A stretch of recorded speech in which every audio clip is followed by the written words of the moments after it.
to be the one to come online and pick up a microphone and start scolding her publicly, because of course, considering the situation, I would tell her behind closed doors, the steps you've taken is wrong. Why don't you do it this way? I don't have to force my opinion on her at the same time. However, if I see that, okay, this isn't right, or you shouldn't have done this way, you could have done it better, by all means, I would advise her and tell her, here we go, you should have done it this way, but hey, you've done it that way. Next time, don't go this route, go this route. Simple as. Okay, what was your position? Well, when the issue came out that she was insulting her father-in-law in that that phone call, what was your position to that? Did you fault her as regarding that, or you never said anything about it? Okay, you want my honest opinion, and I'll tell you. Now, of course, your honest opinion. That's what I'm saying. That if you want my honest opinion, listen, see, in that given situation, right? I would not falter, and I'll tell you why. The reason being, our child, who happens to be his grandchild, was being cursed at. Someone wished death on that. Not just someone, multiple persons wished death upon that innocent boy for no apparent reason, all in the name of them supporting him. Of course, she put up a phone call through to the grandfather, and at the end of the day, you can be caught in your feelings. The onus is on the grandfather to either stop them or put up. It's an easy thing for him to have done at that particular time. If truly you're supporting me, this child is innocent. Do not subject him to bullying or threats of any kind. So yes, any woman, any mother could have done that. Did she do it right? Maybe, maybe not. Do you understand? But it is dependent on individuals, how they react to things. He may not even be able to control the crowd supporting him at the end of the day, but there are some certain things that would have been expected of him as the grandfather, even if he's not in acceptance of that child. He could have reasoned to the point where whatever you do as a support or whatever, leave this child out. So I suppose she's caught between her feelings and she overreacted. And this is a conversation between two people. So it isn't her fault that the grandfather recorded a voice note and sent it to a blogger. So that is a conversation between both of them. So if he did not send it to a blogger, you and I will not have a first-hand knowledge of that conversation ever happening. So yes, sure. I can overreact. I can react however way I deem fit. In that type of situation, is it right? I'm not in the position to tell you if that is right or wrong, but that is between her and her conscience and however she chooses to react at that particular point in time. So I cannot fault her for reacting in a certain way. Did I think is right? Maybe not. I may have called her and say, why did you do that and all of that? That is simply because the voice note was sent to a blogger.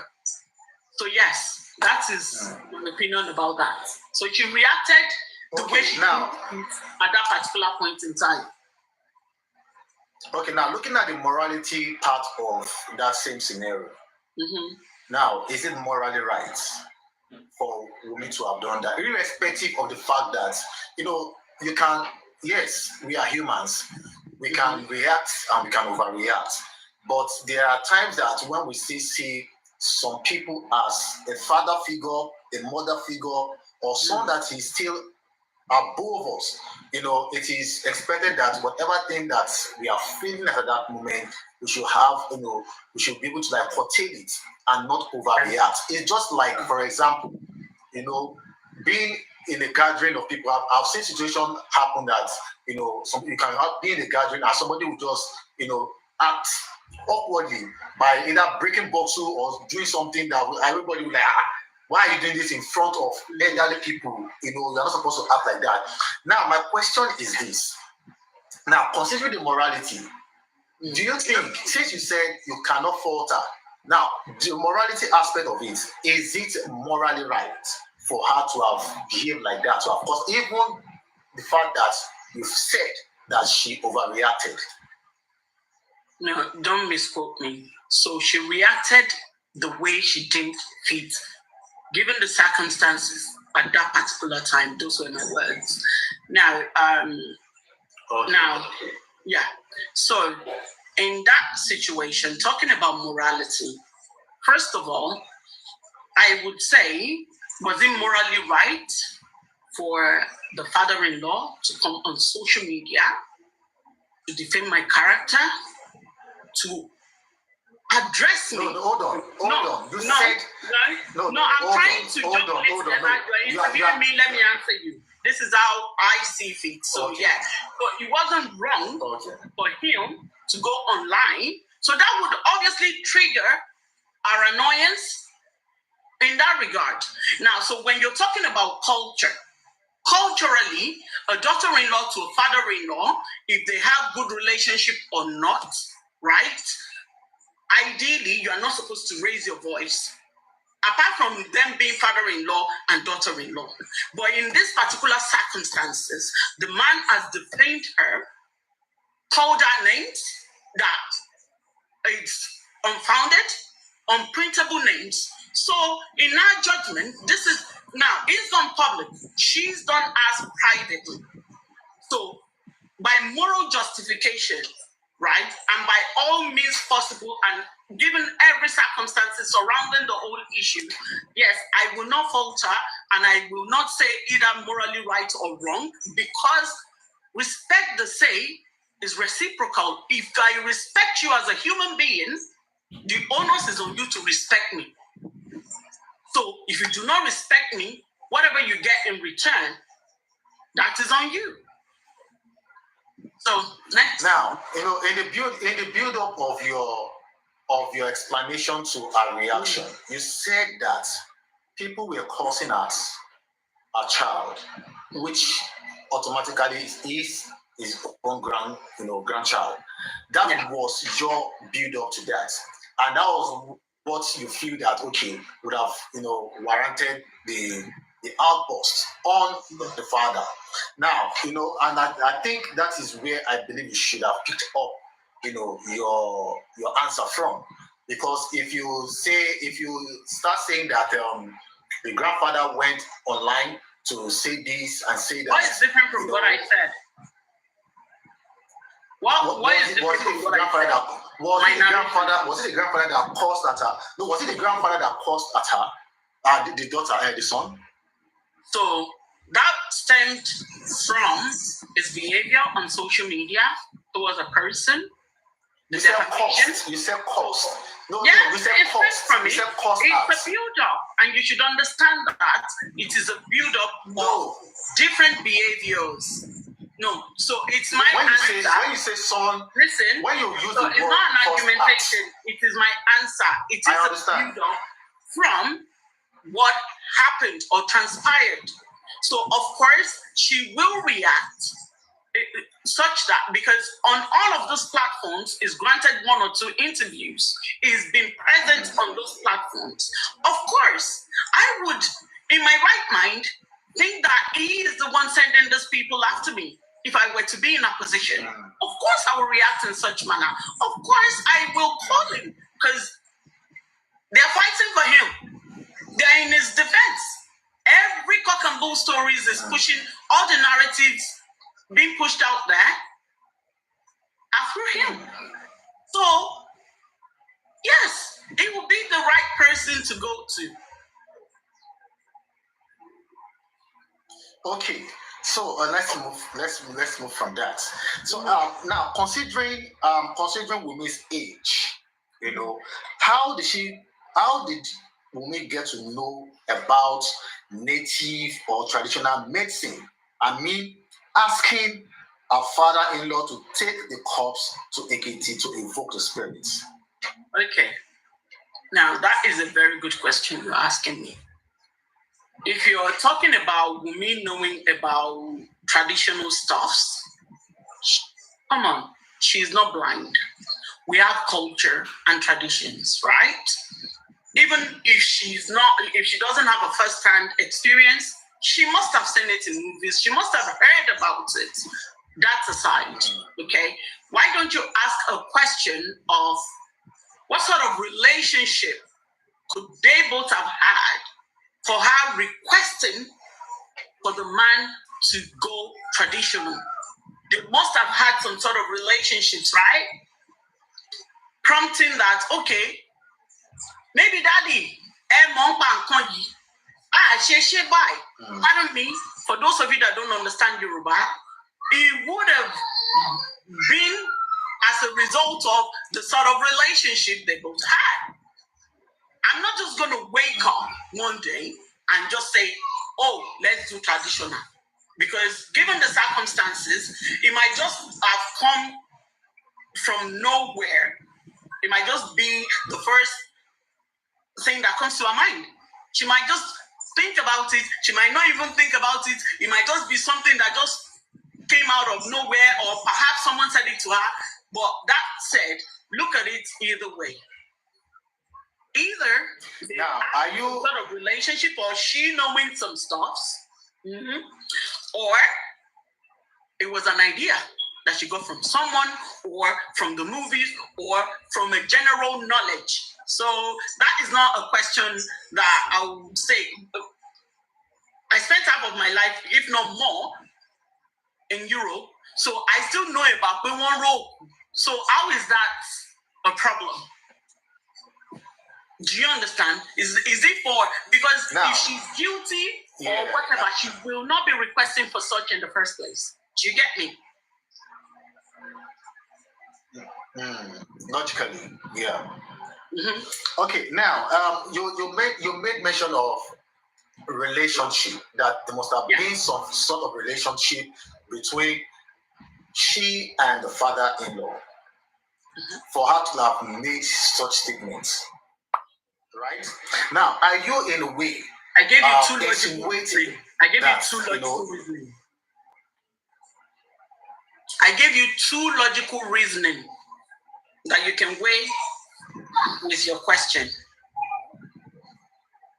Go ahead. I understand you gave me two. Okay, I understand you gave me two logical reasons, but I am interested in that particular one. Okay. You know, are you in a way insinuating that there must have been some sort of traditional way that the father-in-law must have been involved in, that Wumi is also aware, for her to have suggested that to him? Of course. First of all, I would say he himself at one point in time mentioned that he helped them when they were trying to conceive. Okay? So either that, like I said, I gave it two logical reasoning. So hypothetically speaking, you can look at those two. That either they have a relationship, but she is fully aware that this guy knows some other stuffs. Either that, or it's something that came to her mind, or she was advised in the heat of the moment to ask the father-in-law to take the steps, right? So that being said, they had a relationship. He had taken them, her and his son, on a spiritual journey. So of course, so you can look at it either way. So her having that idea that he's done this for them in the past, probably be a reason. Who knows? So yeah, there you have it.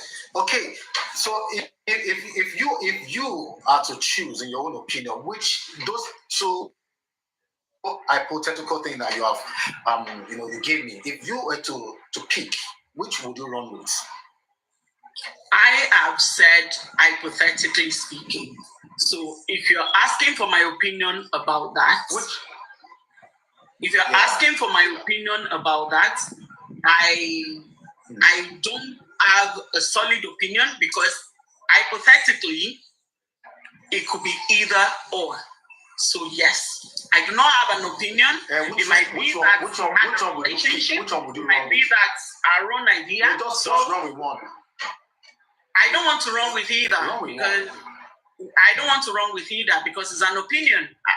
Again, it's an opinion.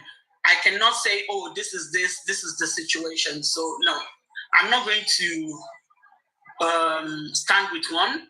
I just said hypothetically. So it's my own opinion that the way I feel that things could have happened. So yeah.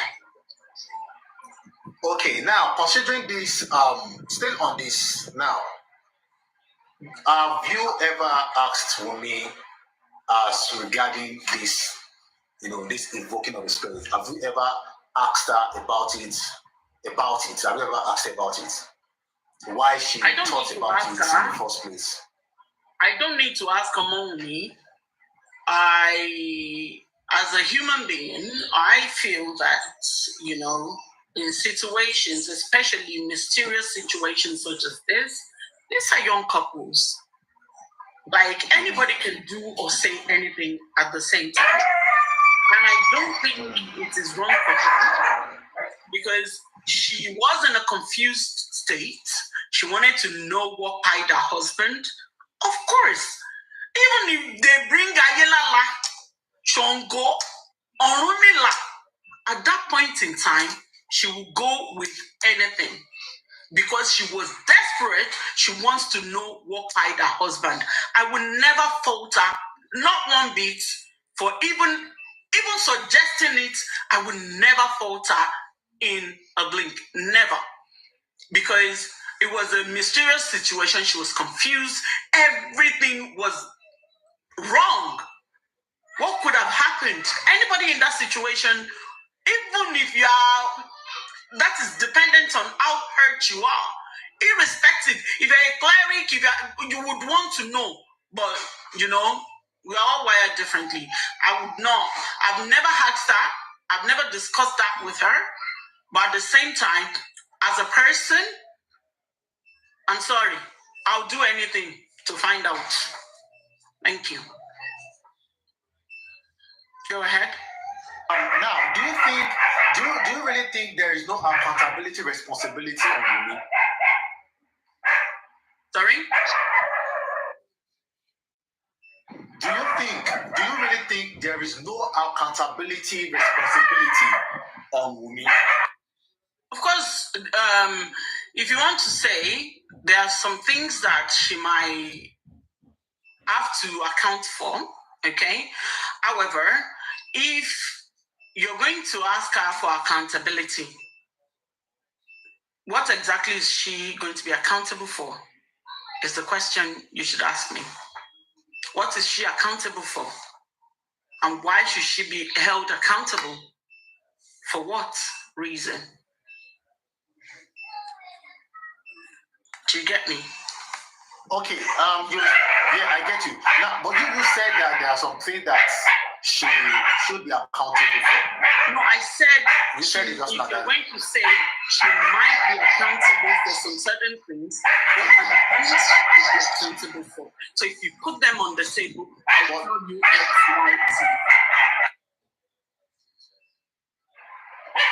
But what do you think? Now I'm just asking a yes or no thing. Do you think there's no accountability responsibility? No, not at this point in time, unless there is a cogent reason for her or anything on the table for her to be accountable for. So no, not at this point.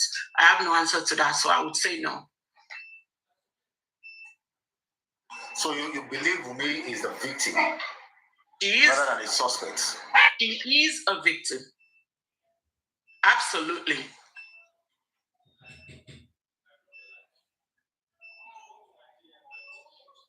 Okay, let's talk about this trending issue of. Okay, before I go back. Now, when MOHB died, Wumi immediately rushed to Instagram to express her grief by portraying his death was caused by people who oppressed him in his lifetime. Now, however, Wumi in all of her posts till date omitted the role of the nurse. Do you consider that as an act of misinformation or concealment? Should I go again? Go over that again. I wasn't concentrating. Repeat your question. Okay. Now, when Mohbad died, Wunmi immediately rushed to Instagram to express her grief. By portraying the death of Mohbad was caused by people who oppressed him in his lifetime. Agreed? Now, however, in all of those are posts, while posting on Instagram, omitted the role of the nurse. Do you consider that as an act of misinformation or concealment? Neither. And I'll tell you why. Reason being, nobody, and I repeat, nobody has a manual on how to react when situations happens. So you cannot say concealment, or what's the other word? An act of misinformation.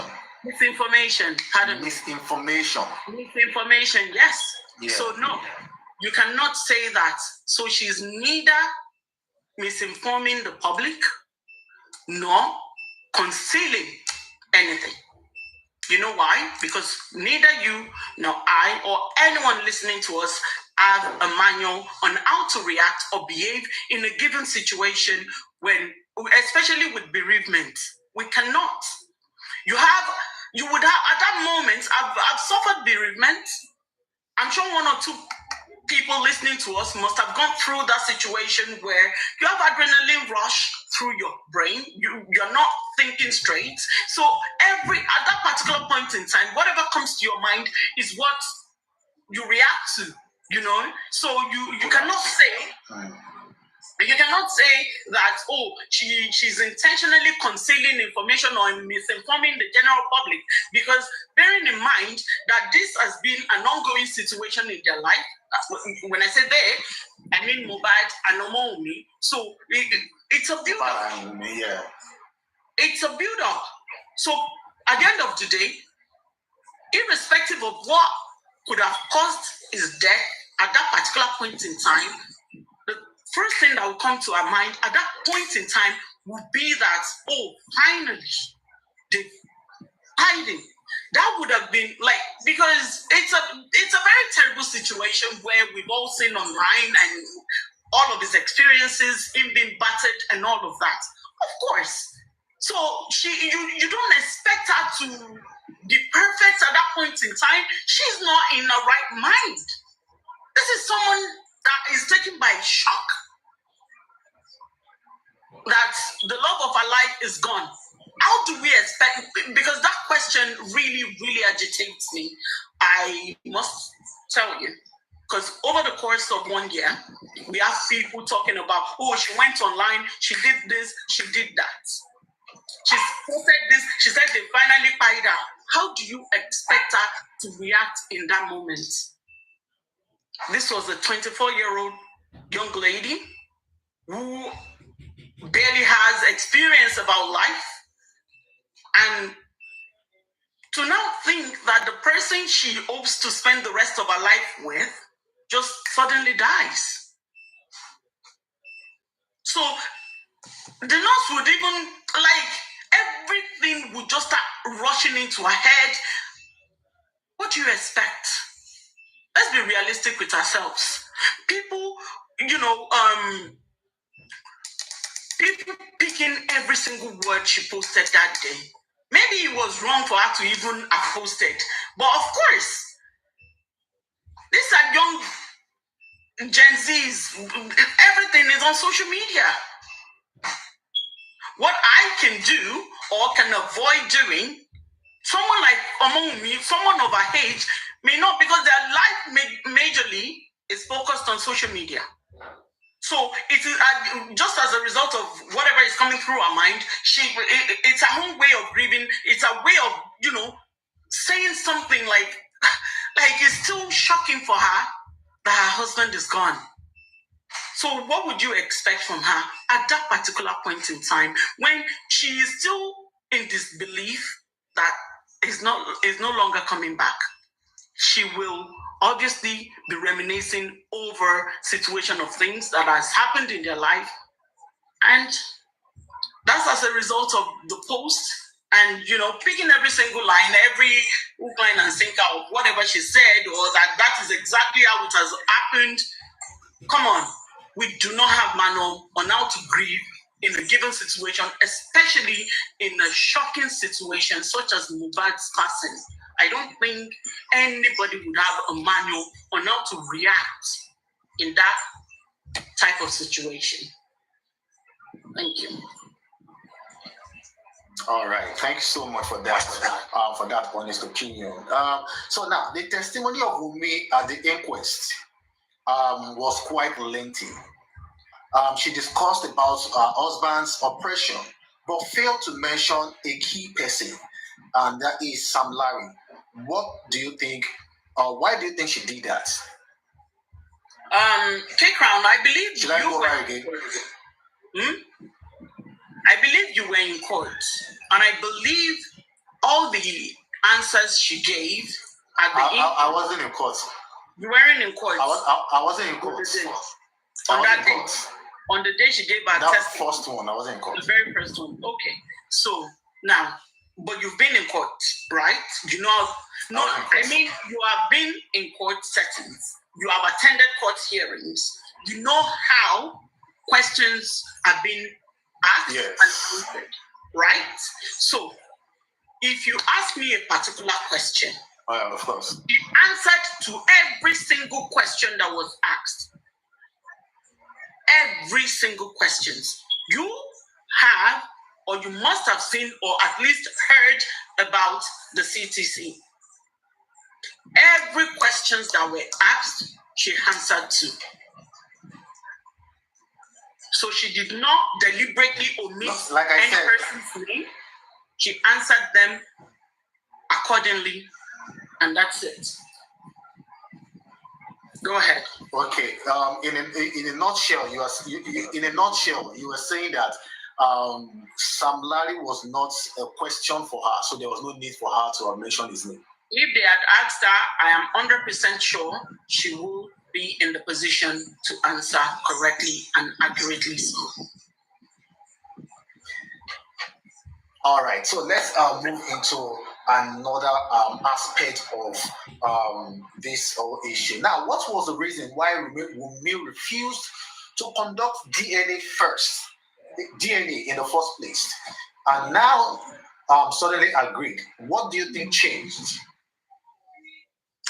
That is a very, very funny subject. First of all, let me correct the notion. Wunmi, at no point in time, has denied, declined, or refused to conduct DNA. Ask me why. In the first place, okay? Why?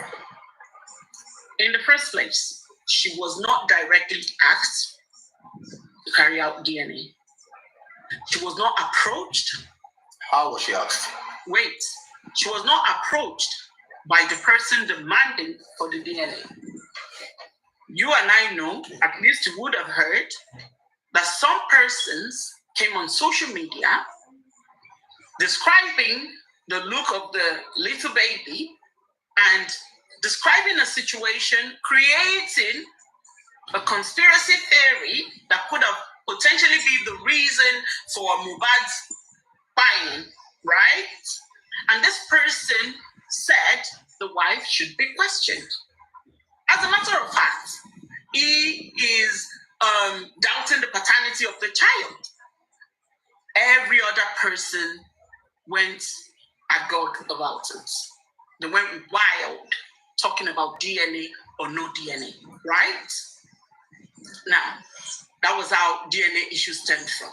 So nobody went to Wunmi either from the family or whoever.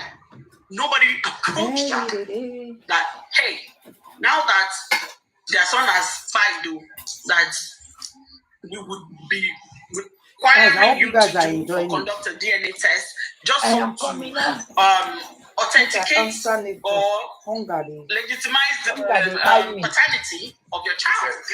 Yeah. So nobody did that. Now, having gone about that the wrong way, because of course the whole issue then started, the whole suspicion started from the grandfather and saying, oh, he wanted DNA. At what point did he call or send a text or a voice note to request for DNA? Till date, as we speak, this man never privately requested for DNA. And I can make bold to say that because it is a question I have asked before, directly to MOHB, and the answer was he has at no point sent her a message, a voice note, email, or anything of sort requesting for DNA. All this were based on social media and nothing more, nothing less. So she has never refused. So if you're going to say refuse, if you ask me, then I tell you no, it's a different case. Now, going to the main question that she refused. So here is the thing.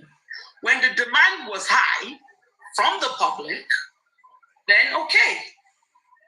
My darling MOHB came online, outrightly saying, well, she didn't, the message was passed through Iyabo Ojo, saying that she would conduct DNA preferably under the court supervision. And I don't think she's wrong in doing that. She did that at start. She's doing that again, right? So preferably under the court supervision. Reason, if we can reason logically, it is very, very simple and straightforward, right? If it is done under the court supervision, there will be no hanky-panky game. There will be no tampering of the result. Okay? So you and I would agree that is a very logical way to go about it in this type of situation. Just so there will be no hanky-panky game on either side. And I couldn't agree less with that decision. Because at the end of the day, first of all, you question the paternity of my child, and you want me to bring the child to you to conduct a paternity test. I don't think any reasonable person would do that or put themselves under duress to conduct such, considering the circumstances and vilifying and bullying and everything. I don't think anybody would want to do that. You know, I would want it done under proper guidance and supervision. Hence is why now to this moment. Okay. Now, you have said that she said she wanted a court to supervise it. Yeah. And which I believe that is one of her terms. What are other terms or conditions that Wunmi gave before she agreed to do the DNA? At the start, she did specify that the father would also conduct a DNA test with her late husband, just to authenticate. Was that done? Of course not. It wasn't. And at this point, we have you know, some of the supporters came out to say that Baba Mohbad did the DNA test on his late son and it came out positive. I wasn't aware of that. Contrary to what you just said. I wasn't aware. So you can authenticate. So you can confirm right now that he never did any autopsy. I wouldn't know. So we should be asking that. That question should be thrown to Mr. Aloba. So I wasn't aware. from a general perspective, I didn't think that happened. It was just a social media rumor. Okay. So what are other terms that we give aside that? As far as I can remember, from the top of my head, I don't know. I can't remember much, but I feel that those were the two major reasons. She wanted done under court supervision, and also she wanted the DNA conducted between her late husband and the father, considering the way he's moving on social media, creating, unnecessary noise and, victimizing her, so to speak. Okay. Okay. There is also some insinuations that she made a demand that the results of the DNA will not be published. How true is that? She made a demand. Well, with that, if she did that, I'm not going to be speaking for MOHB, but I would speak on that. If she chooses, can you confirm that? I cannot confirm, but if it is a choice that she doesn't want it published, how come now she wants it published? I can confirm recently that she wants it published. She wants the public to know whether or not. So if she has a skeleton in her cupboard, is when she will say, oh, no. But that was insinuations that she does not want it published. Unless confirmed by individuals involved, I wouldn't be able to tell you that, But as far as I'm concerned, as of today, MOHB wanted it published. You know why? I don't have to tell you. You know why. Go on. Okay. So now, MOHB wants it published. Is there any contrary opinion, objection against that wish? Was there any contrary objection to that?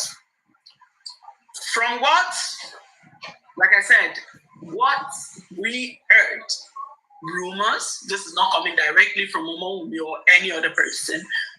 Rumor has it that there was a contrary opinion, and the contrary opinion was that Mr. Aloba does not want that published.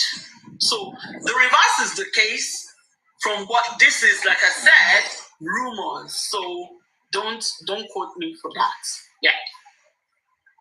Go ahead. Okay. Now, what are the implications? If the result turns out to be negative, what are the implications?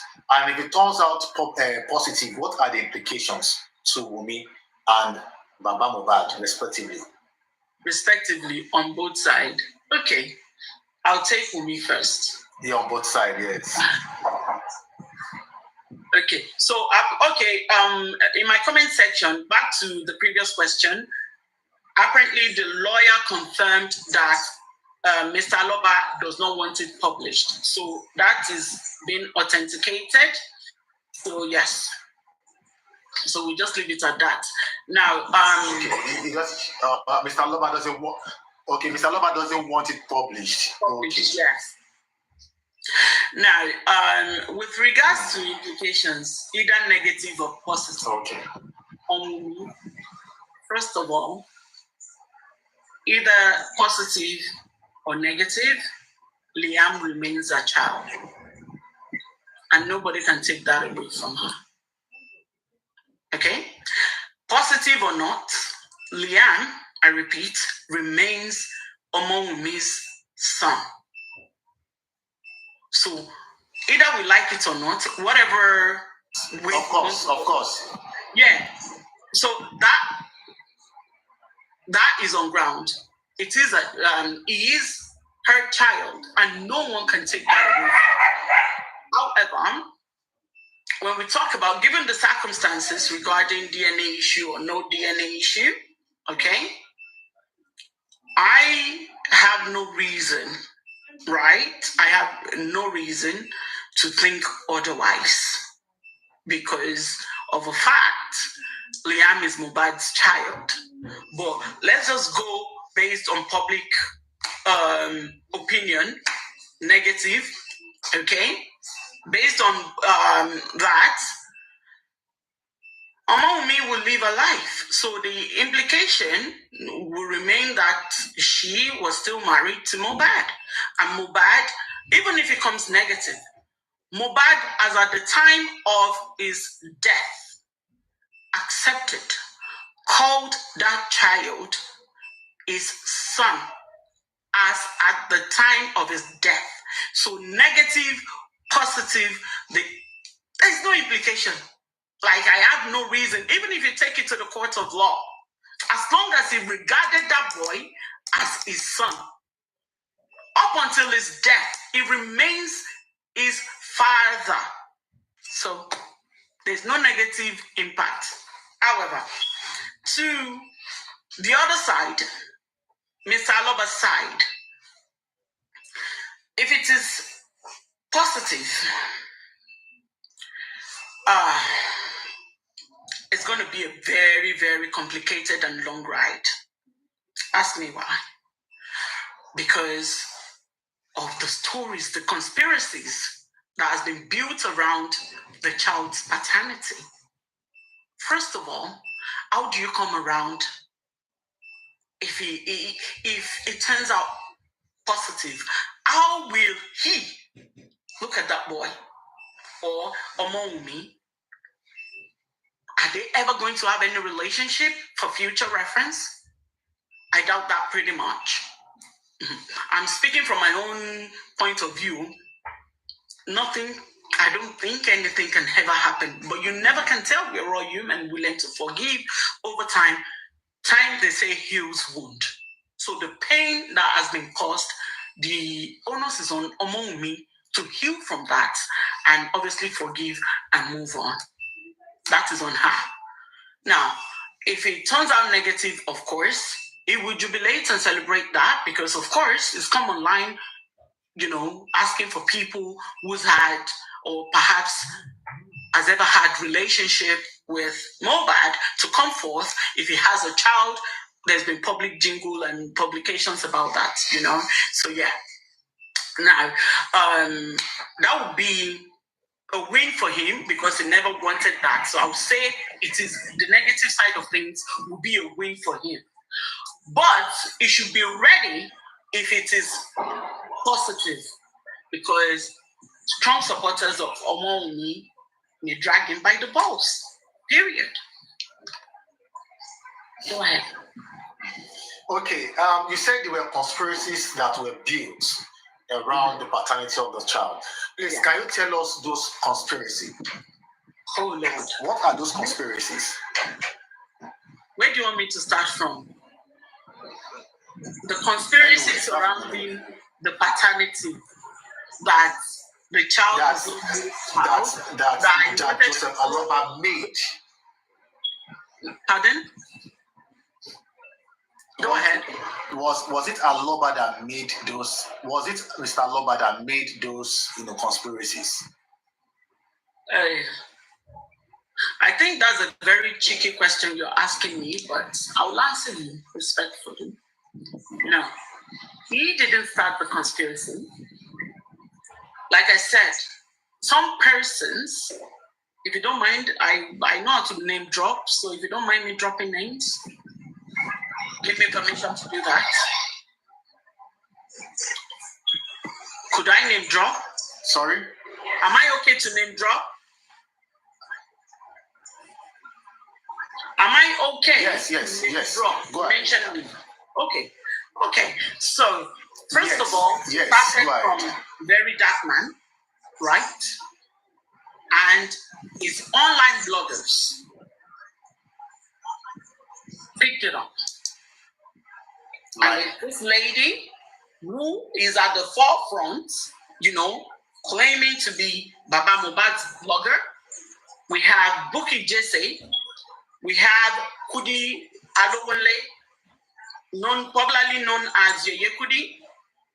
We have several other people, likes of Westo, likes of Lati, likes of Arifa, all them lot conspired and built up all these theories surrounding the paternity.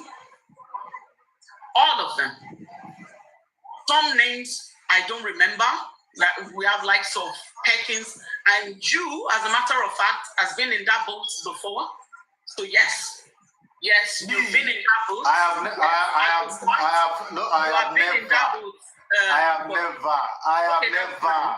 have never said so. Okay, if you're denying that, that's fine. Absolutely. And then we have data. I'm not denying it. Guys, please keep typing those names. There's a lot of people who has conspired. It was so bad that one would have thought, and even Aries, yes, Aries, at a point we had arguments. Was it last week? It wasn't an argument, it was a conversation and all of that, where she still insisted. But now that, now that Omongumi has agreed, and let us be fair, none of the noise, none of the conspiracies compelled her into doing it. You know why she's doing that? Perhaps I would leave her to answer that. But a lot of people built up so much conspiracy theory surrounding the paternity of this child. I even engaged on Music Pivot's platform, which I was forced to ask this person who kept on going on and on about DNA and paternity. Then I asked her a question. I asked her, what is the meaning of DNA? She could not for the life of me answer me. The meaning of DNA. How do you tell me DNA is when the osmo and I mean, what is the meaning of DNA? Do you understand the meaning, the concept, everything? She could not answer me. And it was terrible. So you do not even know the meaning of what you're fighting for. How do you go to war front and say that, you're fighting for this and all of that, and don't even know the meaning? How? So you see, a lot of people, it started from Very Dark Man, went over to Berekete, and everywhere was messed up with this conspiracy. It will be difficult if you take the grace of God, and if you have common sense that is not common these days when it comes to justice for MOHB, it will take that grace to have that common sense to know that these are just conspiracy build-ups. Okay? Now, all the names you've mentioned, questions about the paternity with the saturation and overly populated stories. There's no way you will not ask me as an individual that do you understand how compelling that would have been for her? That's a lot of people say, thank you. So many people, Rich Grace, all of these people started this whole thing. And it's sad. But you didn't mention Aloba's name. They cannot do that to themselves. Go on. I want to go and join this. And all of these names you mentioned, you have not mentioned where Joseph Aloba, built up a conspiracy about the child. So why should the opinion of people? Honestly, you mentioned names, but you didn't mention his name. But he didn't mention Aloba. Oh, I did not. Yeah, that's what I'm saying. You didn't mention Aloba. Championed the DNA. Where the DNA is the most stemmed from? Where? Can you tell me? Where DNA is the most? I don't know. Okay, that came from Mr. Aloba. Those were his words. DNA is the most. At a point, if I'm going to talk about DNA, I'll be like, DNA is the most. Because those were his words. DNA is a motive. That Bashe DNA. He did an interview with Bukola Jesse, right? Even went as far as saying that upon them conducting the DNA, that he would tell the public what pied his son. Has anybody at any point in time questioned him for that? No, we chose what we want to hear. We chose what we want to listen to. Whatever comes out of him, we take every hook, line, and sinker because it is Joseph Aloba talking. But we could not question why he said those words. We could not question or compelling as they were compelling Wumi or trying to, bully Wumi to submission. They could not ask him. So if you knew what by your son, why then are you stressing us because of DNA? Do you understand? So he said in his own words. If you okay. In his own words. If you agree with me, yeah. If you agree with me, Mama Mohbad has also made similar statements, and no one challenged her for that. What's your reaction to that? What statement? Mama Mohbad also have made a statement that, Mama Mohbad has also made a statement, suggesting that Mama, it was Prime Boy and also Mama Mohbad that sent people to come and kill our son. Statement like that, and nobody have held her accountable for such statements. What do you think about that? So, with even Wumi, as at a point said that she knows what killed Mohbad. At a point. Please, do you have the evidence for that? They will not allow her to talk. That the injustice will not allow her to talk. She said so. Don't be saying Wumi said this if you don't have evidence for that. That is you. No, another lie. I'm asking a question. It's based on what is around. She has at no point said that she knows what I know. No. What did she say? She has only given narration of what transpired right from the event when they were at home, leading to the nurse coming over and then taking him to the hospital. She has at no point said, I know what I know.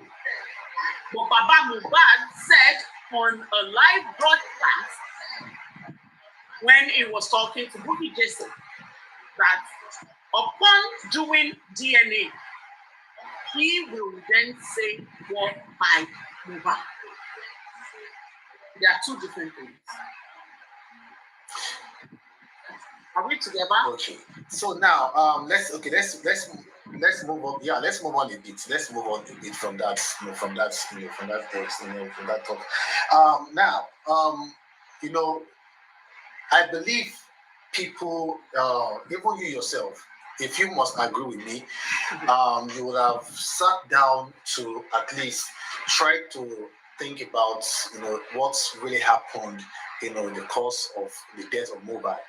Aside of what Wumi must have, told you, maybe, I don't know. What do you think could have happened in the house? Or just, what do you think, in your own opinion, what scenario could have resulted to the death of Mohbad? I am not one to assume or jump on bandwagons or on assumption. Okay? However, if we were to talk about what is out there, logically thinking, okay, when you reason in this direction, given the story that we've all heard that is open to us, right? Yeah. The story that is in public. Now, there was a fight. There was an event, first of all, right? A fight ensued between Mo and his friend, okay? After that fight, he sustained an injury, right? Got home, woke up the next day, his hands were swollen based on what is out there, right? Now, there was a need to call the nurse. The nurse came, treated him, administered medication on him, either intravenously or whatever. She administered medication. In the same breath, Mohbad reacted. to the medications that were administered to him. One thing led to the other. The young man died. Either on the way to the hospital, either when they got to the hospital, he died. This was the build-up to the event. So, sorry, I have a puzzle. Sorry, I had a puzzle there. So, anybody in the right frame of mind, right thinking person would put that together in pieces. It's not that difficult to think straight because it is as straightforward as anything can be, right? That is just, why are these people requesting? That is just the simplest form in which I can obviously express whatever happened to MOHB. That is just the easiest way. He had an anaphylactic reaction, yes. Medical negligence, yes. So, I mean, this, I would only attach it to nothing but medical neglect. Okay? And that led to his death. I have no other reason to start assuming or start thinking otherwise. Because there is a story. There is a story to the events that happened on the day of his passing. So there is no two ways. Now, it's not a situation whereby he slept, didn't wake up, or he died of food poisoning, or so many things. Do you understand me? So there is nothing that would make me think that, oh, this is what happened. Now, after the autopsy was read, there was nothing indicating that he was stabbed. There are so many conspiracies that he was stabbed in the stomach, he was stabbed on the neck, it was this, it was that. None of that happened. None of that happened. But a lot of people have created so many conspiracies. This is what they want to happen. They want it to be a situation where Omowumi had to be guilty of a crime she did not commit. There's been a story of the handrail being broken or whatever. There's been so many stories. So too many to count. We've dealt with this issue for a year plus, right? Until I decided that, you know what? There's gonna be different stories every time. Then I chose to limit my public presence and contribution on the case and just support Omowumi privately. It was a decision I made, you know, and so far so good. I'm really pleased with that because this is just crazy that you have people would talk as though they were physically present when Omowumi was stabbing MOHB or when she was pushing him down the rail. At what point, look at how lanky MOHB looked, right? Look at how tiny Omowumi is. And then you would expect that Omowumi would just carry him, hit his head on the rail, or like all the things is just crazy. It's not really by size anyway. Because we see a situation whereby a very tiny person, can knock out someone that. But in this situation, it's not by size. It's not by size, right?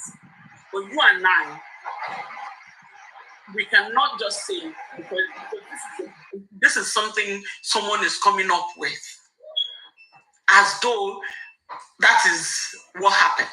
Okay, so if you're saying it's not by size, on this occasion, I make bold to tell you that I don't think that MOHB is someone Omowumi would be able to handle that. She would then lift him up and hit him on the rail. Come on. Is there any logical reasoning behind that? I've heard people say that. It's your opinion anyway. I have heard people say that. Please, let's not go there. Okay, your next question, please. Okay. Yeah, all right.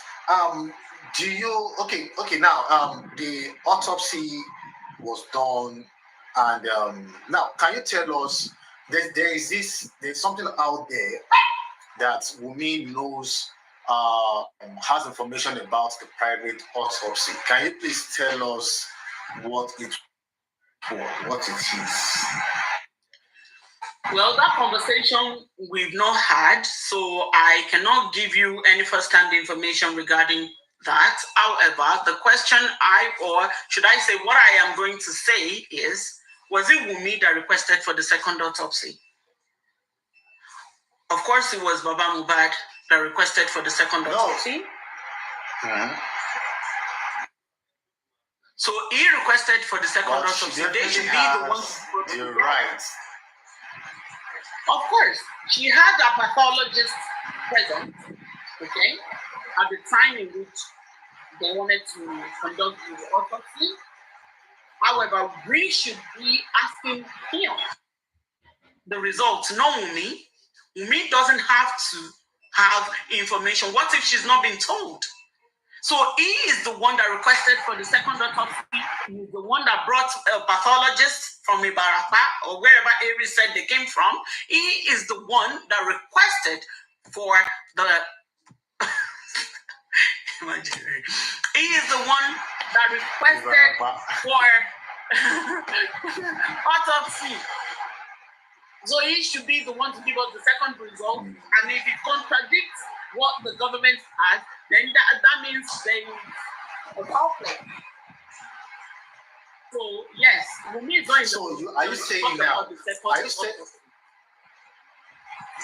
Yeah, I understand that. But are you saying that she has not been told, or she's not aware of the result of the autopsy, despite the fact that maybe it's not out there?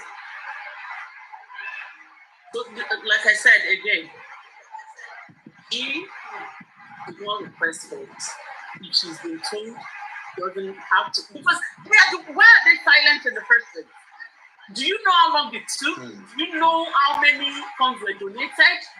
Just because of this second autopsy? There was public extortion regarding the second autopsy. Despite the fact that Brekete insisted that nobody should request for public donation, they still went ahead to do GoFundMe. Why is Brekete not involved any longer? It is because of this so-called GoFundMe and the noise being made about it. So why are they silent about it all of a sudden? But when they wanted to request for public fund, they went all out. So why are they not giving us the result? If the result is actually out, Wunmi is not in the position to come and tell us. They were the one that demanded for it. They should be excited to tell the general public that this is the result. So it shouldn't be a case where Wunmi will take it upon herself that, oh, this is this. No. She did not request for second autopsy. They requested for it. Bukola Jesse was at the forefront. She pioneered everything. Divide all of Brekete's orders. Brekete was going to do it by now. If Brekete had taken charge, I am sure you and I would have found out the second autopsy. We would have known by now because it will be done professionally and it will be announced professionally. So they did private autopsy. They chose that just to extort public and nothing more, nothing less. They did that just for public extortion.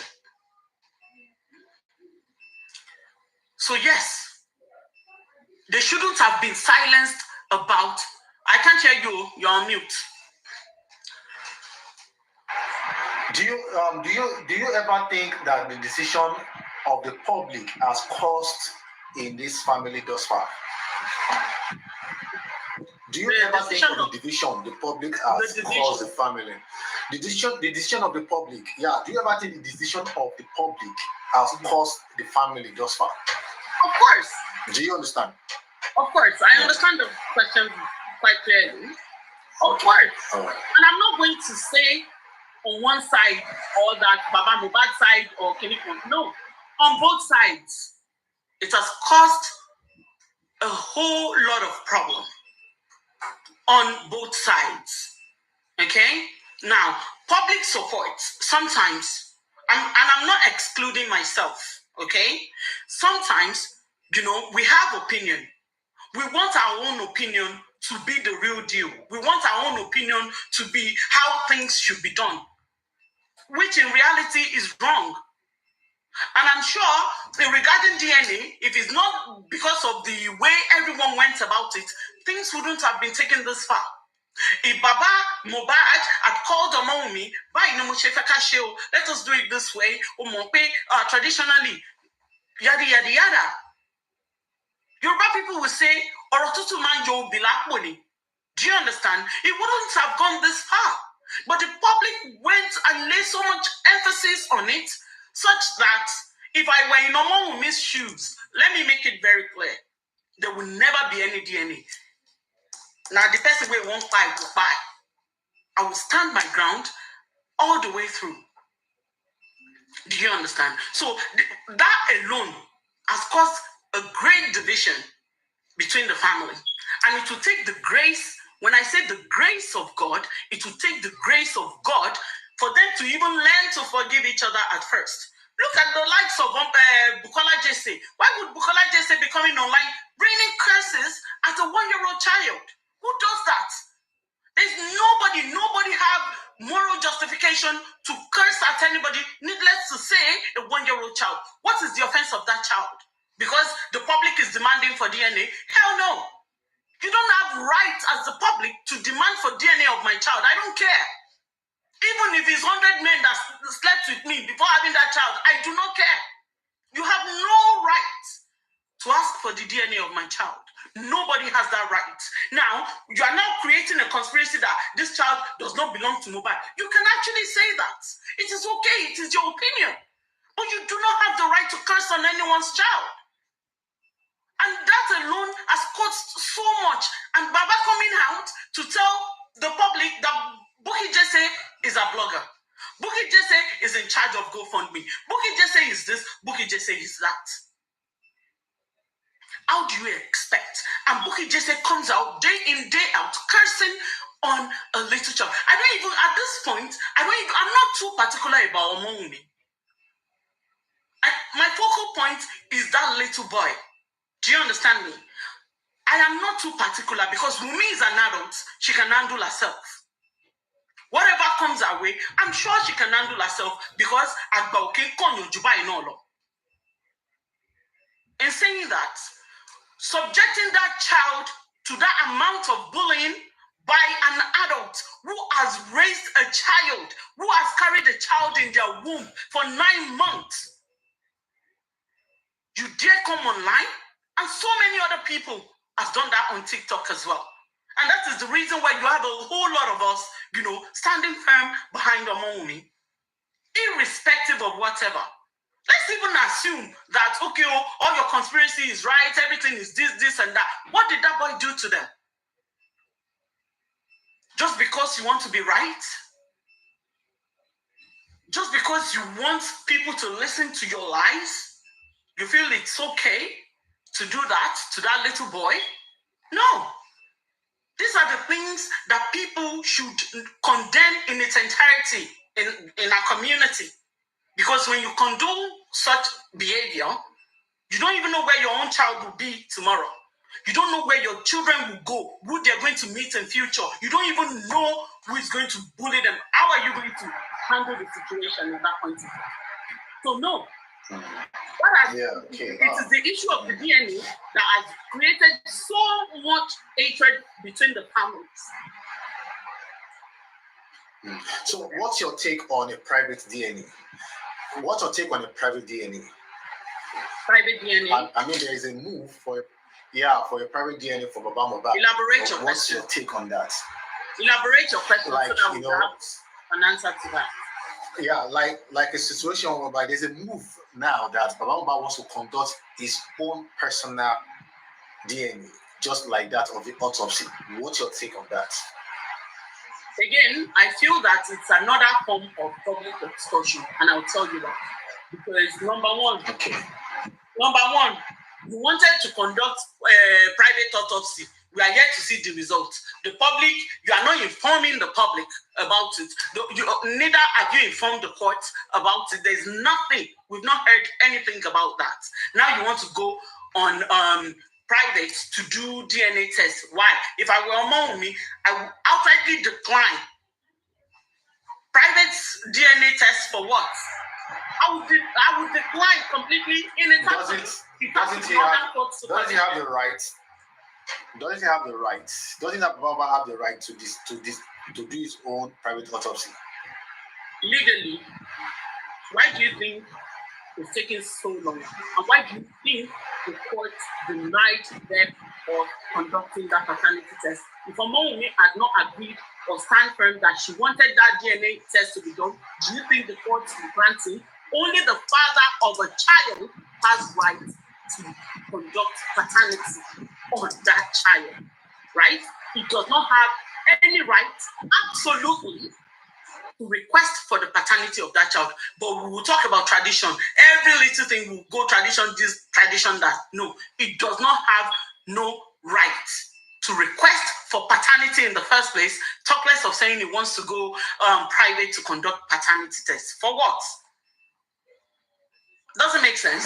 Okay. All right. Two more questions. And okay.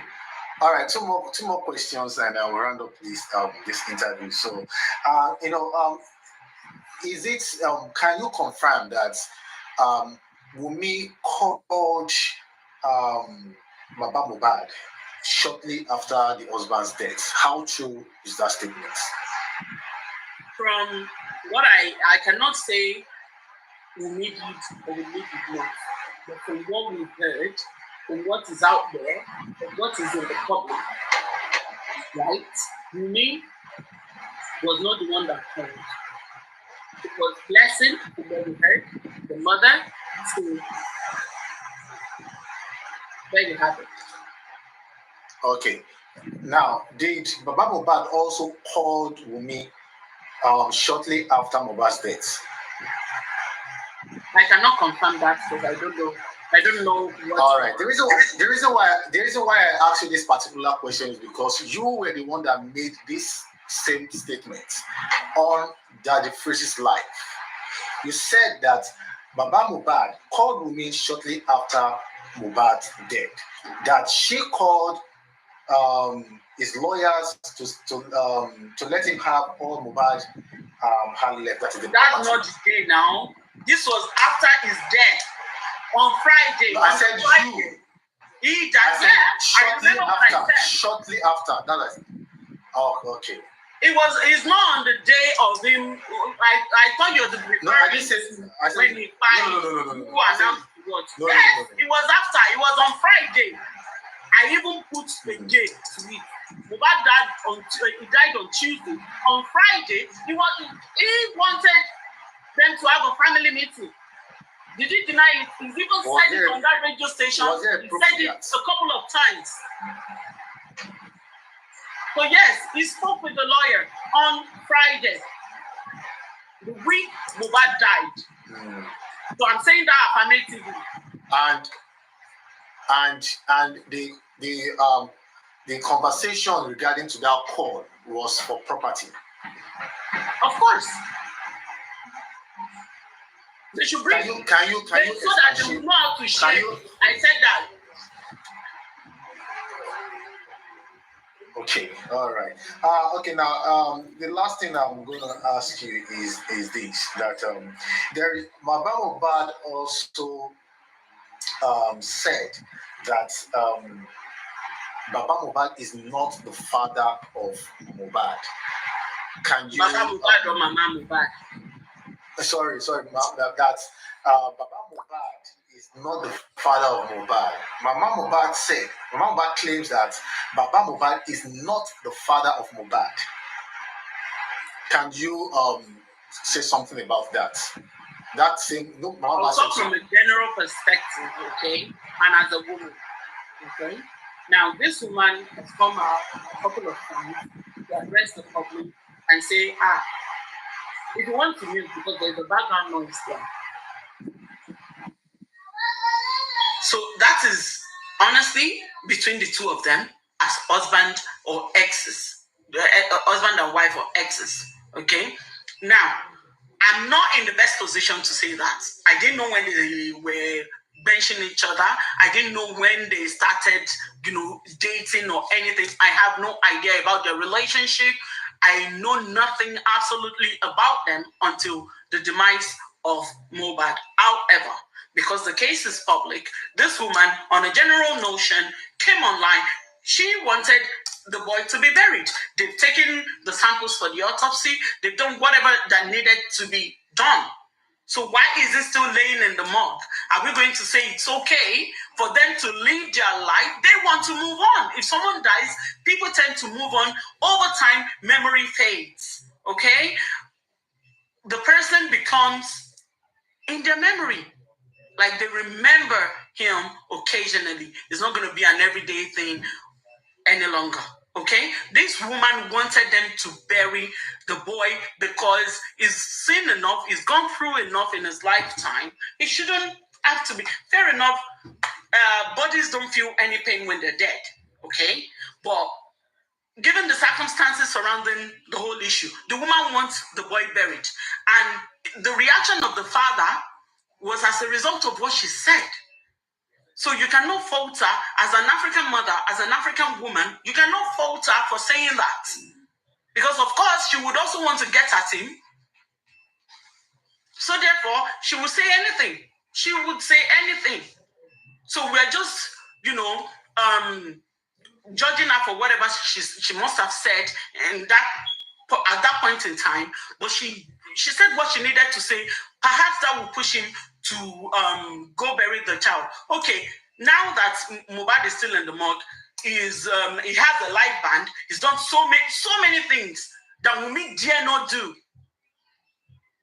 And nobody is saying anything about it. So life goes on for him while his son is still in the morgue. Doesn't make sense. Okay. All right. Lastly, and this last question, I want you to answer it. Then you can also answer this one, like your advice, to all of us seeking for justice and like that. But answer that last. But the last thing I want to ask is that, between you and, okay, let me just say this. Let me just ask this. Wunmi trust you, right? Is there a trust between you and Wunmi? That is personal to both of us. It's personal. Okay, that is personal. All right. Yeah. So now, okay. All right. Now, the thing is this.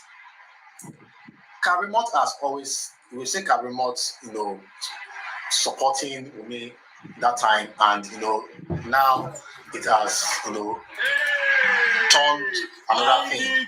Now, I don't know, what do you think about the relationship? Now, is everything Karimot is saying, are they the truth?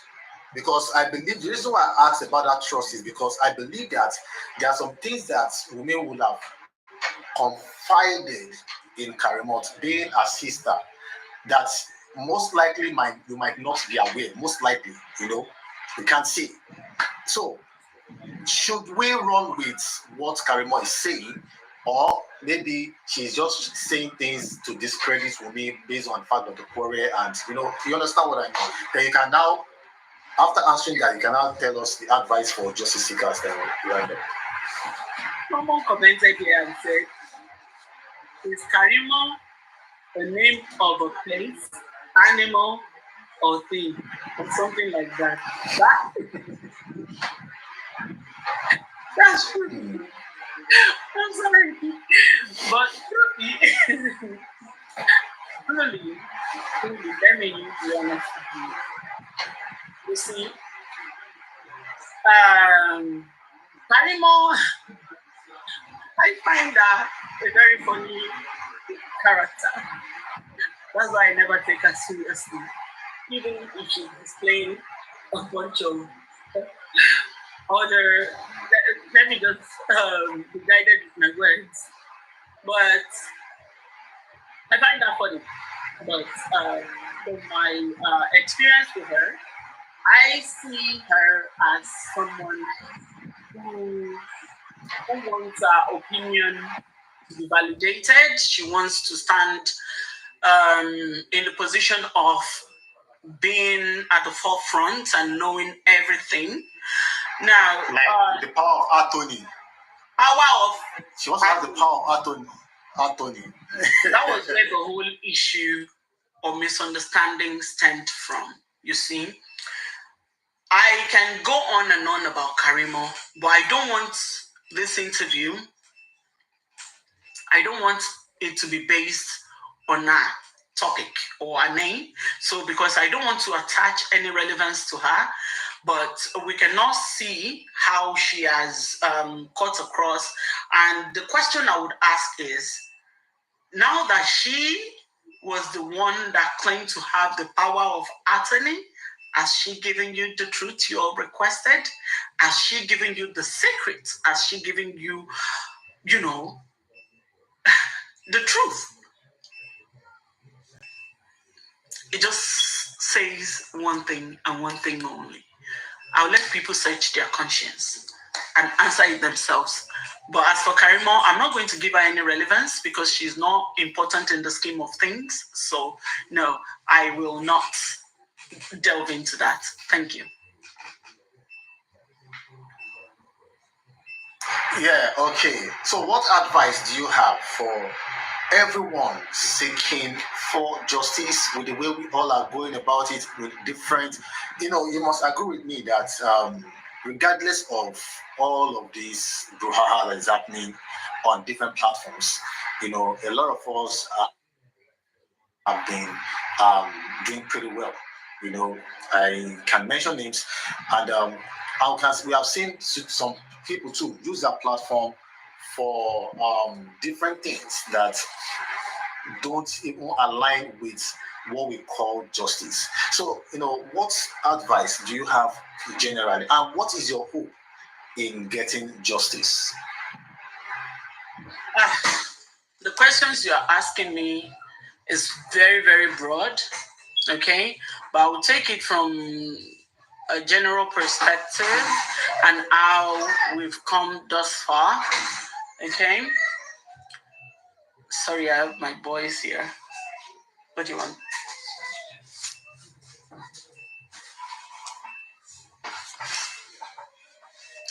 Right, so what was I saying? I got distracted. Right, generally speaking. You said the question I'm asking is broad. What advice do you have for justice seekers?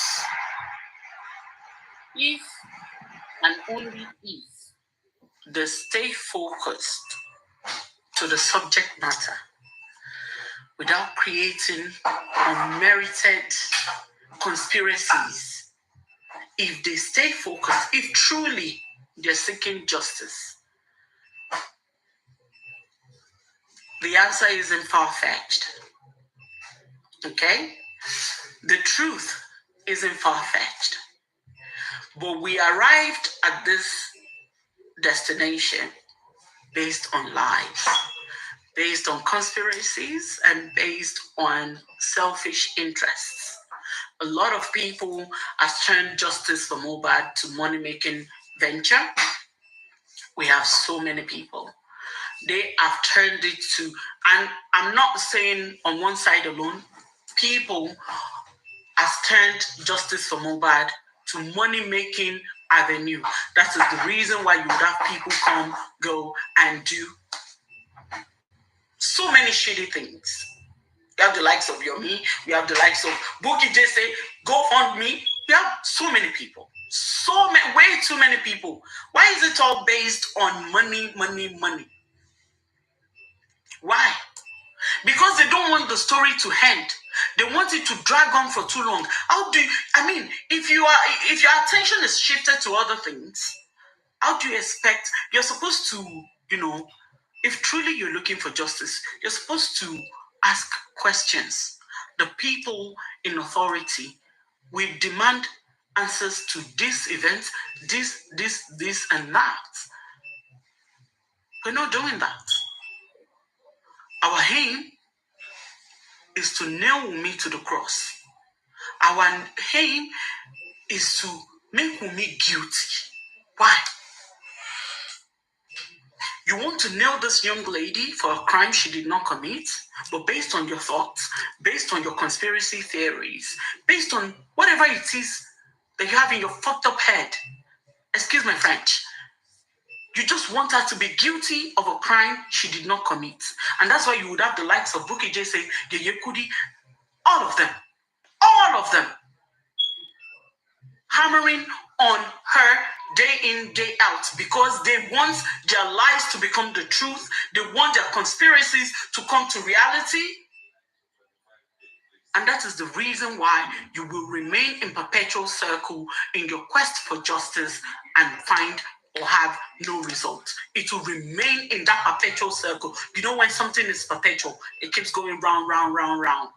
And that will be where that justice for Mohbad will remain until people start thinking outside the box, until they can use their common sense and ask questions to the right department, the right people that will give you answers. But coming on TikTok, creating bunch of conspiracies and thinking that will resolve it on both sides. Shouting on TikTok will not resolve any issue. Rather, take it a step at a time. Ask the right questions to the right department, to the right people. But then again, it's a money-making avenue for everyone. Who is going to take the bull by the horn and ask who is going to be at the forefront to do that? Certainly not me. So yeah. My advice is for everyone. All right. Thank you so much for. Okay.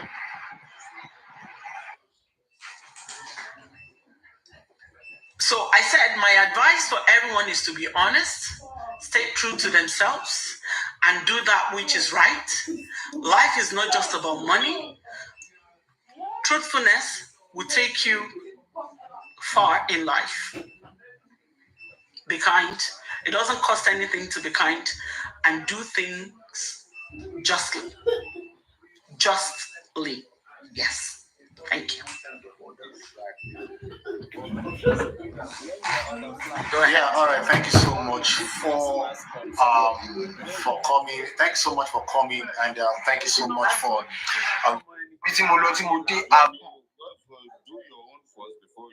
Do your own first before you deal with the other one. Anyway, First Lady, fire on. Okay, thank you for taking time. Hello, yeah, I'm supposed to be speaking now. How are you? Good afternoon, everybody. Star Julia. Yeah, I'm with you. Can you hear me? I'm supposed to be speaking now. How are you? Good afternoon, everybody. Yeah, I'm with you. Oh, okay. I can hear you. Okay. I'm actually really surprised today. It's nice. Let everybody else build themselves, please. Okay, hold on. Hold on 1 second. Let me just. Anyone who's got noise, let them suppress their noise, but you don't speak to mute yourself, please. Thank you. Okay, yeah. It's a background. Yeah. Okay, yeah, it's my background. Is it better now? Yeah, it is, yeah. Okay. Good afternoon. Thank you, the IT man. It's nice to see this platform that is free for everybody to speak. I usually don't go up on every platform. We're not doing woto. No, I don't get power for woto. You see, this Mohbad case, actually, I have some group of people to blame for where we are today. The people who came up with this idea of DNA were the people who destroyed justice for Mohbad. Because when Mohbad died, nobody knew Mohbad. I didn't know Mohbad, and I'm sure a lot of people didn't know Mohbad.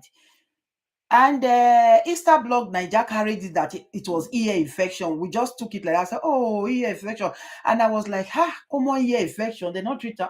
We left it. But what happened? Gist Lover was the one who now gave an insight. Sorry, madam. Yeah. Undisputed. I am a bad boy for life. I've been a bad boy. I've never been anything but a bad boy. So rock on. Carry on, madam. Okay. So it was Gist Lover who actually broke the story wide by saying, no, not be ear infection, no, that he had a fight, blah, blah, blah, blah, blah. That was when Naira Marley name came in and Sam Larry. But who was the person who went to Gist Lover? It was Wumi. And all this time, Mohbad has been buried, forgotten. It was Wumi who went to Gistlover, and the story regenerated, and everybody was talking about it. I got to know about it from Gistlover, and everyone was like, and that was when this video of him being bullied and everything, and it was those videos that really caught the heart of people, and everybody was like, no, you cannot bully this boy like this and go scot-free. No. So that was how we now. Tap. 25K is where we are going, as they say to me. Okay. Tap. You know me, I'm new to the business. Tap. Share. You can give me universe, you can give me lion, but please just tap and share. Thank you, Madam. Carry on. My God, this IT my your own go hash you. This your tap and share lion. I see that yesterday you call my life, you know. Did not give lion. You call my life, you not re-enter. No, hold on. Let me explain this to you. It's not technical. So what happened was yesterday, I was going to go live. So when I was preparing, I was going to go out. So I want to share my journey with everybody whilst I'm doing it live. Unfortunately, I pointed the camera at myself. And they they're not going to agree. So they now, when they block you for 24 hours, what is happening is, if I had another phone, I would have used another account from there. But because I'm trying to use another account from here, they've picked it up that you are blocked and they will not allow you. That's the problem. Okay. Yeah, that's the problem. So it doesn't matter.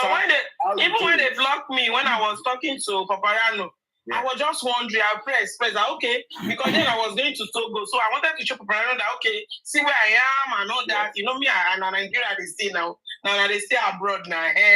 So as I come up from Nigeria, they enter Togo. I got the show Paparano before because now.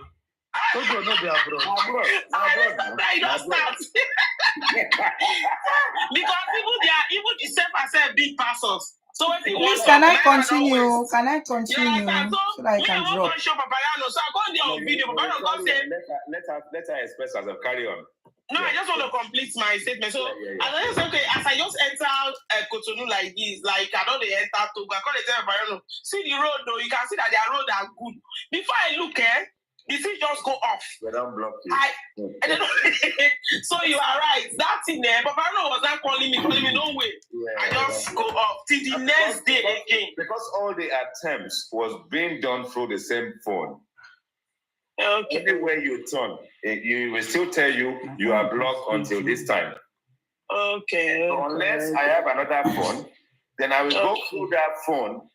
And then I'll be okay, but I don't have another phone. So, but anyway, let the lady that was speaking carry on. Thank you. No problem. Yeah, thank you. Thank you. Yeah. The lady that was speaking, please carry on. Okay. So that was how we all came out for Naira Marley and Sam Larry. And we now said, no, Mohbad must get justice. There must be justice. We want to find out who is responsible for the death of Mohbad. And I remember there was a video where Baba Mohbad was sitting in his living room and was hitting his chest saying nobody will assume the body of Mohbad, that over his dead body that his somebody will be assumed. And I was like, what is this man saying? Is he not your son? And eventually the government, the authority used their power to assume the body of Mohbad. And the body was assumed because the country and even the whole world, not just the country, we all came together in one voice. We had strength. We had power. It was one purpose. The purpose was what happened to Mohbad. We want to know. We want justice for Mohbad. And suddenly, the body is assumed just when the police was about or doing something from nowhere, DNA, pam. And before you know what is happening, everybody is divided. DNA. Bring the wife. She must be like, I was like, hold on a minute. Somebody like me, I took side with Wumi because I'm like, hold on a minute. Are you accusing her because she is the wife? Because that is the only thing I see here. You have no evidence that Wumi died Mohbad. But you people are just bullying this 24 years old widow. Let me ask you a question. Yes, please. Go ahead. Right. Now, things are instigated. Mm-hmm. People are instrumental to a certain aspect because a lot was happening at the time. Some of the stuff that was happening at the time was the Iyabo Ojo and Todike, the way they promoted this thing and all that kind of stuff. VDM got into it and all this aspect. And because people were donating money profusely at the time, and VDM thought that, how are you guys even going to know, say, this can belong to MOHB? To MOHB, yeah. And then whoever said that, from that point on, the question then arose. Yeah. You see, the thing is, you are donating money profusely to something you don't understand because it's just happened. And someone just played a bit of devil's advocate by saying, how do we even know that the child belongs to MOHB? And the DNA question then arose from there. Okay. Now, what I'm saying to you is that I'm asking you a question. What is actually even wrong with the request? And look, the aspect of how everything works from a family point of view, they are dragging themselves already. And I know the reason why Wumi requested for Baba to go to court to go and get DNA. But do you actually think that this DNA saga should have been dragged to where it is today? Your opinion, carry on. I do not think it should have been brought to the public. It shouldn't have been none of our business. We didn't rise up as one body to ask for justice for MOHB because of the DNA. It's none of our business. People, a lot of children, if you even say, let them go and do DNA today, you will find out that so many children are being raised by the wrong fathers. But that is not the issue. MOHB died, and we want to know what happened. Was it the DNA that killed MOHB? Was it the child as a result that killed MOHB? Then if you know, then come out and tell us, it was because of MOHB was dragging this baby with so man. That is why we believe that this mark. But nothing like that. They just started with DNA. From there, theories upon theories upon theories. Some today will say Davido took liver. The other day they will say Wumi stabbing. The other day they will say Wumi pushing off the way. Let me ask you a question. See, my take on the matter at the end of the day is to do with the CTC and it's to do with the police statement. I am not interested in anything people are saying on the street, and that's the reason why you find out that our conversation has been so clean.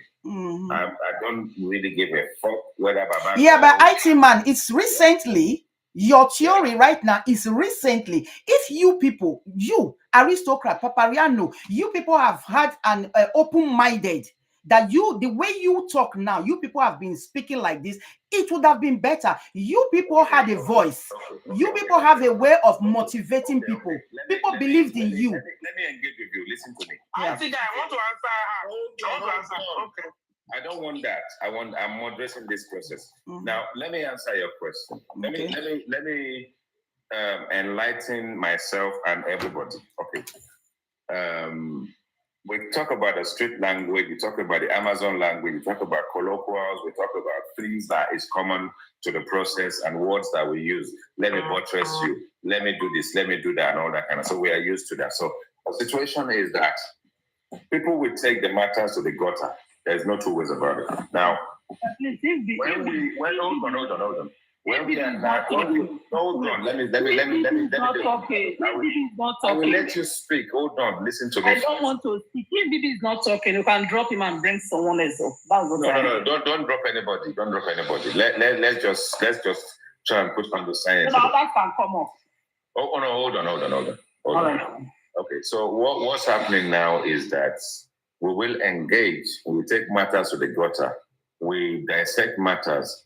You are not there, but you're thinking for the public to believe that if you are there, this is what you think or whatever. We will do that.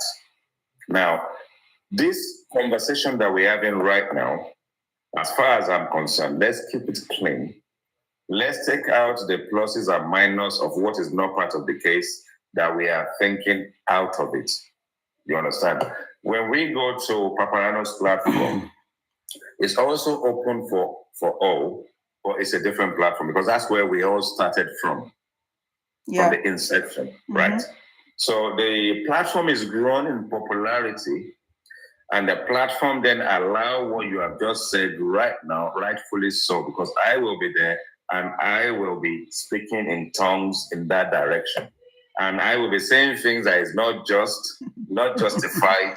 I wasn't there, but I will be saying it as if I'm there because that is how the platform is grown over the years. So what we are going to create is to allow a platform where people can speak differently, engage differently. That is not to take anything away from those platforms, but that is to create an aftermath. Because how do we engage after justice? How do we engage when this thing is all over? And we need to create a foundation, a template for how we engage with ourselves going forward. We are not fighting. You are Wumi, you are Baba, you are from MOHB. It doesn't matter. But when justice is served, it's a different fight. But bottom line, we believe we have something in common. We're all going to die. It's just a matter of how long it takes, how healthy you are, your DNA or whatever. But we all have something in common. We are all going to die regardless of how we detest it. They say, go and do your will. And you say, no, are you wishing me dead? No, they're not wishing you dead. The thing is, at the end of the day, if you don't do a will and your family do not know that you've had kept 1 billion naira somewhere, it will go to charity. Yeah, it will go to charity. So do your will if you have to. But we all going to pay.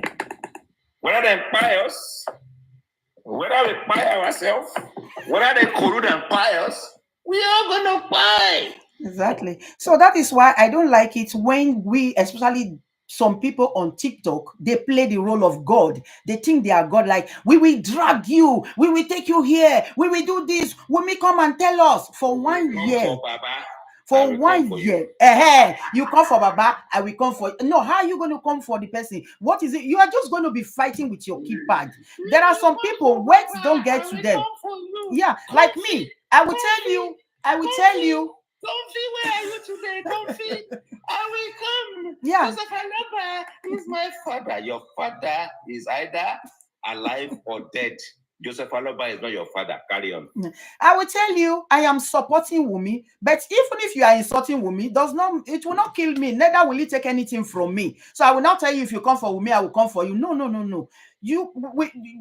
Some people have dragged Wumi for more than a year. Where did he lead them to? Now they have turned around. They are not dragging themselves. And I'm looking at them and saying, you see, now you know the type of people you are. You people are just wicked. You just want to fight. You just want to drag. You just want to cause. Madam, you've spoken well. Let's give other people room. No, wait. Let me conclude with this. I just have something. Hold on. Let's do it this way. Madam, never conclude. You want to answer me, aristocrats? No problem. Madam, you will conclude. Yeah. As soon as Madam concludes, the next person should just open mic and speak. Carry on, Madam. Thank you. So my own is that I am supporting Wumi today because Wumi was not the only person in that house. According to them, they said they were 15. So if you cannot drag those other 14 people or 13 people, why are you singling out the wife and dragging her because she is the wife? So it is this victimization of a widow because she's a woman and she's the only female in that house. How do you think a female will be able to kill MOHB, the husband, in the presence of 13 other male there in the house, and nobody is coming out to say anything? It doesn't make sense, including that the blood brother is in the house. It is impossible for Adura to cover. Mute yourself as you come in, please. Sorry, madam. Okay. As you come in, mute yourself. It is so impossible for Adura to cover for Wumi if Wumi is responsible for the buying of MOHB.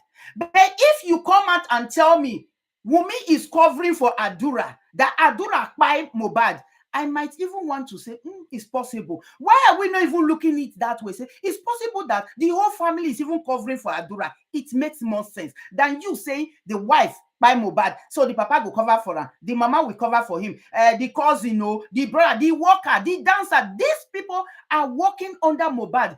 MOHB is their breadwinner. They don't have a job now. Why would they want to cover for Wumi? It doesn't make sense. That is why me, on my own, I use my number 6, say, the wife is not responsible because... Madam, you've spoken well. Okay, then go on. I think I will just stop there now. Okay, no problem. Anyone that speaks soon, out of the people who haven't spoken, you have the platform. Okay. Move your mic and speak. No. Look, well, opinion and diagnosis. Let me tell you, and this is why some of us, we are indifferent. I think people or whatsoever were in that house. Yes, Wumi is a wife to MOHB. So are you trying to tell me, First Lady, that you don't smell? It's Julie, not First Lady, it's Julie. Okay, Julie, thank you, Aristotle. Are you trying to tell me that you did not see anything wrong 1 year afterwards? Are you telling me that these people cannot plant together? And are you telling me that wife and brother and workers did not know what was going on because they failed to do their due diligence? Now, let me bring you up. Why Wumi and Baba Mohbad took a lifeless body to the police station, and Wumi was already having a certificate of death. Who told you that? It's not true. But she did not release it to Baba Mohbad. Have you thought of that? It's number two. I want to use Aristo. Thank you. Why? The police said they released the certificate, but they did not say to Wumi. Yes, no, you just came back. You dropped earlier on. Bibi, sorry, let me just correct you something. The police said the certificate of was released. Okay, but not to Wumi. When I finish, make your correction. I won't interrupt you. Hold on, listen to me. I know we can interject, but let's speak one time at a time. Let someone finish their expression, and then you speak, so that we don't have back and forth. Because exactly that way. Please. Thank you. Now, 1 year down the line, Wumi came out in Yoruba language and said, Abiamoye Egbami. I don't know what tribe you are, but what that mean was the mothers of this house, of this world, please come to my aid. I've been bullied. I've been dragged. I've been traumatized. And there is one particular TikToker called Yinka TNT. I think she's based in the UK. I stand to be corrected. She came out, that was when people were talking about DNA. She came out and said, Yinka in Yoruba language, Wumi, anything about B, Kokinku B. That was what that lady said. Now, if you guys are saying that Baba went to Wumi naming ceremony, can you translate what Yinka TNT said, please? Okay, well, what that means is, look, if you are not guilty, you will not be scared of going to the shrine to swear, because you know your hands are clean. Okay. Let's put a bit of decorum. I hope that translation. Hold on. Let's put a bit of decorum into the process. Now, the situation as it stands is that we have a judicial process, and we speak in English, and the presidency is after we have a constitution, we have a judicial process. None of it will welcome Babalawo, church, Muslim, or anything. So whether someone wants to go and swear or not swear, and Ume did say to Baba, let's get the dead to actually seek vengeance, right? Baba said, I'm a Christian. I have not sort of like linked to that kind of abominative idea and that kind of desecration and all that kind of stuff. So carry on, Stevie. Thank you very much. Look, when Yinka TNT came out to make those utterances, some of us were just thinking that Wumi will just do the needful. Now, the fact that Baba attended the engagement, the fact that Baba attended the naming ceremony, that would still not stop Baba or any other person calling for DNA I don't know if you are married or single. Look, I have a boy and I have a girl. I got married to a Ghanaian princess, and along the way,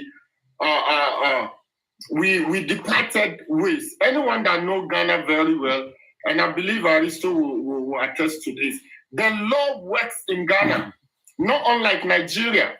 When I was going through my divorce process, look, the lawyer of my former wife was on my neck that I must pay a push-up. And again, anybody that is familiar with Ghana, you will know that Ghana is a motherland. When you give birth with a Ghanaian lady, the children belongs to the lady, not you. Hold on, baby. The crown jewel. I hail you, madam. Welcome to my platform. I love you. I've always enjoyed our conversation. I'm pleased to have you on this platform. Carry on. The IT, let me just drop so that other people can come in. Okay, then bye. Thank you. Can come in. Okay. Bye. Thank you. Look, carry on, baby.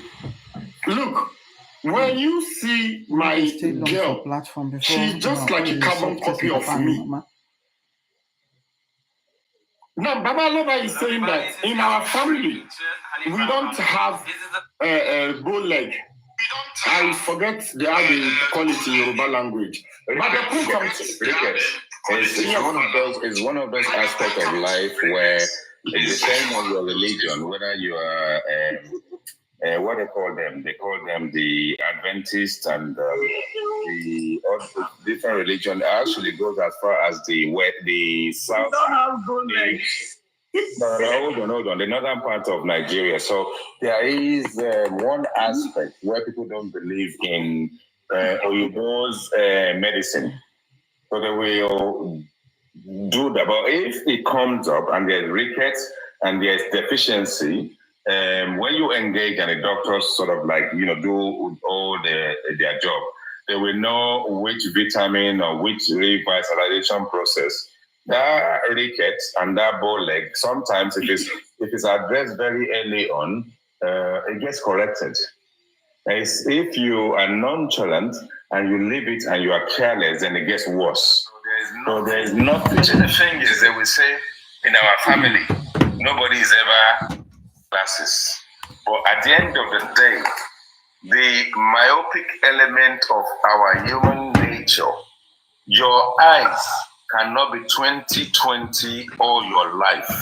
At some point, you will wear glasses whether you like it or not. So if you then have a child that have to wear glasses for correction at a very early age, deal with it. It's got nothing to do with cheating. It's got nothing to do with anything. Carry on, my brother. The point I'm trying to make over here is, look, I don't know,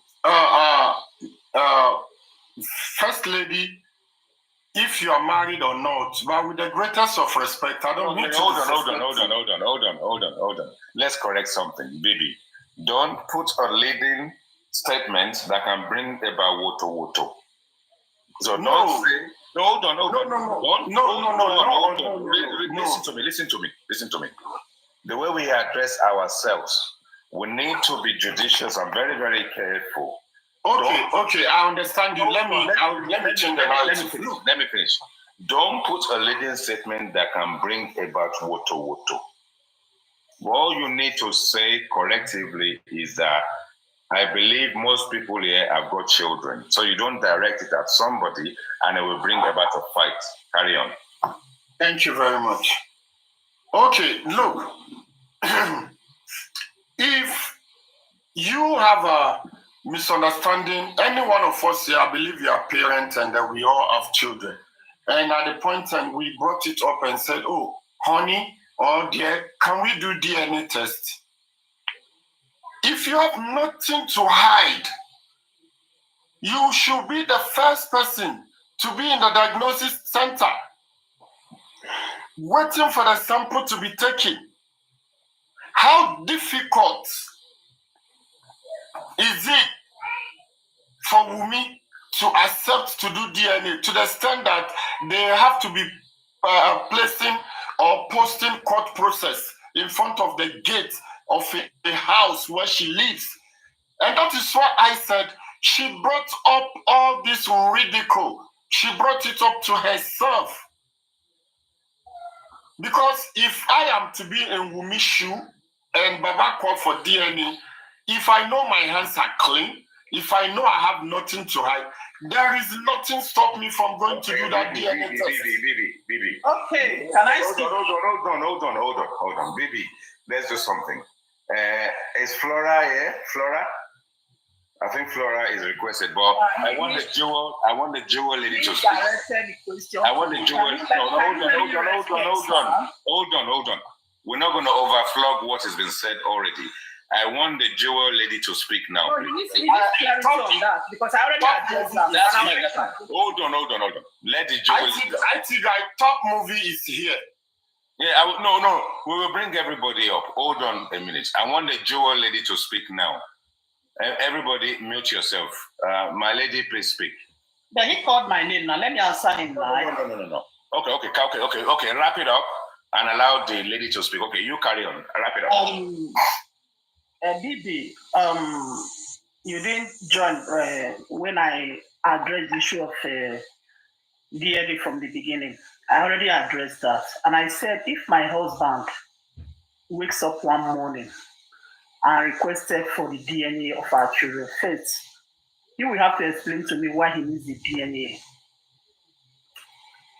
And I will gladly do it because I'm 100% sure that the kids are his. And after doing it, will the love still remain the same? Because of the distrust he has in me, I said I will do it. 100%. Baba is not Wumi's husband. And how did Baba even ask for the DNA on a BBC interview? I think we need to educate some people about. Hold on, Bibi. Let her speak, please. I think it's you that even need the education. No. Madam, hold on.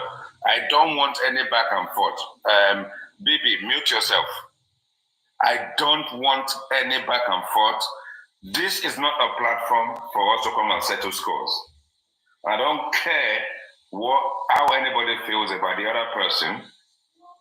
We have to be respectful. So let people speak. When you want to interject, be judicious. Use a bit of what God gave us to be soft and gentle so that we don't have fracas. Because if I want to do fracas, I won't open this platform. I will go somewhere else and go and do it. So okay, let me be respectful. So carry on. Let me just conclude. Okay, try and conclude. How did Baba ask for the DNA? On TVC interview, on BBC, on what's it called, the Berekat's platform? Is that how they do a DNA that is supposed to be a family matter in a family meeting? So the question is left for you to answer, Bibi. Thank you. Okay, thank you. Okay, hold it there. Mute yourself, everybody. Let's okay, finish up, Bibi. Finish off now. Thank you. Baba never asks of DNA test on TVC. Baba never asked for DNA test on BBC. Baba never asked for DNA test on Brekete. What Baba said is, Baba repeated himself of what he asked for in court. He said, Moniko Jakaloshe DNA. That does not mean that is the platform is asking for it. When you have already Bibi, let me stop you there. Do you believe that Baba has the right to be asking for DNA at the time he did? Absolutely, yes. No, hold on. Baba said the reason why he's asking for DNA is because of the public. Correct. Hold on. And we, First Lady said it judiciously and said something about his family matter, right? Why does Baba, who can't use his brain, who gave the power of attorney to Muiwa, Where did he get a brain to listen to the public? You've given your veto, your right to somebody else. You are now listening to the public. Who the bloody hell is the public? Carry on. Look, after how many of us remember the phone call between Baba and Wumi? When Wumi was insulting Baba, and those are the words Wumi used in Yoruba language. Any Baba Olori Burukui, Shefe pa Liam, Be Shepa Okomi, Efe pa Liam, Be Shepa Omoni. Let me stop you there. Did Wumi not retaliate to Baba calling her Ashana, calling her transformer, and instigating that she is loose and she's Ashana, she's sharing everything everywhere? Answer that question. Did Baba not start the problem? No, IT guy. Look, let's be honest, violent begot violent. Yes, so who started it? Wumi started it. No, Baba started it. Oh, really? Baba called Wumi Ashana first before Wumi retaliated. Respect. Aristo, can you please unmute? No, Bibi. Baba is already gone public and is already touting Wumi as Ashana already. And Wumi retaliated. That was latter. Yeah, but who started it? Wumi. No, Baba started it. Okay, let's give another person the platform. Yes, okay. Anyone who wants to speak, just unmute yourself and just speak. Anybody, just speak. Go for it, just speak. Good evening, everybody. It's evening. Okay, hold on. Can someone drop if they are not going to speak? There's someone there who hasn't spoken. I think that person should just drop because I don't see the essence of having someone in there who came up and is not speaking. So can you drop, Bibi, can you drop Coco Berry for me if you can? I'm the one speaking now. Okay, I was waiting for everyone to... Look. I apologize. Okay, speak, carry on. Okay. Good evening, good morning, good afternoon, wherever you are. Good evening from Abuja. Oh, okay. I have a few things to say concerning... Hold on, lady, before you carry on. Bibi, are you moderating now? Have you got control? The moderation is not effective. Okay, maybe we kick in another session. Okay, carry on, lady. Thank you. So I have a few contributions to make on this topic. First and foremost, for me, I feel like Mohbad's father overdid what he did. In fact, there are some things that he shouldn't have even done in the first place. Like, number one, if we're going to talk on the case of Mohbad, he shouldn't have buried that boy without the involvement of the police, which I don't even want to go deep into. That one is another case on its own. And number two is concerning the DNA. I don't think a grandfather has a right to be, asking for a DNA. Okay, let me say anyone can ask for DNA. But your reasons of asking of DNA in court, will it be guaranteed? Like, will the courts give you the go-ahead? Will they accept your request? No. Because to me, the Constitution says that only 3 people are, liable to ask for a child's paternity, and which are the father, the mother, and if there's a third party that feels like that particular child belongs to him or her. 3 people. Yeah. So, number one, before Mohbad, died, he never came to the public to, deny that boy, that baby. Or he never even went to any of his family members to say, oh, this baby is not mine. called MOHB. He never told anybody, any of his family. He never, had any dispute with his wife. The one we are hearing from Prime Boy is just, I don't want to believe that one. It's just a make-up story. He's trying to remove whatever, from his name. So after his, demise, the father coming out asking for DNA, not even calling a family meeting, like a father should behave. A father, for crying out loud, an elderly person. You cannot, if you're even saying, okay, people are, speculating this rubbish about your grandchild. I think you owe it to your son, MOHB, to come to the public and say, "Hey, John, Tori, you're long. We are looking for the death or whatever killed my son. Please do not divert issue to where it is. And please do not make accusations. This boy is my grandson.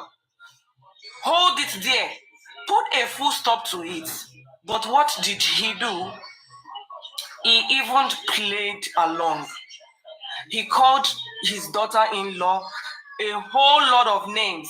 Called her a murderer because you saying somebody poisoning someone means you're accusing that person of murder. He accused Wumi of poisoning MOHB's food and, putting poison in his food and going to F around in Naira Marley's house, which Wumi never stayed in Naira Marley's house. She never stayed with MOHB in Naira Marley's house. He called her a whole lot of names. And then you are telling me that this girl should succumb, and even went ahead and said, "I hate her. She fought around." And you people want that girl to submit her child to that kind of a person. What gives you the guarantee that if she gives that man the go-ahead to do it because it's the Olori Ebi, that man will not manipulate the result? A man that has the mind to come to public and say a whole lot of shenanigans about her and her baby will do whatever to make people see him as the, the truthful person. Let's slow it down now. Let's slow it down. What gives Mr. Joseph Aloba to believe that he can kind of desecrate someone's character because he wants to make a point? Because if this woman has been loyal to your son, you've not been close to your son for so many years, and it was around the time of the guy's demise that you got closer to him because the guy is trying to get the mother and father to come together. Now, conjugation is not what I'm talking about, but you just want to bring your family together, which MOHB did very well. We have to kind of commend him highly of that move. And then we went through that process, and then you're beginning to know your son. You went on that Saturday, and then your son died. On that day that you went in there to go and see your son on that Saturday, Wumi would have been receptive to you. Wumi that has accommodated you to bring your Ashanas to our house. That you'll be shagging Ashana in your own son's house. Yeah. Is now the one that you now want everybody to believe is Ashana. When you haven't even taken your own trophy for being a useless grandfather, a useless father, and a useless father-in-law. In Yoruba, ìwọ bàbá olóṣì, ó gbé olóṣó lọ sí ilé ọmọ ẹ̀, ó lọ ń dó prostitutes nílé ọmọ ẹ̀. An abomination on our land. Bàbá ń gbé lọ sí ilé Wùnmí, kò ń ṣe ìyàwó bàbá, kò dẹ̀ ṣe girlfriend bàbá. Ashana ni bàbá ń gbé lọ sí ilé Wùnmí. Ashana ni bàbá ń gbé lọ sí ilé Wùnmí tó lọ ń dó. Ìwọ wá jáde, ìwọ wá ń sọ pé Ashana ni Wùnmí. Èwo ni báwo la ṣe fẹ́ rí? Mr. Aloba, Joseph Aloba, who told you that Wumi is transformer? When you found out that Wumi is transformer, when did you sit your son down and told your son that this woman is not suitable for you? You see that? Because you are the father of MOHB. When he was alive, and you believe Wumi is Ashana, and you allowed your son to carry on with Ashana. And then when this guy now dies, you are now labeling the woman Ashana. Do you not realize that Baba Olori Buruku ni? Very Olori Buruku somebody. Baba Olori Buruku, Joseph Aloba, Olori Buruku ni as Baba. You are a useless and a wasted father, a useless and a wasted father-in-law. You are a wasted and useless grandfather. DNA to property. You are doing the DNA because you want to inherit your son's estate. You are not doing the DNA for shit because the CTC doesn't have a requirement for fucking DNA. And you went in there because you want to stop someone who is nurtured your son, look after your son, who is fucked your son, fed your son, whether it's Indomie or not, whether take away or not, accommodated all his friends, accommodated Adura, Darusha, Mama, you. Hold on, let me rant. You useless Baba. Your son left home at 16. When did Adura leave home? When did Blessing leave home? Who the hell are you? Who are you, Mr. Joseph Aloba? Tani Joseph Aloba. Tani Baba Mohbad. Who is Mohbad's father? Because you even giving people an impression. And Abba said they decided to play you. Abba said they came and said, you are not the father of Mohbad. How does it stack up now? You that is saying the child is not Mohbad's child, but you want DNA. Abba said they said you are not Mohbad's father. Have you debunked it? Have you taken her to court? Have you given us the outcome? Hey, Shekbeteri, see what they happen. What goes around, turns around and fucking hit you in the backside and shag you like a bitch that you are. Carry on, my lady. So, and let me also buttress to what you just said. This same Olosho is who Josie by himself took to the mountains to go and get prayers, fasting and prayer so that she can get pregnant for his son. You carry the Olosho Ashanaleki transformer. You carried her 2 fucking weeks. Lengbadura, Olua, Sheyanu, Jakamode, Oloyun, Jakamode, Kobimo, Jakamode. You did for 2 freaking weeks. The baby that you are denying now, you want to share show me, you nothing where you know do. So that girl, that Ashana go born that pikin for your son. And now we now understand why you did all that. Because in one of your voice notes, recordings that we heard, with your voice, you said they have told you in several places that you've gone to that Mohbad has a short lifespan. He will not grow old. He will die very soon. And then you now use, Wunmi was your prey from the beginning. Hey God, I don't know what I want to tell you this man. I don't know the word I've used for you. You carry Wunmi, you took her because she's your prey. That girl was not planning to get pregnant. She had a whole lot other things to do. She graduated. She's a graduate. She has things, plans for her future, together with her husband. But because you know your son was going to die soon, you took her, the Ashanao. You don't see another good girls for your church. I see you're a pastor. You don't see good ladies where you see, carry me, they go get the left for your pikin. Now that same Ashana transform her Lekki. You see that she was worthy to carry the seed of your son. I have a lot of things to say, but make I calm down, make other people talk. Make I break them down now. We be say, we don't ever know for a while. We don't reach area. We be say people they join and they think say waiting will they talk about. They waiting with the freestyle. come up and speak your mind, and then as long as you're not abusive and you know the fight panelist or whatever, come up and speak. So we are here today, and we got up to a point, we can't reach area where they tell us, say, we make on ourselves, say she could do DNA. So what's in the happen now, be say, the inquest, they won't inject this kind DNA into it. Now the magistrate will get proper error. Now he tell us, say, that one a family matter. So if you now want collect property and now want collect royalty, make you carry that one go another court. So magistrate say, okay, now that section there, if you have opened the door on the left there, you enter, now family court be that. So make you now carry your jegbe and your rubbish, enter that area.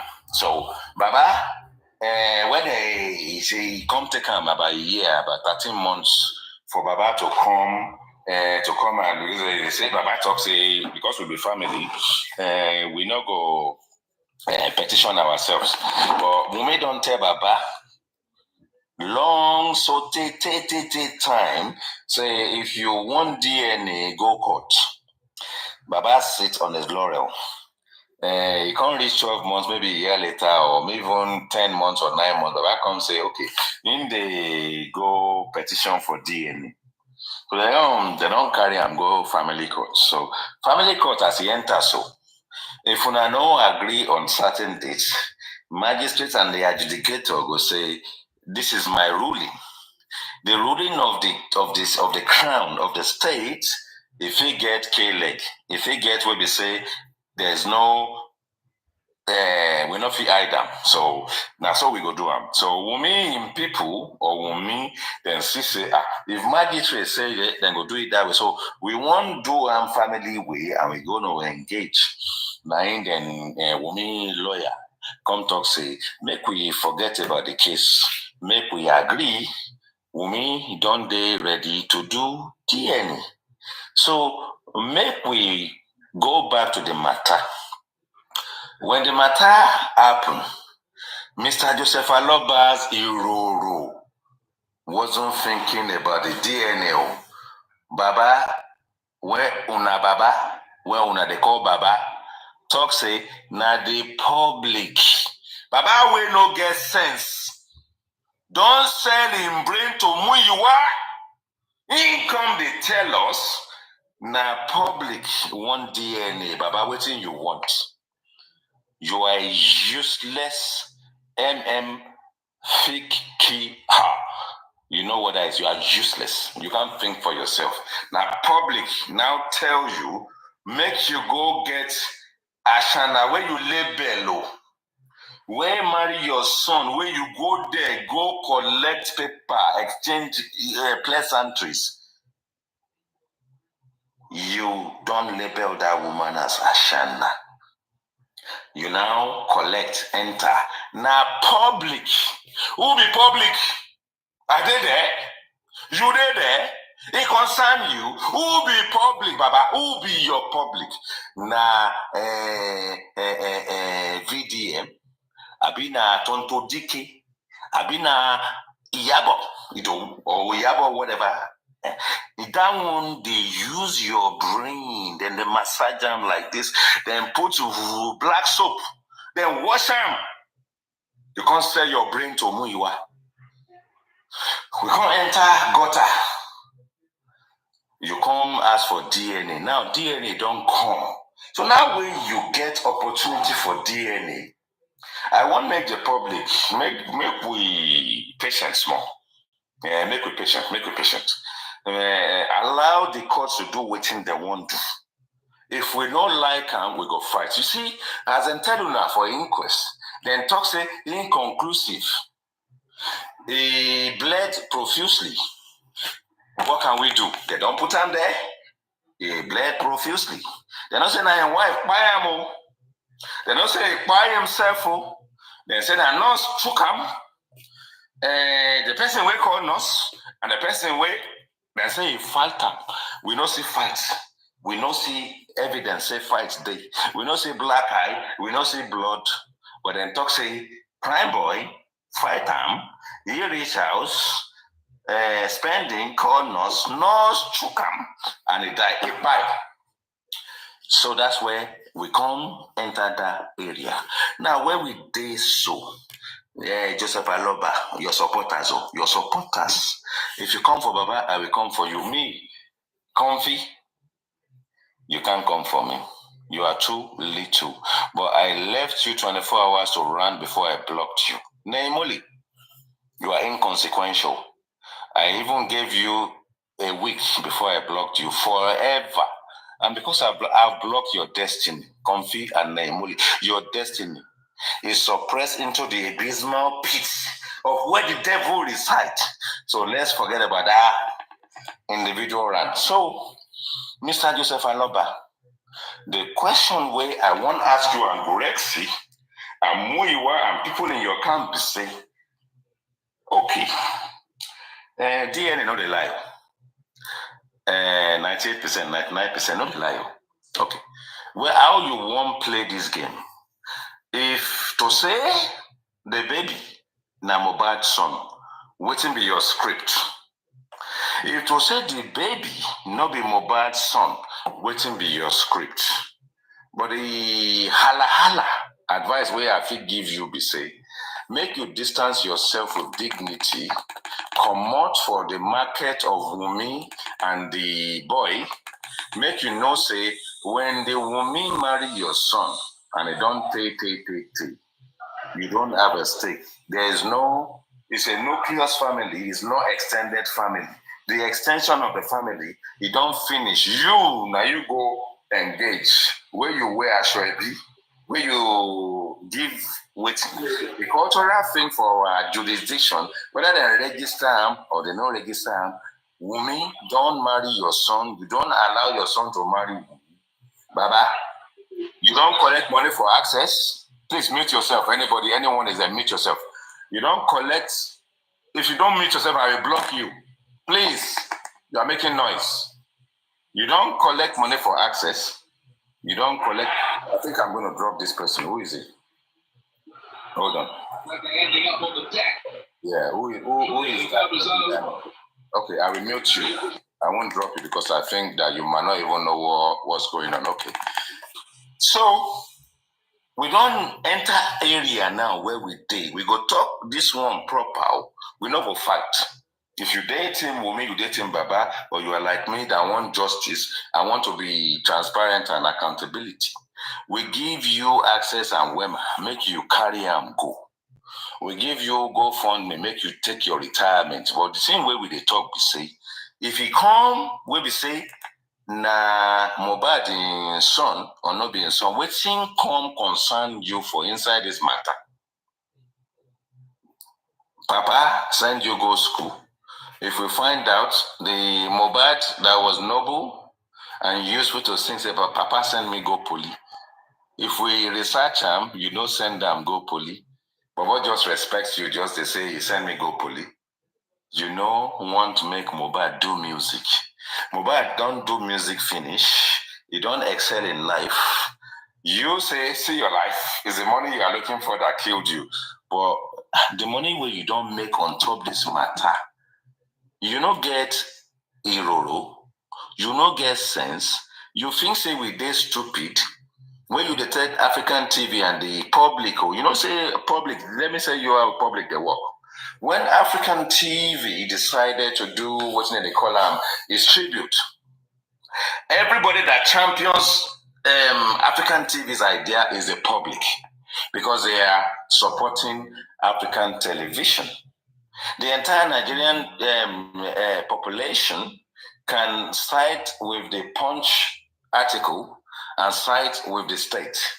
But us that want to support African TV, we are the public in our own right, supporting our brother so we can give this guy a needful tribute. You don't bury your son. You don't bury him, you don't bury him. Now, advocacy in the public is not social media, is not email to the government, is a number of movements, that is the public, that allow the exhumation of the body of your son that you have unjudiciously buried already, so that you can just call lawyer and share the property. That movement saw something wrong here, and they brought the body out. You're now saying you are looking for justice. Joseph Aloba, think, use your brain. Look, we are in elementary school. That is the reason why I believe Joseph Aloba is not looking for justice, because justice wasn't actually his game when he buried his son the way he did. Because if justice was his game when he got to the house and he saw blood on duvet and he saw broken railing, even if that was the case, he should have gone straight to the police and get police to come and investigate. That is how we know he was looking for justice from the inception. Wunmi doesn't have a reason to be looking for justice because her husband died. The people that are supporting the Wunmi are supporting her because the injustice of what widows go through in our country. So Wunmi doesn't have a reason to be looking for justice because Baba and Wunmi agreed to bury Mohbad. So the two of them don't have a reason to believe that his burial, as he did his untimely death, not investigated. They don't believe there's anything wrong with it. And that's why they agreed to bury Mohbad. When the public then came out, Wunmi did not say she's fighting for justice because she doesn't have a reason to. She's a witness. She doesn't have a reason to fight for justice. The person that is fighting for justice is fighting for property, Mohbad's estate, and his royalty in future. That is what Mr. Joseph Aloba is fighting for. Disclaimer, is my opinion based on the way we see the case, is my opinion based on the way we've synthesized and broken everything down logically. It is my opinion on the matter because it's a public case. And I have the right, constitutional right to have an opinion. So if I have an opinion, it is an opinion. If you don't like it, jump, take an elevator to a 25-story building. You can go to America, the state building, take elevator in there and fly like a Superman and see if you're going to get downstairs judiciously and in one body and one unit. Disclaimer, that's my disclaimer. I have the right, everybody have the right, anyone on this platform or any platform have the right. You did not have the right to go and put something in a Punch publication to stop African television from doing what we, the public that support him, believe is our judicial right. But African television respected that. There wasn't anything constitutional in you stopping him because she really should have done it then. And we would have actually seen how you and your gorillas, Gorexi, and the rest of them will stop him. And that is the fault I have of African television. It should have gone ahead and done it. All African TV needed not to have done, don't turn it into a competition, don't turn it into giving people's trophy, but run it. And there's nothing that idiot, that smelly ass motherfucker can do about it. Anybody who want to speak, speak, and let the truth set you free. Carry on. Anybody? Oh, I was a little busy when you first asked me to interject. I don't understand why we're fighting this again. I really don't. It's like people are baptized with fire. Who? This IT guy, me pacho nyabotre kakra why? Mami wie me the answer. Well, you need to translate that one. I asked him to be a little patient. Oh, I am patient. But you see, the thing is, we have this platform. We have to allow everybody to speak. And when we have narratives, we have to dissect it instantly so that we don't end up losing ourselves. We need to carry ourselves that way. And that way, it's not a position where some people come on the platform and want to come and take over. That is not going to happen. Mm-hmm. You know, IT guy, you know, with me and you, we do have good conversations, right? Hold on. Before you speak. Flora, do you want to speak? Can you unmute yourself, Flora? My beautiful girl, my beautiful baby, my kind and soft-spoken baby. If you can unmute yourself because you've come up, I will really appreciate it. I think, are you still there or have they dropped you? But if you are there and you want to, okay, give you a minute, okay. Let's give Flora a minute. So carry on, my lady. So my point is, look, a lot of, I know where my biases last. Hold on. Bibi, if you are there, can you drop yourself and allow, Bibi, drop yourself. We need to bring Jack up. Okay. You can't be occupying that space. So drop yourself. We need to bring Jack up, please, Bibi. Thank you. Yeah, no disrespect. We'll bring you up again. So let's see if we can bring Jack up. Hold on a minute. I want to bring Jack. So Jack is up. Jack, mute yourself for now. You're going to come up. We're waiting for Flora, but my lady, carry on. Thank you. Carry on, my lady. Like I said, I know where my biases lies, right? Everyone knows I support Wumi, but that doesn't negate that I do not have the objectivity, right, to see wrong when I see wrong, even if it's Wumi. My problem is the other side is that, hey, stop. They don't want any responsibility or mistakes attached to the father of the disease. Hold on, my lady. Anyone that is on the our area, mute yourself. People, let's tap. Let's share. Let's look at the top and take it to 40K. It's not difficult. Let's just tap and take it to 40K, 36, whatever. You know, because I'm not asking for lion. If you give me lion and you give me universe or elephant, I will take it. But do me a favor, tap and let's take it to 40K. Carry on, my lady. So so right now we have a DNA accepted. I don't understand what is the Wura and problem about. You want DNA. Okay, she decided to do it at her own discretion. She has accepted to do the DNA. Ejo kilo to Frejo, what is the problem exactly again? Okay, hold on. Let me engage you on that DNA aspect. Okay, now in Cotton Frejo is the fact that we, the public, is split into different arenas. And the public that don't have representation becomes part of the state. And the state and the police will educate on our behalf because they are fighting directly with whoever they believe did the issue. You understand? So it is useful for us to understand that we will dialogue on it because we've been dialoguing on it for 1 year. So we need to respect everybody's opinion and take on the matter. And yes, people will debate it. Yes, people will believe that they have a voice.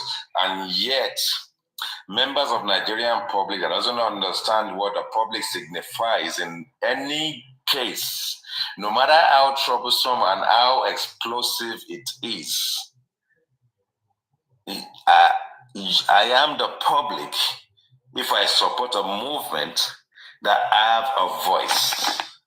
Otherwise, I will wait for the state to pass the judgment. We need to educate ourselves about who the public is. The public is used loosely as a word, but it doesn't signify that you and I are public. But if you and I want to be public, we are the naked public. That when the state passes judgment, we are those public. But the ones that are representative are the ones that are moving this cause. So if I support African television as a movement, and African television have a stake in the case, although I'm a member of the public, but it is a public that is represented. Otherwise, the rest of the public is whatever the states come up with as the judicial process that has been sifted and done diligently We have to accept the outcome of it, but we should allow people to vent their frustration based on the fact that not everybody that come on this app understand the case. Not everybody have been following it religiously up until now. People have missed a lot of stop outs, and there will be a lot of misgivings where people will say, she has agreed, so why are you shouting? No, it doesn't work that way. Carry on. So in regards to even yesterday's courts, there have been a lot of misinformation out there. And a lot of, the problem here is that people have formed their teams. That's the problem. And there is no open-mindedness to anything. It's either my team is right and it's right, and nothing else can be in the middle. And without having that sense within you, that's why a lot of people are frustrated. For me, I will never be frustrated in this case. I know where my biases lies, like I said in the beginning. But I'm also open in case my person, the person I am supporting, may be wrong in an area or two. At this time, without any bias, nobody has given me any reason to doubt Wumi.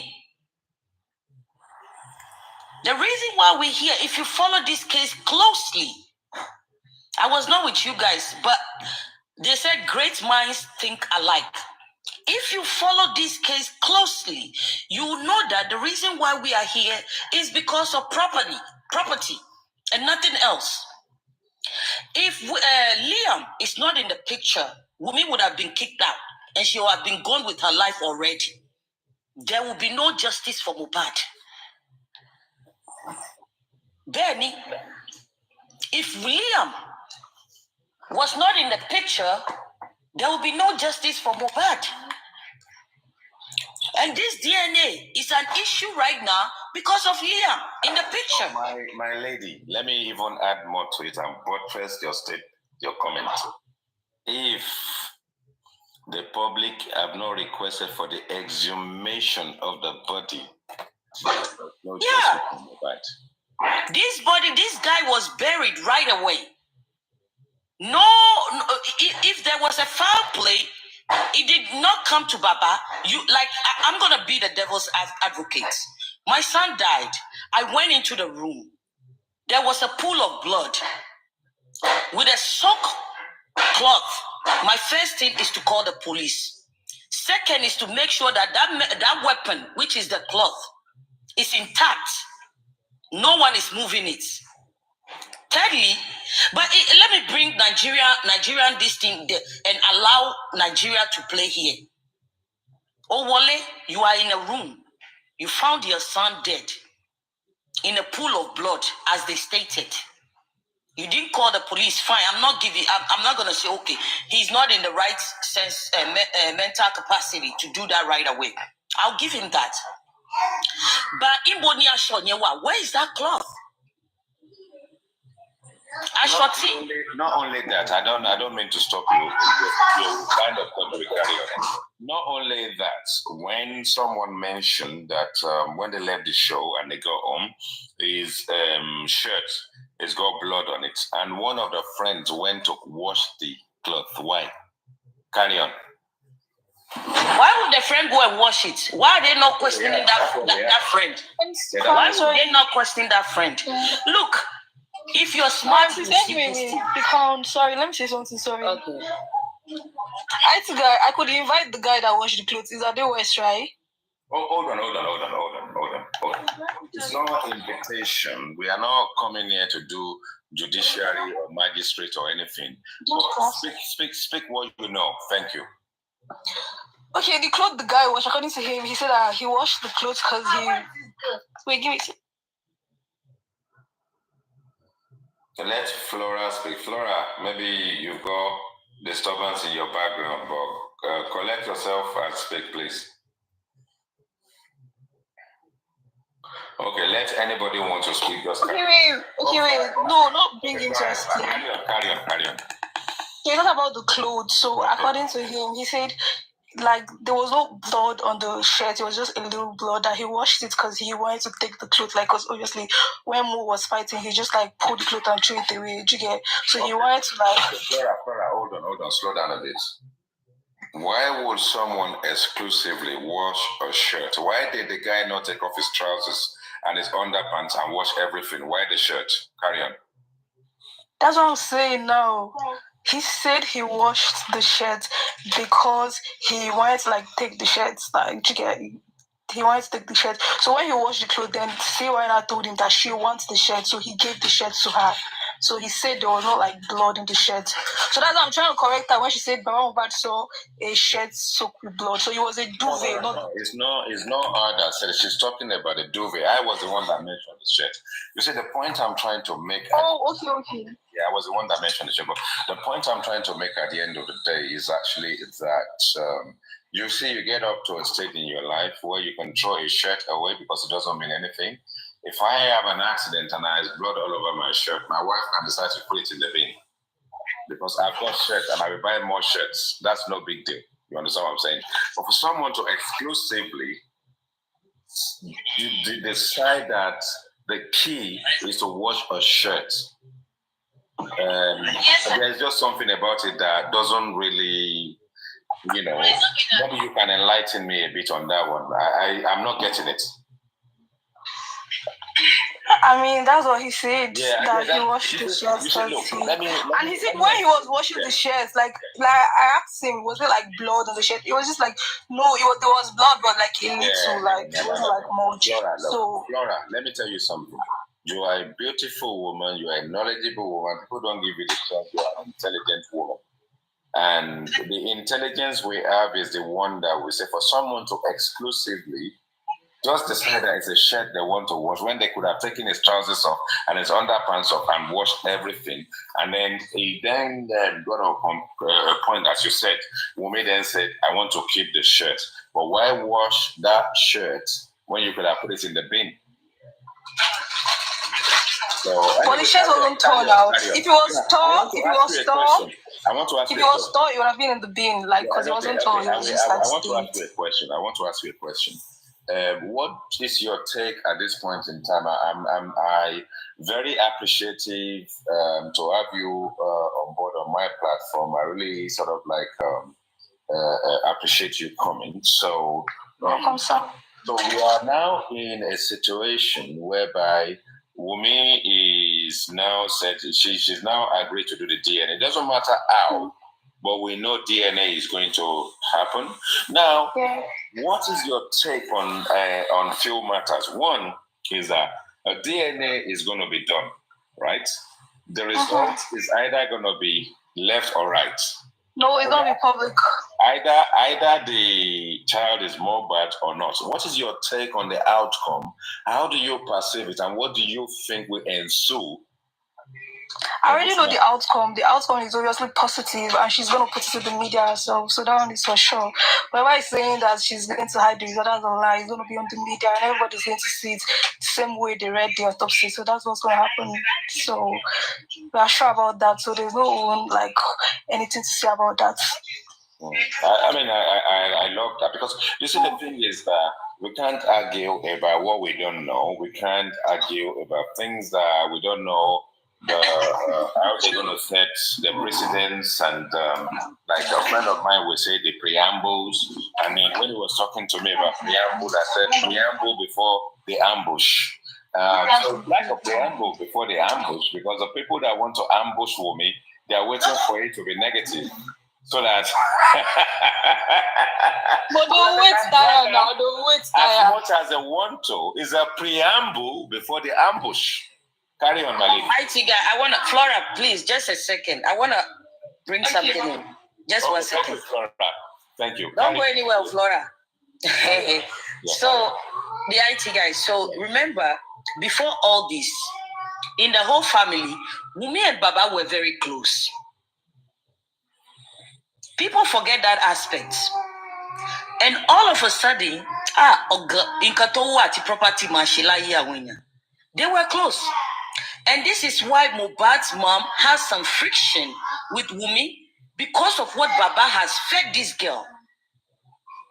She was not treating that woman right because of what her father-in-law has fed her. People are not looking over there. And then all of a sudden, the man you were very close to came from nowhere and asked and demanded DNA on your child. Hold on, my lady. Okay, house rules is 3 o'clock. I'm sorry, I will end the show at 4 because I've got work tomorrow.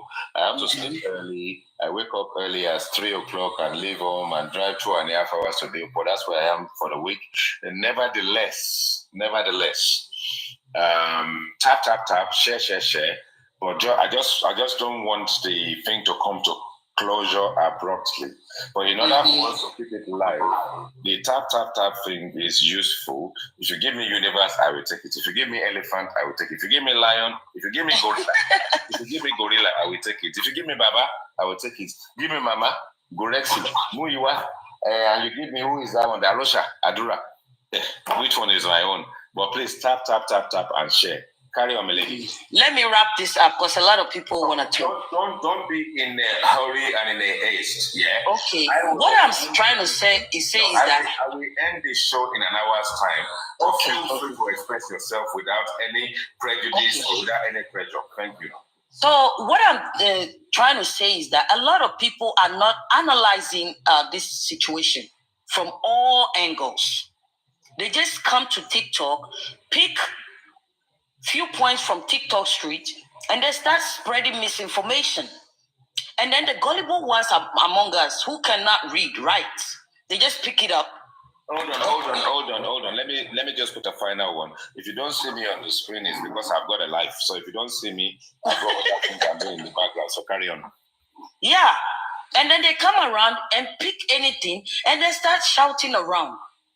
There is no way. Let me tell you guys that my father-in-law, just imagine that stab in the back. Nobody is looking at that. You are close with somebody. He knows how your child came about. But for some reason, he came from nowhere and demand a DNA. You would just go ahead and submit yourself and say, oh, let's go to DNA. No. We're going to do this through the right channel. And that's what a lot of you do not understand. She has accepted to do the DNA on her own terms. And the result will be read in public, just like the autopsy result was read. So don't fool yourself. At the a lot of you are going to be in pain. You know, on top of waiting, somebody matter. You are please, let's take care of each other. Okay, let's take care of ourselves. They're not lying. She signed an agreement not to disclose the result. That's all a lie. Yeah. It will be read in public. Everyone is going to see it. And then they're going to be ashamed of themselves. And Wumi did not say it should be read in closed doors. She never said that. He never said that. It was Josie that wanted to be read in closed doors. Exactly. But you know what? I'll keep. Let me go by my day's work. I'll let somebody else carry on. So let's be. My disclaimer on this platform as well. When it comes to name calling and labeling, we keep it sweet. Mr. Professor Aloba is allowed to be called Josie on my platform because Abosede, the ex-wife, calls him Josie everywhere. Josie, yes. So if you call him Josie, it's okay. Carry on. Yeah. So you know what? I'm wrapping this up. All I'm saying is everyone should have an open mind so that there will be no shocker. This is not your family. We are just trying to help. We felt like the way the boy was buried was unnecessary, and he came up. We are suspicious of the way he died.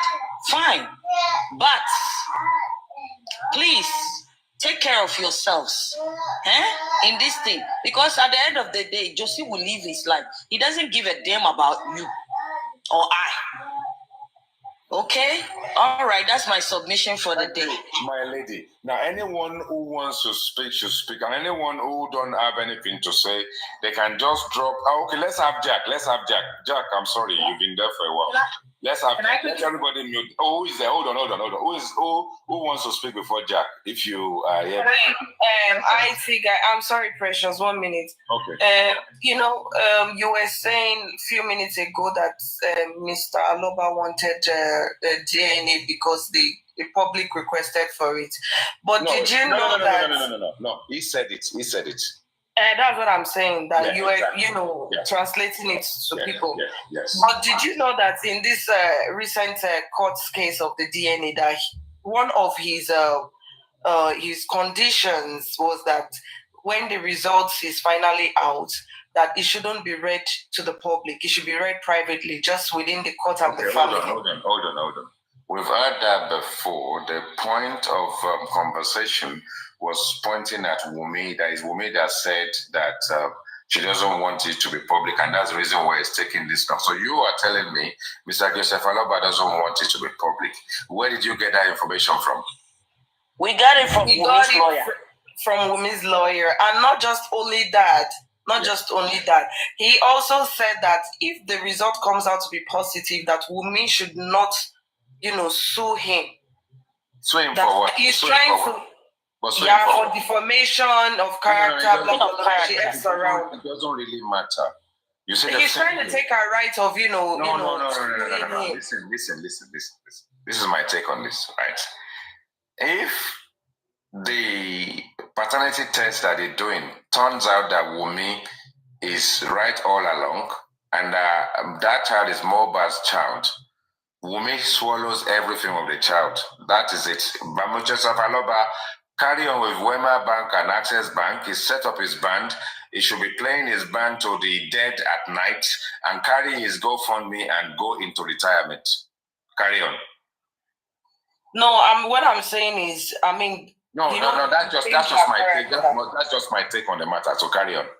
Okay, so what I'm trying to say is he's trying to remove her, right, civil right of, suing him for defamation. So that's one of his conditions. No, he can't though, but we know he cannot.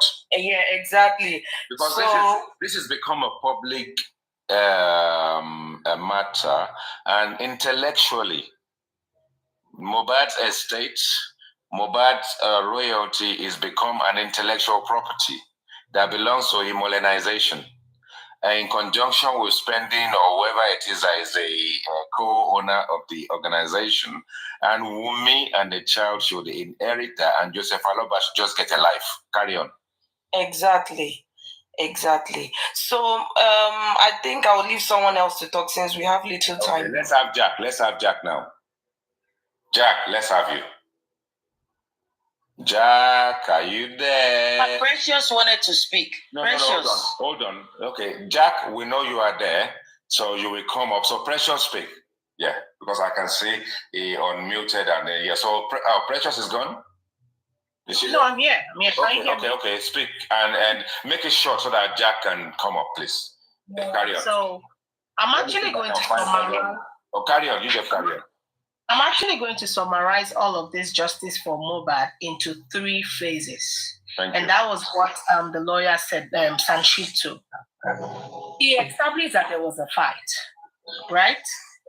Mohbad fought with somebody, there was an injury, and there was a nurse. Mohbad died as a result of medical negligence by the nurse, and the nurse confessed to that. My whole thing is, why did we have to turn all of these things upside down?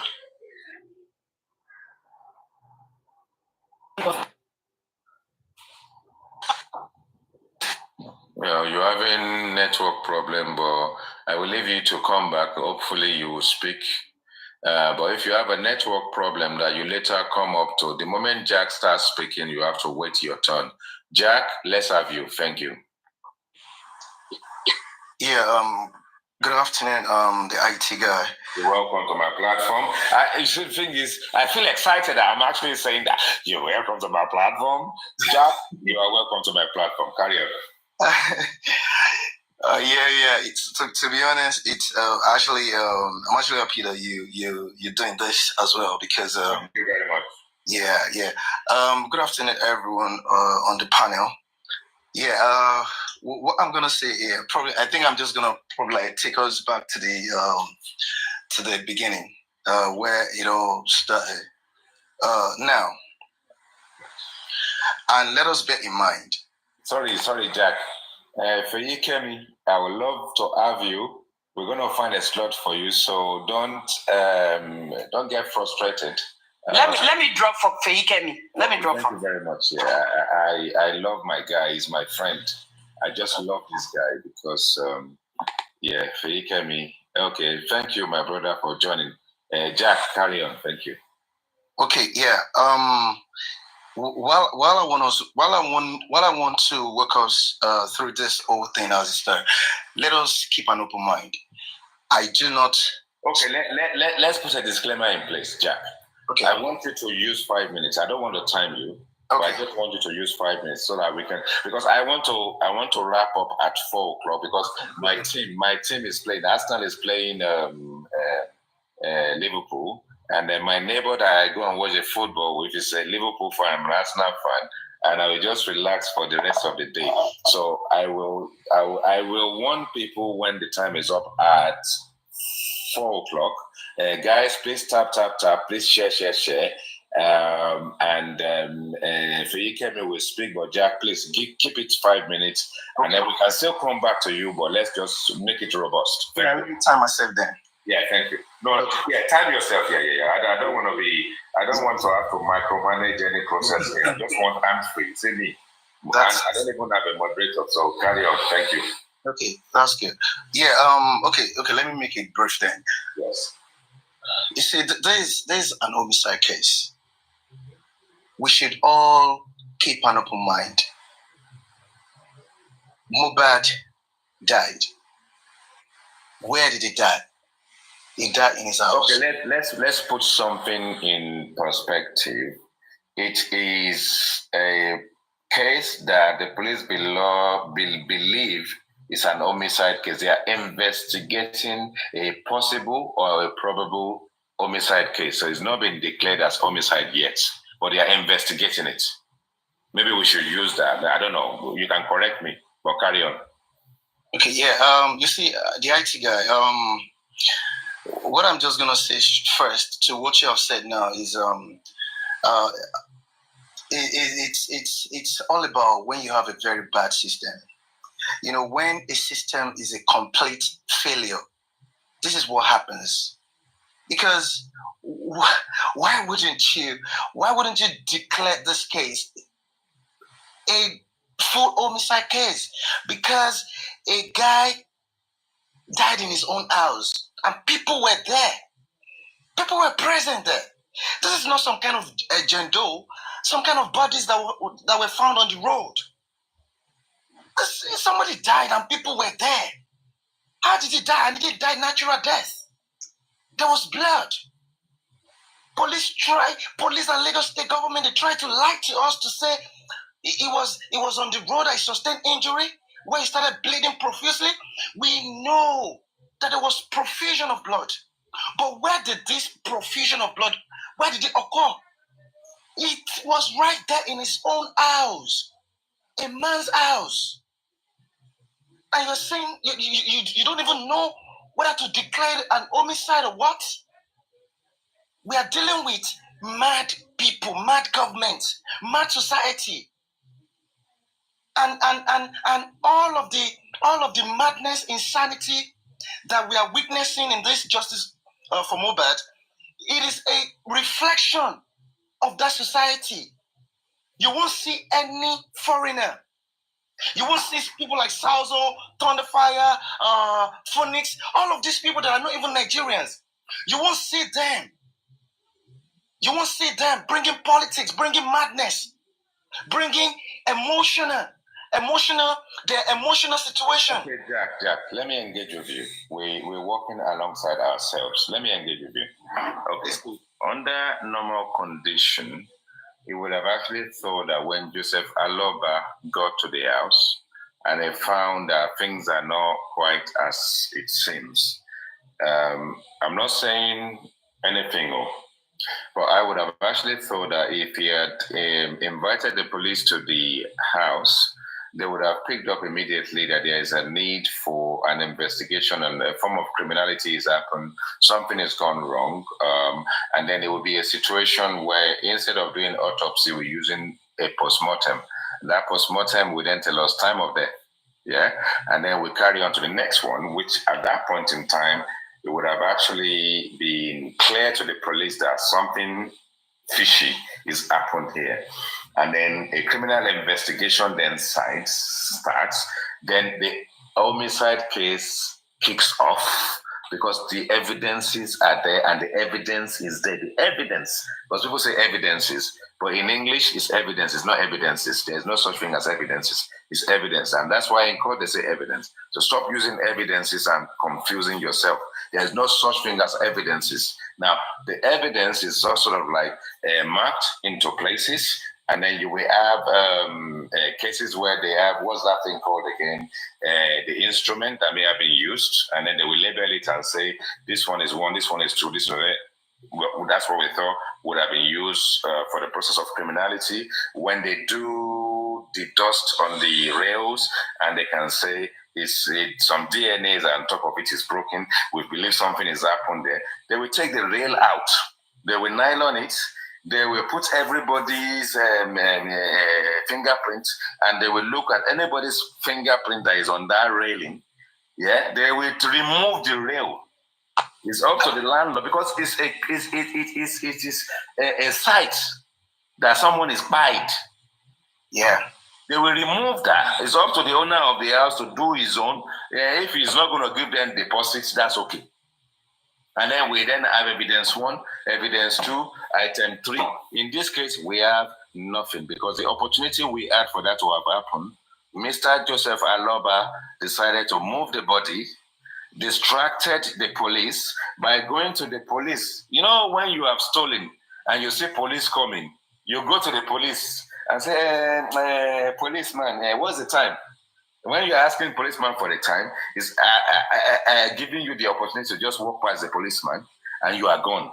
When they start looking for you, policeman, let me just drop it down. Yeah, so my take on the matter is actually that should the inquest precede what should have happened? Is that because someone has distorted that process in the first place? Carry on, Jack. I see. You see, I was coming to everything, but because you said because there's no, carry on, don't worry. There's no time. No, that's how I was. That's how I was. Carry on. Just carry on. You want me to carry on? Okay, good. Yeah, you see, look. In this case, these 2 families. I'm talking about Mohbad's family now, and the wife, and probably the wife's family, whatever. All of them, there is none of them that you can, that is worthy to say, to be tagged or to be deemed fit to have done the right thing. All of them they've acted crazy in this case. That's what we're saying. And to make matter worse, do you know what pains me every day is this? No single investigation has been carried out in this Mohbad's case. Before you can say whether a case is an homicide or even not homicide, you have to do proper, extensive investigation first. The police have not done nothing. But Jack, are we now saying it's too late? Carry on. That's the thing. You see, at the end of the day, you see this case, if you want, I have said it, that this inquest, nothing is going to come out of it. I've been saying it even before it came to a gridlock. I've been saying it. Look, they need to go back to the basics. Go back to where you started from, where you got it wrong, where you laid a faulty foundation. That's what they need to do for this. Jack. If we identify people who are responsible, for it could be a felon, they made a mistake. But if we identify people that are responsible in this process, not to align clarity in it as we are right now, who do you think? Which people do you think, as you're walking your way forward, should at this point in time be punished? Wait. When you say people to be punished, What do you mean? Like, can you clarify? Are you talking about because if there's a distortion in the process because of individual actions, okay, how do we punish those individuals to make sure that we're not looking at the process of leniency, and we don't bring tradition into it, and we don't bring any form of a nonchalance into it to say he did not know. So we look at the process from beginning to where we are today. Yeah, I get it. Can you just think who are the people that should be punished from a jurisdiction, from a legislation point of view, from a morality point of view? Yeah, if you know what I mean. Yeah, I get it now. Thank you very much, INTEWIE. You see, let's start with Mohbad's dad first. Mohbad's dad get into the house and not having natural response. Look at Bamishe's sister, natural response. When she was told, come over your sister, she went to OOSHA where BRT buses are parked, and she went crazy. She started screaming, you people have killed my sister. That's a natural response. So now, that's not even the issue now. The issue is this. He, without asking question, without questioning things, having allegedly seen blood, duvet soaked in blood, no question. You gave hasty authorization for burial. And sorry, Jack. Them to take that. I know we're rounding up. Take it to 50K. Take it to 50K. Jack, carry on. Okay, yeah. So you partook in moving the body. A body, you partook in moving it. So now you see, all of that is no mistake. It's no mistake. It's no mistake. There was a reason why he did that. There was a reason for that hasty behavior, hasty burial arrangement. So that's number one. Number two is this: the state, the police, their own part, they intentionally engineered the whole process to go that way, in a wrong direction, so as to subvert the course of justice. It was intentional. It wasn't a mistake. No. Jack, hold on. I'm going to bring someone to engage with you. Anyone who's just come up, unmute yourself and engage with Jack. Because we let's just do a round robin and put it in an impartial.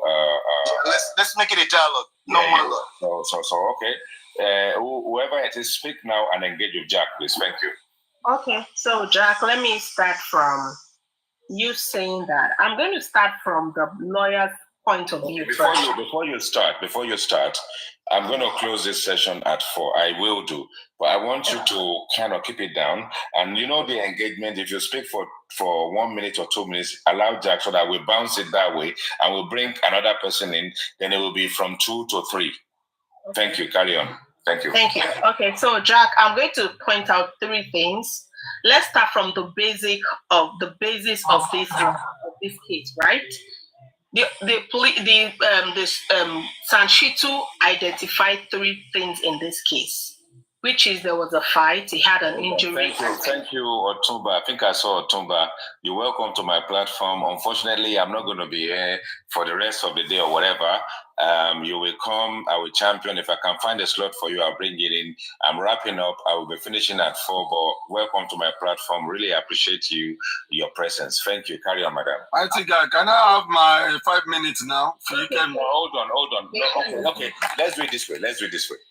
Now, let the lady speak for 2 minutes in direction of Jack. Instead of Jack to respond, then we come to Fiyikemi, and then we wrap it up that way. So, lady, please speak. Okay, so I believe that there was an investigation for Sanshitu to have established that.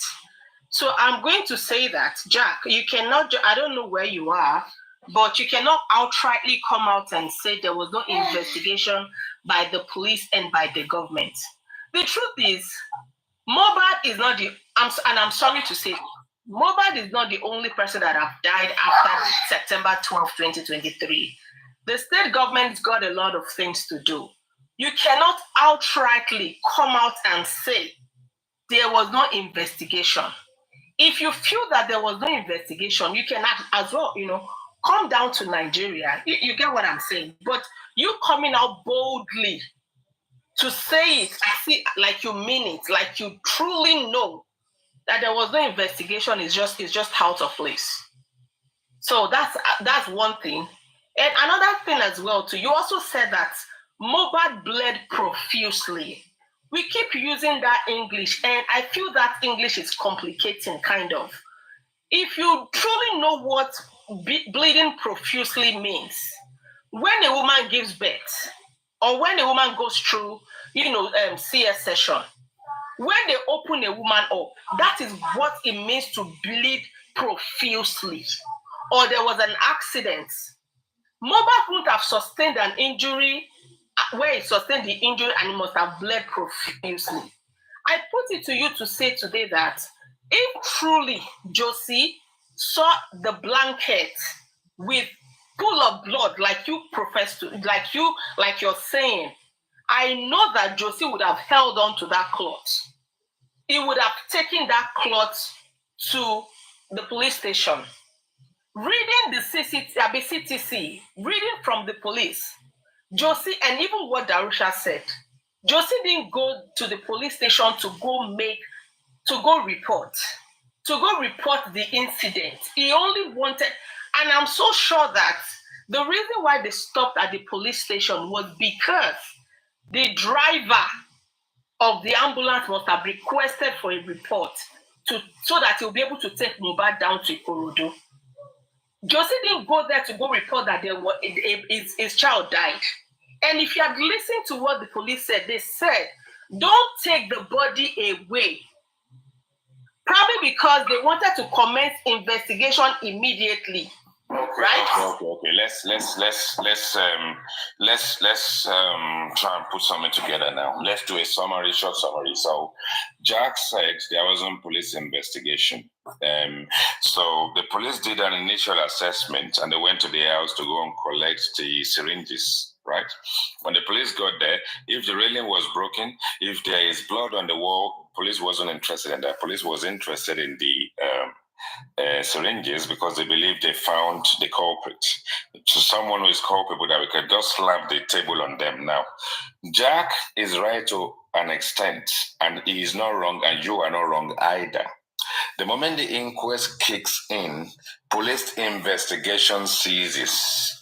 Now, the police only came to give us a press release based on the people in the house that they interviewed. They've identified their suspects. They've identified their witnesses. There was no investigation taking place during that period of time. The property wasn't sealed. It wasn't cordoned. We did not see the police investigative forensics in there. There's no digital forensics. There is no questioning other than people giving their report. So Jack is right. But the judicial process, in the midst of the inquest, there is no investigation. But having said that, hold on. Let me just round it up so that you can carry on. So having said that, when people make statements and they say something, it's not the way they say it and it's not how you perceive it, but try and kind of think outside the box. And it is the way the things that we do will work. And it is the reason why we have to focus on the CTC. Now, the police statement, we haven't seen anybody's statement, but everybody has been changing their stories outside their statement, outside the inquest, because it took Baba almost 1 year to come and say Blessing did call him. And in his voice, when he narrated it, in his voice, but junction, when I got to the junction, I was expecting these people to have noticed me around that area. They sped past me, and I quickly stopped a vehicle to follow them. Whilst the vehicle was following them, we got to a place where we had to take the boats. They are already on the boat already ahead of me. So whilst they are on the boat ahead of me, Blessing called me. A Blessing called me, and that was it. And then I got on the boat, I was there. I was seeing how apprehensive they seem. I was seeing a display of concern, and I believe that what they've told me is what they are telling them. But Blessing, your own daughter, called you that our own brother don't buy. And he called you and said, your son don't buy, and she called the phone. Now, if that happens, I think you will be trying relentlessly to call that number back. So, and I believe it is not Blessing that called you originally. Somebody else has already called you and told you your son don't buy. It is likely to be Prime Boy, who has been calling you, who stated he probably called you 6 times. So there is a possibility that Prime Boy is already called you and told you that your son don't buy. Now the one Blessing, where you debunk, where you decide not to tell us, you now waited how many weeks ago to now tell us after 1 year, Baba? This thing you are doing, is this justice? If you are not telling the full truth, you are lying. If you are not telling the full truth, you are culpable for the cause of the buying of your son. Who are you protecting? Who is threatening you? Who are the gods? Who are we giving trophy? Who is telling you if you talk, they will buy you? Why can't you die for your son? You can't. You love life, don't you, Baba? You love life. You love your ashanas. You love your threesome and your twosome. And this threesome and twosome, I'm not saying it because I want to kind of discredit you. You said it yourself. Gurexi said it to the public. Chairman, I am Ayinkade. You open your mouth to kind of let people know that you are a very loose pastor that is sleeping with the congregation. Because how can you have that many ashanas that you are now doing threesome and foursome? Only you carry ashana to your son's house to go and desecrate, bastardize your son's home, matrimonial home. They can't give you one chalet, one room. Baba is there, let him go and sleep here. You are fucking dogs and cats inside their room, inside the house. Joseph Aloba, they call you Josie. Some people call you Joe Bad. I don't know the name of your band, but I know that you guys sing for the dead people at night because you are using dead people's money to enhance yourself because your son don't buy. You don't want anybody to make money out of it, but you are now a musician. You can't sing. You don't have the voice. You don't have the talent. You don't have the knack. You do not have the following. Otherwise, how much have you made from Lattice 7030 on YouTube? How much have you made? That will not amount to anything in your life. It is not your calling, and it will never happen. So, access Wema and GoFundMe. We don't want transparency anymore. EFCC is not going to come after you. We don't want accountability anymore. But when if this thing come out and the child is Mohbad's son, Wumi and the child will swallow everything. They will put everything in trust for the child when the child is 18, and you will carry on with your supporters and your followers with Latisne and the rest of your Honorable York, Lagata, and Ish. Every one of you carry on getting the stupid public that you can find to donate profusely to you guys so that you can get your retirement. Maybe because you want to take the money from the dead, the money will finish before you even know it. You will do armor on nails. Nobody will buy your carpentry work. Nobody will, unless you start selling coffin. Because when everything comes, because you are making money out of dead person right now, when you go back to carpentry, when all your access, Wema and GoFundMe don't finish, you will be selling coffin. You are the friend of the dead who is making money off the dead people. So shall it be in the name of the Father, the Son, and the Holy Ghost. Amen. Feyikemi, fire! Fire! Feyikemi, fire! IT guy. Thank you. Good afternoon, brother. Yeah, I'm a lucky guy to be here. Oh, and anything I want to say here, and I'm saying it for really posterity's sake. I feel really honored I'm in Nigeria. to have you here. Thank you very much. Let me bring someone up. Carry on, my brother. Carry on. Okay. I'm in Nigeria, and I'm in Ikorodu. You see, this life, when I don't know anybody, maybe anybody that does not have, is everybody hearing me? No, are you with me? No, if I can't hear you, I will tell you. Hello? Carry on. Clearly. Okay. I don't know a reasonable and sensible person that will listen to people that are concerned about the case, maybe secretly. Although nobody knows me, but I used to go to request. When I listen to the person concerned, his aim, discussing secretly, and you want me to follow that person, that means I'm not reasonable and I'm not sensible. I may not go to the level of PhD or master in my education. Tap. Let's take it to 55 or 60, but we are finishing soon because I have a match to watch at 4:30. Arsenal is playing Liverpool. I want to close at 4. I will allow it till 4:30. Carry on. Okay. My gift. You see,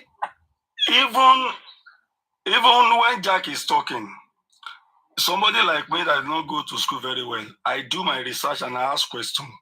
I asked a policeman that why don't they seal the house? The man replied me, he's a very big man, assistant DPO in a police station. He told me the matter, they did not leave matter for investigation because many people have touched the wall, everything about the house. Nobody reported to the police that this is the dead person on the floor. Let them bring police in. Police will know. Police cannot do fingerprint of 200 people in this case. The man gave me that excuse on that one. On the other hand, I've listened to Mama Mohbad. I've listened to Baba secretly. Nobody knows me. I know everybody in. The last time I forced myself to listen to Wunmi, or I'm supporting Wunmi, but what I heard from that lady, I'm very happy that God will judge me well. Because he went to his lawyer and said, Koje kin sọ̀rọ̀, Mohbad wà nínú kóòdù láti jọ ìpín kọ́tẹ̀sìn bọ̀bọ̀. That is what he's telling the lawyer. That's what can we do so that this guy, that they should bury this guy this year. And I laugh. The lawyer said, is not in his own power because the requests were called off by the higher court. Let's leave that one.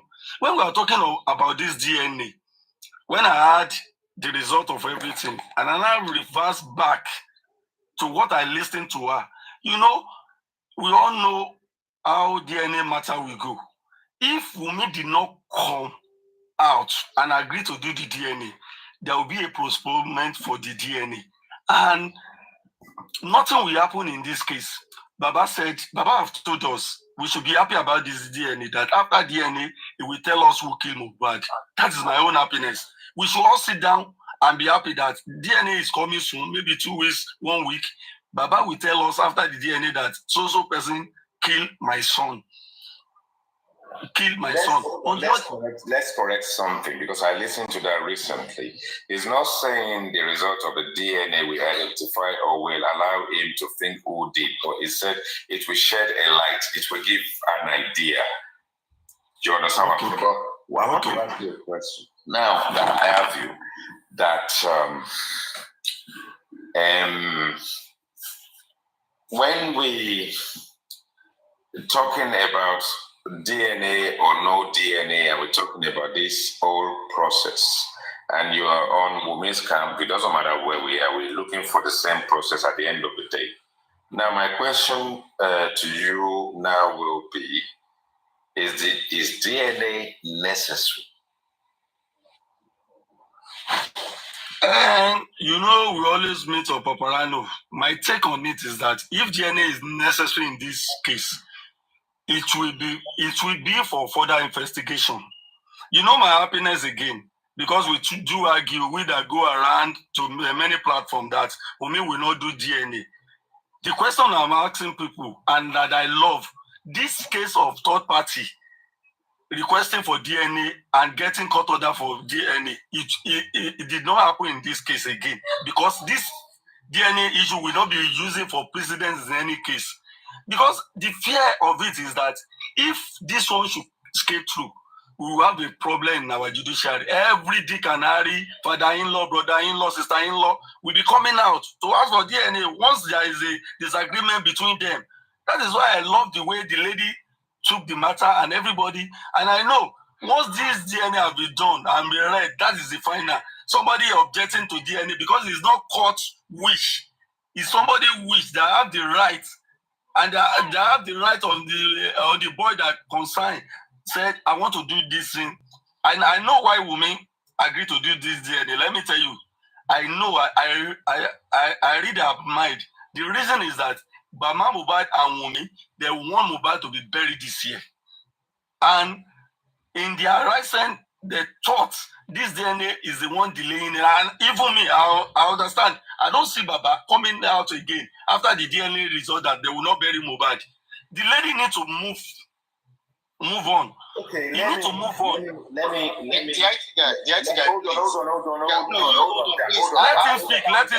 Let him speak. No, hold on. Let him speak. Jack, hold on. I will give you a moment. I want to ask Feyikemi a question. Then we'll pass it on to you so that we can have that round table dialogue. So, Feyikemi, you mentioned something about the burial. So we are at a stage right now where the inquest is the inquest, the body is in the freezer, and the so-called DNA is being requested. Now, if we get the outcome of the DNA plus or minus, should we do the right thing, the needful thing, and bury Mohbad? That's the next thing. I think, guy, do you know maybe 4 or 5 months ago, I prophesied to you all in your invoice. I tell you, there's something that I can never tell Wunmi team that I know. I will never tell anybody because I know that thing secretly. All the people that discuss it in New Quest, they didn't know who I am. I won't tell anybody. That is why I'm confident. If anybody want to swear for me for supporting Wunmi, I will say amen. I know what Baba is looking for. I know everything. That is why I'm confident in it. Let's keep it cool.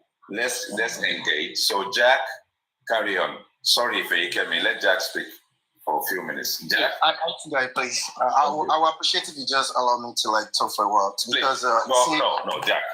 There are a lot. No, wait. Time yourself and keep it 5 minutes. Yeah, I'm not saying I'm not going to time myself. Listen to me. What I'm saying is, I can put my thoughts together. Hold on. Let me say a lot of. Wait. If you are my first guest, there are lots give you 1 hour to speak. But because I'm rounding up, I want us to. I understand. Look, carry on. We need to be fair. Let me tell you something. No, carry on. Just don't listen to comment section. Just carry on. No, I'm not listening. Let me just talk. Don't worry about that. Look. Okay.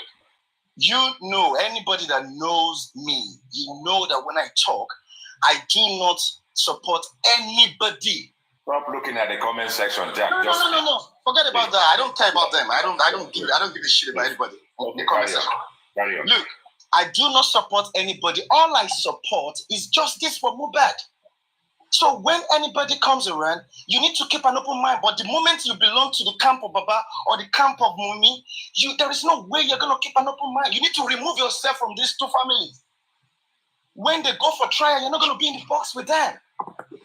Just remove yourself. Remove emotion. Let this guy get justice. That's all we want. No, so Jack. No, please let me respond. Can I talk now? Now, what should we do with the body right now? Wait. No, I want to answer for Ikemi. Okay. He has said something which is very good. He said that the police, whatever they told him that the place it's been tampered with and all that, the crime scene. We understand that. But are you saying that even at that, the question is, have they properly investigated all the people in that house, knowing fully that if homicide occurs, especially when it occurs in the house, not even if it is outside, the number one person you look at is the spouse all over the world, anywhere. You need to first investigate this. Jack. Let me slow you down. I need to engage with you on that narrative. There is one thing that you said that is key. It's salient and it's very, very important. Now, you said, and I quote, that women should have been the prime suspect or the suspect. Why? I didn't say Wumi. You're not getting me. I said no. I'm just saying the spouse. You said the spouse. Spouse. You said the spouse. But why? You know what? That's the thing. Yeah. The police all over the world, the number one person they will take a look at is the spouse, because they want to see, they want to know, is there any insurance policy on this man or on this woman that could make the husband or the wife to hold on. Did you forget the involvement of the nurse? You are being too scientific. Even with the involvement of the nurse. Can you let me talk first? Can you let me talk? Okay, let's give Jack 5 minutes. Jack, Hold on, Jack. No interruption, no interjection. Jack, speak for the next 5 minutes. Thank you. Yeah. The police will properly, the first person they will beam their satellite on is the spouse. After the spouse, once they're satisfied that this spouse is clean, then they move to the immediate family with whom the dead person share consanguinity, blood relationship. This is sacrosanct. This is how it ought to be. After which you can now start looking at the friends. You want to know how is the relationship with the father first, the sister, the brother, the mother? Is there any quarrel going on that could lead to something? Before they can now start looking at outsiders, friends, who could have been responsible. But in this case, this gentleman was killed in his own house. He went to a show, he came back home. Even the wife said it in the CTC that he died at home. And then people are saying, you see these two families, you see Aloba family and Wumi, all of these people, they need to be properly investigated. Fine. Joseph Aloba or Mubarak's mom or whatever, blessing the rest of them, they may not be involved in the killing of this guy because they were not in the house. They are not. Definitely, it's clear. But these people, they are covering not for the people who are responsible, who may be responsible for the death of this guy. By keeping quiet, by not asking questions, and by arranging hasty burial, and even to make the matter worse, the burial they could arrange for this guy is to bury this guy with a 43,000 casket, less than 25 pounds, and all of these people, you're not seeing anything wrong in that. That this guy was truly murdered. Jack, did you consider the involvement of the nurse? Why are you saying all of this? Speaking like this? I wish I can speak English like you. Do you consider the involvement of the nurse? You not listen to I said don't interrupt me for 5 minutes. 5 minutes. Yes, it will be your justice. No, you are saying the same thing. You are saying the same thing. Let me have my solution for 5 minutes. The involvement of the nurse. Let's hear you. The involvement of the nurse. Don't interject me. You're interjecting. Let's calm down. I beg. You interjected. Oh, okay. Mute yourself. I beg. Please, everybody, mute yourself. Okay, lady, why are you shouting at Jack? Just tell me. Because I just went to put something in the bin, and then you guys started fighting. So what we weren't fighting the IT guy, but what's the what Jack is saying, Jack is not even putting the nurse in this picture. You keep talking about the spouse. How many times? Did you hear how many times the police interrogated me? Okay. Let's stop. Now, you see, everybody have their own turn. Jack will say it the way he sees it. and then you can correct it when it's your turn. But when you want to get in there, it's my turn, no. No, hold on. You will have your turn. So this is the way it works. Sorry. Okay, hold on. It's not your turn. I was here before you. Okay, the person that is turned before you will speak. So let's do it this way. Now, Wumi is the next queen of the house. I will round up and then drop. Hold on, Jack. Okay, let's do it this way. Jack, the round of how quickly do you think you can do it? I can do it in 2-3 minutes or in 2 minutes. People, let Jack finish. Okay, Jack, carry on. Okay, the thing is this. Because they have said I wasn't talking about noise. Do you know I'm not an insane person. The mere fact that you said that somebody sustained injury on the road, the police, you said that MOHB sustained injury from the fight on that road, and he bled profusely all the way from Ikorodu to Lekki, and many hours later, he was still alive. Do you know the meaning of when someone bleed or bled profusely? That is gushing out. Open your tap in your house. It gushes, water gushes. That's profusely.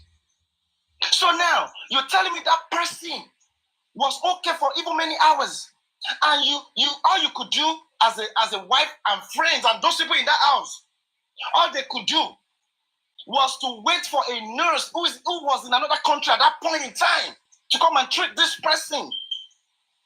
You see, if you're buying into that, if you think that makes sense to you, you need to go and check yourself you need to go and do psychiatric evaluation, because that does not make any sense. Anybody bleeding profusely, even at that point on the road, all of those people there, if you didn't take him to hospital, they are killers. That's what it means. They wanted him dead. So that does not happen. It is a story they made up. It is a script that somebody has given all of them to start saying. These people were saying many things when MOHB died. Why were you arranging for so many? They wanted to put everything away from that house. Everything. They don't want it to be that house. They wanted to say stories that would suggest that MOHB died outside. From? Since your lawyer told you police said that. Nigerian police said that. From?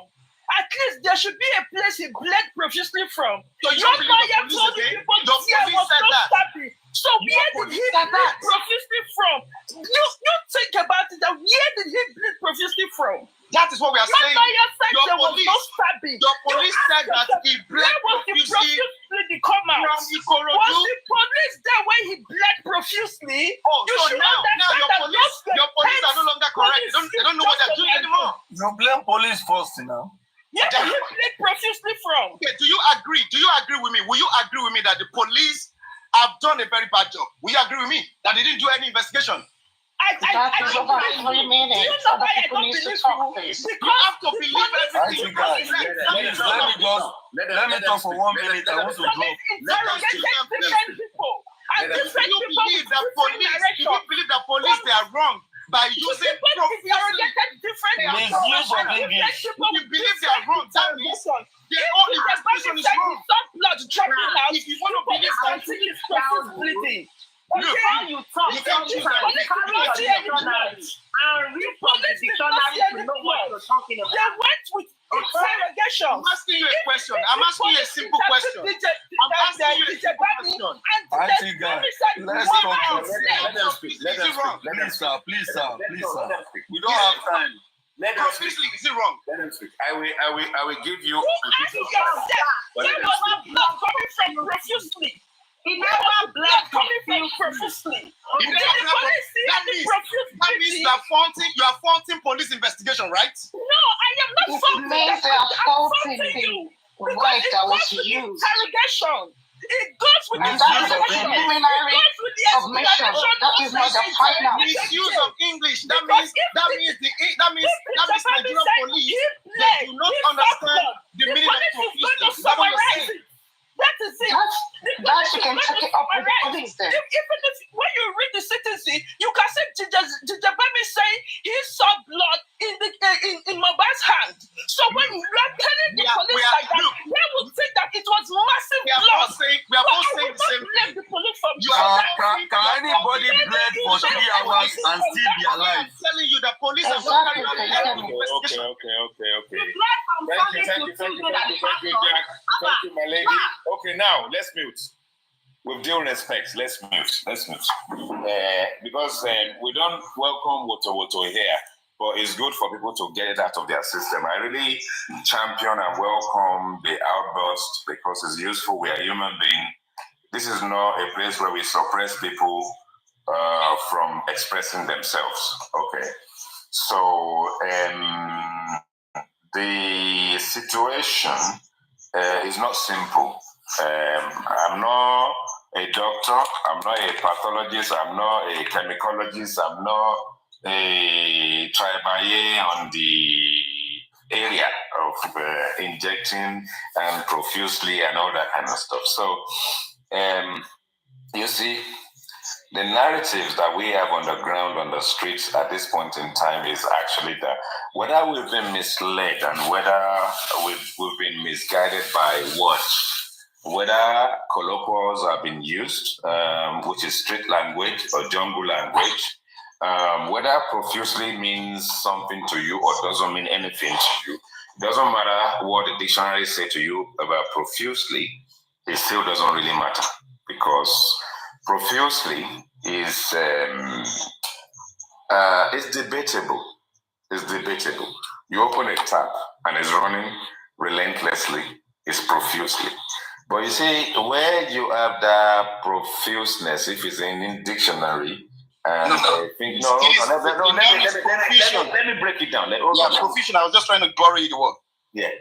So what did you say? The noun profuse is an adjective. Yeah, so the profusely is an adverb. Then the noun of that is profusion. Okay. Thank you. Profusion. Okay. So when we bring profusion into it, we get to a point where we have to learn. We get to a point where we have to educate ourselves. So one thing I understand is that if anything had happened that brought about a fight and then got about the infliction of pain on somebody and blood is spewing out and is profuse, there's a very high chance that that person will die before they get to Ikorodu, before they get to the house. There's a very high chance that the guy would have died. You can put your finger on it and put plaster on it or try and put bandage on it. Because it's bleeding, there's also internal bleeding that can cause that person to lose their limb. Because that person needs to be taken to the hospital straight away and be attended to stop the flow or unstoppable flow of blood. Now, if MOHB then had gone home on Sunday night into Monday, and it was bleeding profusely, as I said, and you have to wait for the nurse to come from Kutono, he will be dead before the nurse gets there, and is likely to have died before he got to the house. The police did not do justice to the process without any investigation, taking statement of people, and then coming to us and say profusely. That hasn't done justice to this case. A lot of misgivings, a lot of misinterpretations. And then, when you put it in that perspective, then you look at a situation.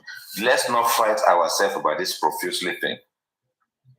The reason why we can't fight ourselves about it is that profusely may have happened at a juncture that the palaver ensued.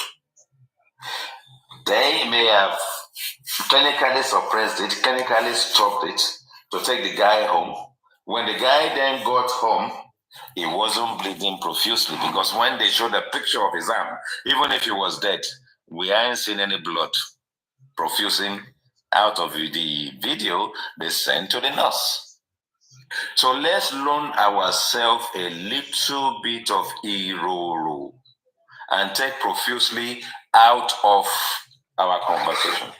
Yeah, it is used and borrowed, used loosely, but profusely, is that what killed him? That bleeding is not what killed Mohbad. Now let me entertain you a bit. There was a fight, allegedly, presumably, between Prime Boy and Mohbad. It was bleeding profusely to a point that when they got home, they even washed his shirt. But there was no blood inside the Prado. Are you with me? He was bleeding profusely. There is no exhibit. The Prado should have been an exhibit. The duvet with a little bit of blood should have been an exhibit. The railing that I said is broken should have been an exhibit. There is no exhibit. So Jack was right that there was no fucking investigation in this case. He was right. Because the moment the inquest kicks in, the police have given you the statement, take it or leave it. But the police did not do justice to the process with their utterance and their claim of profusely. So let's be guided. Let's forget about profusely. If Mohbad had bled profusely, he would have died before he got to the house. He could have died before he got to the house. And he would have died before the nurse got there. Trust me. And then they put a video. Even if they are lifting the arm and the guy is bite, it doesn't matter. But we did not see any blood anywhere. There was no blood in the Prado. Then when the guy came and said, Mohbad don't die, showing us the video, did you see any blood? So where is the blood that is profusing us? Where is the blood that is confusing us? Why is a Prado with a broken window, with a blood profusely, not compounded, compound it, ground it, and use it as an exhibit? Because waiting to come happen inside that matter, be say a crime was committed either inside or outside the Prado, because then tell us, say, window break, because Mohbad na giant. When he miss, now we don't even know whether the punch was inside the Prado, because another guy is telling us it happened outside. That's spending inside the car, Wumi inside the car, driver inside the car, and Prime Boy punch him. Window break. Window did not break. The three people inside the Prado cannot tell us what they saw. Wumi inside the Prado. Spent all his life licking pussy inside the Prado. He still can't come and tell us what happened. The driver inside the Prado. What was the driver doing? Sleeping, snoozing, or doing threesome with Spending inside the car with Wumi? I don't know. IT guy. Yes. That is why they pick Prime Boy as the suspect. The driver has spoken. Everybody has spoken. So waiting the driver talk. He said he on his own. He said Mohbad is fighting Prime Boy, but Prime Boy did not retaliate. That's what police told us. All this thing alone. Yes. Which kind of rubbish be that, sir? Someone is fighting somebody. Even police went to Mohbad house the third day. Hold on. For investigation. Hold on. I'm a driver. I'm sitting down minding my business. There's a possibility that maybe I come out of the car, I go for a stroll, or I'm having a cigarette or whatever. People are fighting behind. Maybe they are my boss. How did he know someone was punching somebody? Even if there's a fracas. Did he turn around? Did he say, oh God, madam, I beg, make una keep him softly? What was his own intervention or his own inclusion? He's telling a story that was told him, that they've told him what to say, and that's what he's saying. That story doesn't stack up. Carry on. Okay, you want me to speak? No, just carry on, speak here. Okay. What I mean in all this, when Jack is advising me not to be sentimental, and the second time he have chance to talk, he be sentimental. He listen to Baba Mohbad that there is a blood soak with in the duvet, explaining to us.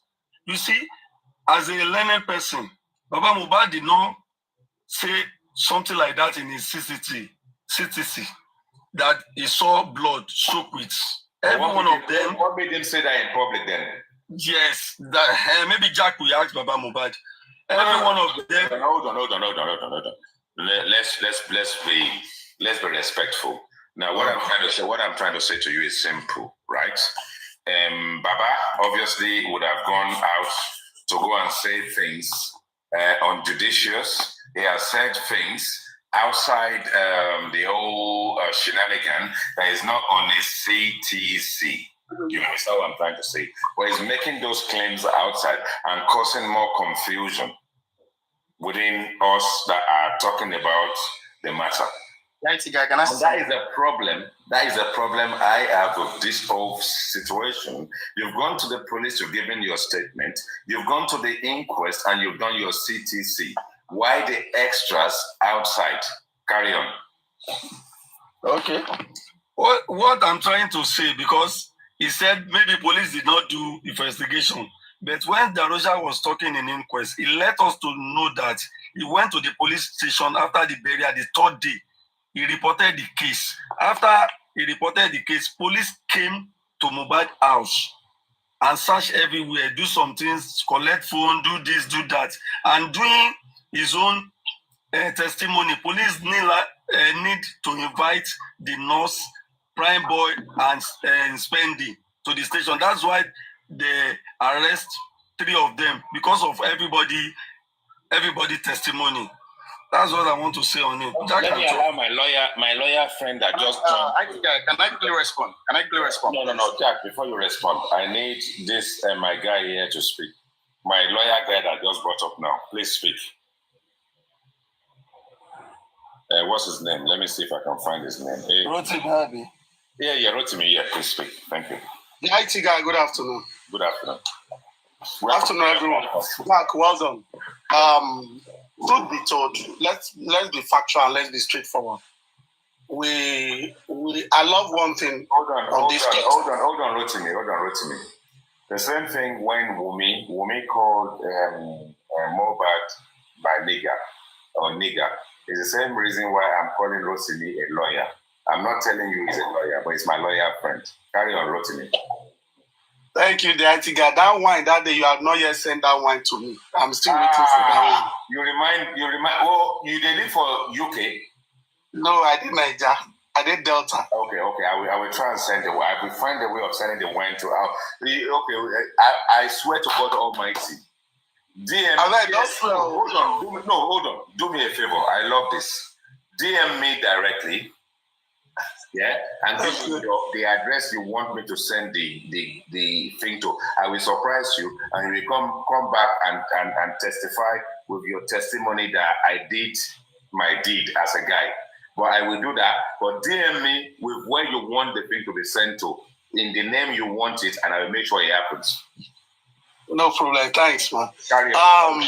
You see, let me start from Baba Mohbad, right? You see, I'm starting from Baba Mohbad because he wasn't there when this guy gave up. But in his speech, in his story, we've punched some lies. I'm sorry to say. I was his fan, I'm still his fan, but not 100%. When you lie, for me, I won't take that. I will punch your lie from what you're saying. Because we are all fighting for justice for Mohbad. Not for Wumi, not for Liam, not for Baba or Mama Mohbad. It's for Mohbad. So when we see anybody who lies, let's speak the truth, irrespective of who you are. The reason why you are lying is the reason why we have not gotten that justice to today, right? If whoever you are trying to save in this issue, you will come back not be able to save the person, and you will have nailed yourself and entangle the whole. We are where we are today. Having said this, you see, in Baba's storyline, he has told us Blessing call. Later, he recently changed the story. That Blessing only said Mohbad is dead. And I still find that I still nail Baba because he said he was on the boat going with Mama when Blessing called. And he just straightforward giving that message, Mohbad is dead. And Blessing switched off her phone from that moment. No more story, no more. How do you hear? What happened? Now, when Baba was narrating his own side of the story, Baba said he used his mind. He didn't tell us. He forgot to tell us, very important person, your first daughter, your first child that called you. And in all his story, he has never added that story when he was telling us the whole world, trying to exonerate him from this matter. The IT guy, I am a sincere person, and straightforward, I nail him on his speech. No, he might not have any hands in his son's death, fine. But I find him culpable for lying in his storyline. The blood he saw, he might see blood, fine, no problem. Because police said he bled. Police that gather information that say this guy bled. Whenever Baba says he sees blood, no problem. That's even justify or valid what Baba has said. Fine. Now let me move away from, let me go to the scene of crime where Mohbad was injured. Mohbad was injured from the show. You know why? For me, I'm not putting Wunmi outside this box. I put Wunmi inside to be a suspect and give me time to speak, please. Now, Wunmi went to this show with Liam, a 5-month-old. The reason she went to that show with that child is to the best knowledge of her. But to us, the public, that is wrong to me. Because this child is too young to go out at that night, in a show where you have a lot of noise. That aside, Wunmi was inside this whole saga from the show where Mohbad injured to the house, but could not concretely tell us how her husband got injured. When they asked her, she didn't see the fight, but she saw blood. Now, as a wife who cared for her husband, could not even say no to the driver. Whatever this man is saying, take us to a hospital. Because if you read police report, police said he injured and he bled profusely. Definitely when you injure, the first thing that will come out of your body is not grease oil or engine oil, is blood. So if he bleeds at that moment, I'm not using the word profuse bleeding now or profusion on this instant. I'm saying that he bled, no matter how little it is. Tetanus could crop into that hand or that blood at that time. And you, mature young people, you will have said to the driver, whatever is going on, take us to a nearby clinic, hospital. They work at night. You are coming from Korodu to Lekki. You will have branched a hospital. You are the wife. But you went to... Rotimi, sorry that I have to just slow you down a bit. Because for me, I love to pick up on things that we can talk about. What we're talking about over the last 1 year, we've repeated it and everybody understands us and all that. I want to ask you, first of all, I want to put something in perspective. So, I live in England here, and we have children and we have family support. Family support will be friends of friends. I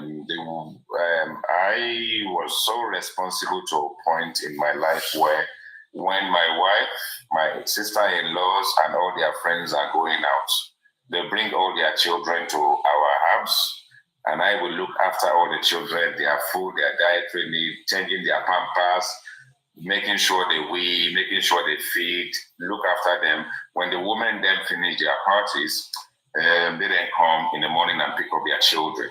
And there have been instances where I have been to party with my daughter, especially my eldest, because the difference in age between my children is 7 years for the first one and the second one, 7 years between the second one and the third one. That's how we did it. Now God do it that way. So during the period of time that it was just one child in the family, when we go to a party, and there will be a lot of noise, so they will give us a room, or the parents, and everybody like their children where, they are tired, they will sleep, and they sleep. It is not irresponsible, because we have children, doesn't mean we can't jolly. Because we have children, doesn't mean we can't enjoy our lives. So it is not irresponsible for Wunmi to take a child, because she's a mother.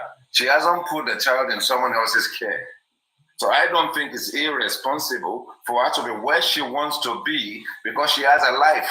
The balance in her life at the end of the day is that she was there. and she hasn't handed over the responsibility of that child to anybody. Carry on. The IT guy, if I will reverse a little or to expatiate on that note, you're going to a party is different from a show. Sorry. It's the same. It's the same. It's the same. Okay, now. It's all done, Rotimi. It's called parental responsibility. That's all. Okay, now let's even look away from that. I only said that because Wumi, it doesn't matter whether Wumi took that child to the mountain or took the child to the moon. Let me give you something very quickly. When I was growing up in Nigeria, my mom was a caterer at the time. Until she retired, she loves to be instrumental in the hospitality industry and all that kind of. She retired from the Meridian Hotel in what's it called, Victoria Island. All this hospitality stuff, doing the food and all that. So when we were growing up, there's the whole fishing industry in Apapa. We will wake up at 3 o'clock in the morning. My mom would drag my brother and myself to where she's working, where she's self-employed, and they will just put us somewhere. And while she's doing business and making business, my father is going to work. There's nobody at home. My mom would drag my brother and myself there. I grew up around that period of time, around that globe fishing industry. And they got to know Mama, and Mama is doing her job, coming to us, looking after us. So it is not irresponsible. You need to understand that you have a life before you have children. And when you have children, you need to be wise. Use your ego. Let me finish. Papariano wants to bring him up. I'm just saying. If Papariano wants to come up, I'll bring him up. Let me see if I can find him. If it's a question, I'll bring him up if I can find him. Hold on. Where's Papariano? Can I say, oh, Papa? Oh, okay. Let me just finish this very quickly, and I will let you speak. And the Paparano, Paparano, I can't believe it. Paparano, welcome to my platform. I can't believe I will ever say this in my life. But I love you, my brother. Thank you for supporting me. I beg you, Love, hype me. Let my head go big. Let Paparano just speak. I'm not speaking no more. Paparano just speak. No. I wanted to boss. I just wanted to ask: do you prefer to use this setting, or you can use a better one that can present you better, like the 9 box? You can teach me what to do. Okay, so please click on the double head. I love this anyway. I like the fact that our voices, everybody, we are kind of contributing. I've learned a lot. I mean, for the few minutes that I'm here, and that is beautiful. This is the only way we can address problems. And this is the only way we're not going to allow some toxic medias or some toxic persons to be speaking for some people. Everybody has got a voice. People have to speak up. Okay, and everybody is awesome. Everybody has their truth, and we must hear their truth. We can't deal with it. So, can you click on the double head icon? Double what? There's a double head icon there, like a 2 head. Is it at the bottom or the top? I can see. Oh, okay. Okay. There's the pink and the blue. Yeah, when you click on it, then on the top right corner, you will see a little. And that will always be the position. So just memorize it. Okay. So when you click on the double head icon, there is a setting, a small icon setting on the top. Yes. You click on it. Okay. So what can you see after clicking on it? I can see grids, panel, and fixed grid and all those. Okay. So now this setting that you're on, whenever you want to use this, this one is something fixed panel. Yeah, I can see it now. Yeah, this is fixed panel. Then the one I'm taking you to right now, that one is fixed grid. Click on the fixed grid. Okay, hold on. Okay. Oh, okay. So now click on your box. Click on your own box. My own box, okay. And maximize. Okay. Exactly. So this is not so you can see the comments. The comments are coming so well. And if you want to clap, let's say somebody is saying it's making sense, and you want to clap for the person, all those things that we do. So you go find that one you will see the pencil tool, like a pencil or enhance. Can you click on it? And then you see sound effect. Sound. I can see. Okay. Yes. Okay. Click on it. Yeah. So try any of them. You can see the names are written there. Try number 1. So if I try it from the try the first one. You got the first clap on my platform. Confused coming for you. Confused coming for you. The IT guy, confused coming for you. I love you, my friend. I love you. You go use IT. You go use IT finition. So I think that is one. And again, if you want to put the heading, drive the car for you. You have to learn how to drive. And IT, if you want to put the heading, there is this. Go to the same place. Repeat the same process. Okay. This time, click on sticker instead of sound effect. Okay. The pencil, click on the same pencil too. Okay. Click on sticker. Yeah, I can see it now. Click on it. So now, did you see some names, some things written? Yeah. So I can bring that up and then say, okay, let me tell you what I'm going to put in there. Yeah. Hold on. You will see it in a minute when I finish it. Just write something. Maybe just put justice. Maybe just for the beginning. Can you see it now? No, we can't see it. Yeah, we can see it. We can't see it. We can't see it. We can see it. No. Okay, and again, sir, you have to drag it to the side. Can you drag it to the side so it looks presentable? Yeah, to your side, but not up. If you go up, it will disappear. It will disappear. When it's showing red, it means it cannot go beyond the red limit. No, exactly. Yeah. Yes. So, and it's always good to be at the middle of the camera, and I think it's beautiful. And you join me. I love you so much, my brother. I really. Yes. And secondly, another thing I will say too. This is to everybody who also hosts. Okay, it is good to look in the camera and see that your image, your face, everything shows, present you properly. Yes. Because that is, I think the mistake a lot of hosts they do. So, they just look like we who is watching you from here. We have to see, and I think it was catchy when I came the other time. Yeah, so I don't know the direction of the light. The light is behind you. Yeah, what's behind? The light that do you have is there a ring light there? A ring light? Yes. I can turn it off. The light of the ring light need to come to your ears. Need to come to your eye, to your face. Light? No. Paparano. I just love natural lights. Oh, okay. No. The ring light. I have the ring light upstairs. But I just prefer natural light. Okay. Yeah. I understand. But I'm just letting you know, this is good, exactly. To see the feature of the faces, because people record sometimes. So when you'll be rewatching you want to enjoy it. I know what I'm saying. Because I've seen myself in different mood that I didn't like. I know what was coming out was good. I don't even have to use a filter because the light does the job for me. You don't have to. No. Those filters, you don't need it. Me, that one is for me and my people. Don't mind them. I know. So I think it's beautiful. It's kind of good this way. But please, remove paparino. Please remove paparino. Don't have paparino there. I know why you do. I'm just teasing you. Please remove paparino, please, so that the discussion can go flow. Please. You are going to finish this program for us. Let me see. No. I have some things to do. I'm just watching. Honestly speaking, my brother. No. The other guy, sorry. The setting, please let's just manage this, please. This is very, very great. Okay, and the setting is okay. I want the conversation to drive on without no sentiment, and I think it's good that people can air their mind the way they see things. Now, it's the way they see things. This has nothing to do with anybody, and I don't want it to attach it to paparazzi. If anybody do anything, I will drag anybody drag me, okay? It's about what we think is right. So everybody has to bring in their intelligence, has to address things the way they think is right. And we all have to follow what anybody is doing that is right. What is not right, we're going to call it out, all of us. Okay? The same way other hosts as well are doing their thing, we're going to say it. So, people have to be sensitized, exposed to the truth. And I think basically this is what we should be pushing. It's not about anybody or anything. No. Whatever anybody brings that is helpful, we're going to follow it. For me, I think that is how it's supposed to be. So please, no paparino, let the discussion drive on, and everybody can. Doesn't matter whether women fans, Baba fans, anybody who has the intelligence, they bring it. They discuss it simple. Nobody's under anybody at this age or at this point in time who want to be working for somebody. Doesn't work like that. So edit the name, let it be justice, so that people can discuss within the scope of the topic, or maybe in anything that comes up. I believe you are able to handle any discussion or any conversation. So, I can handle anything.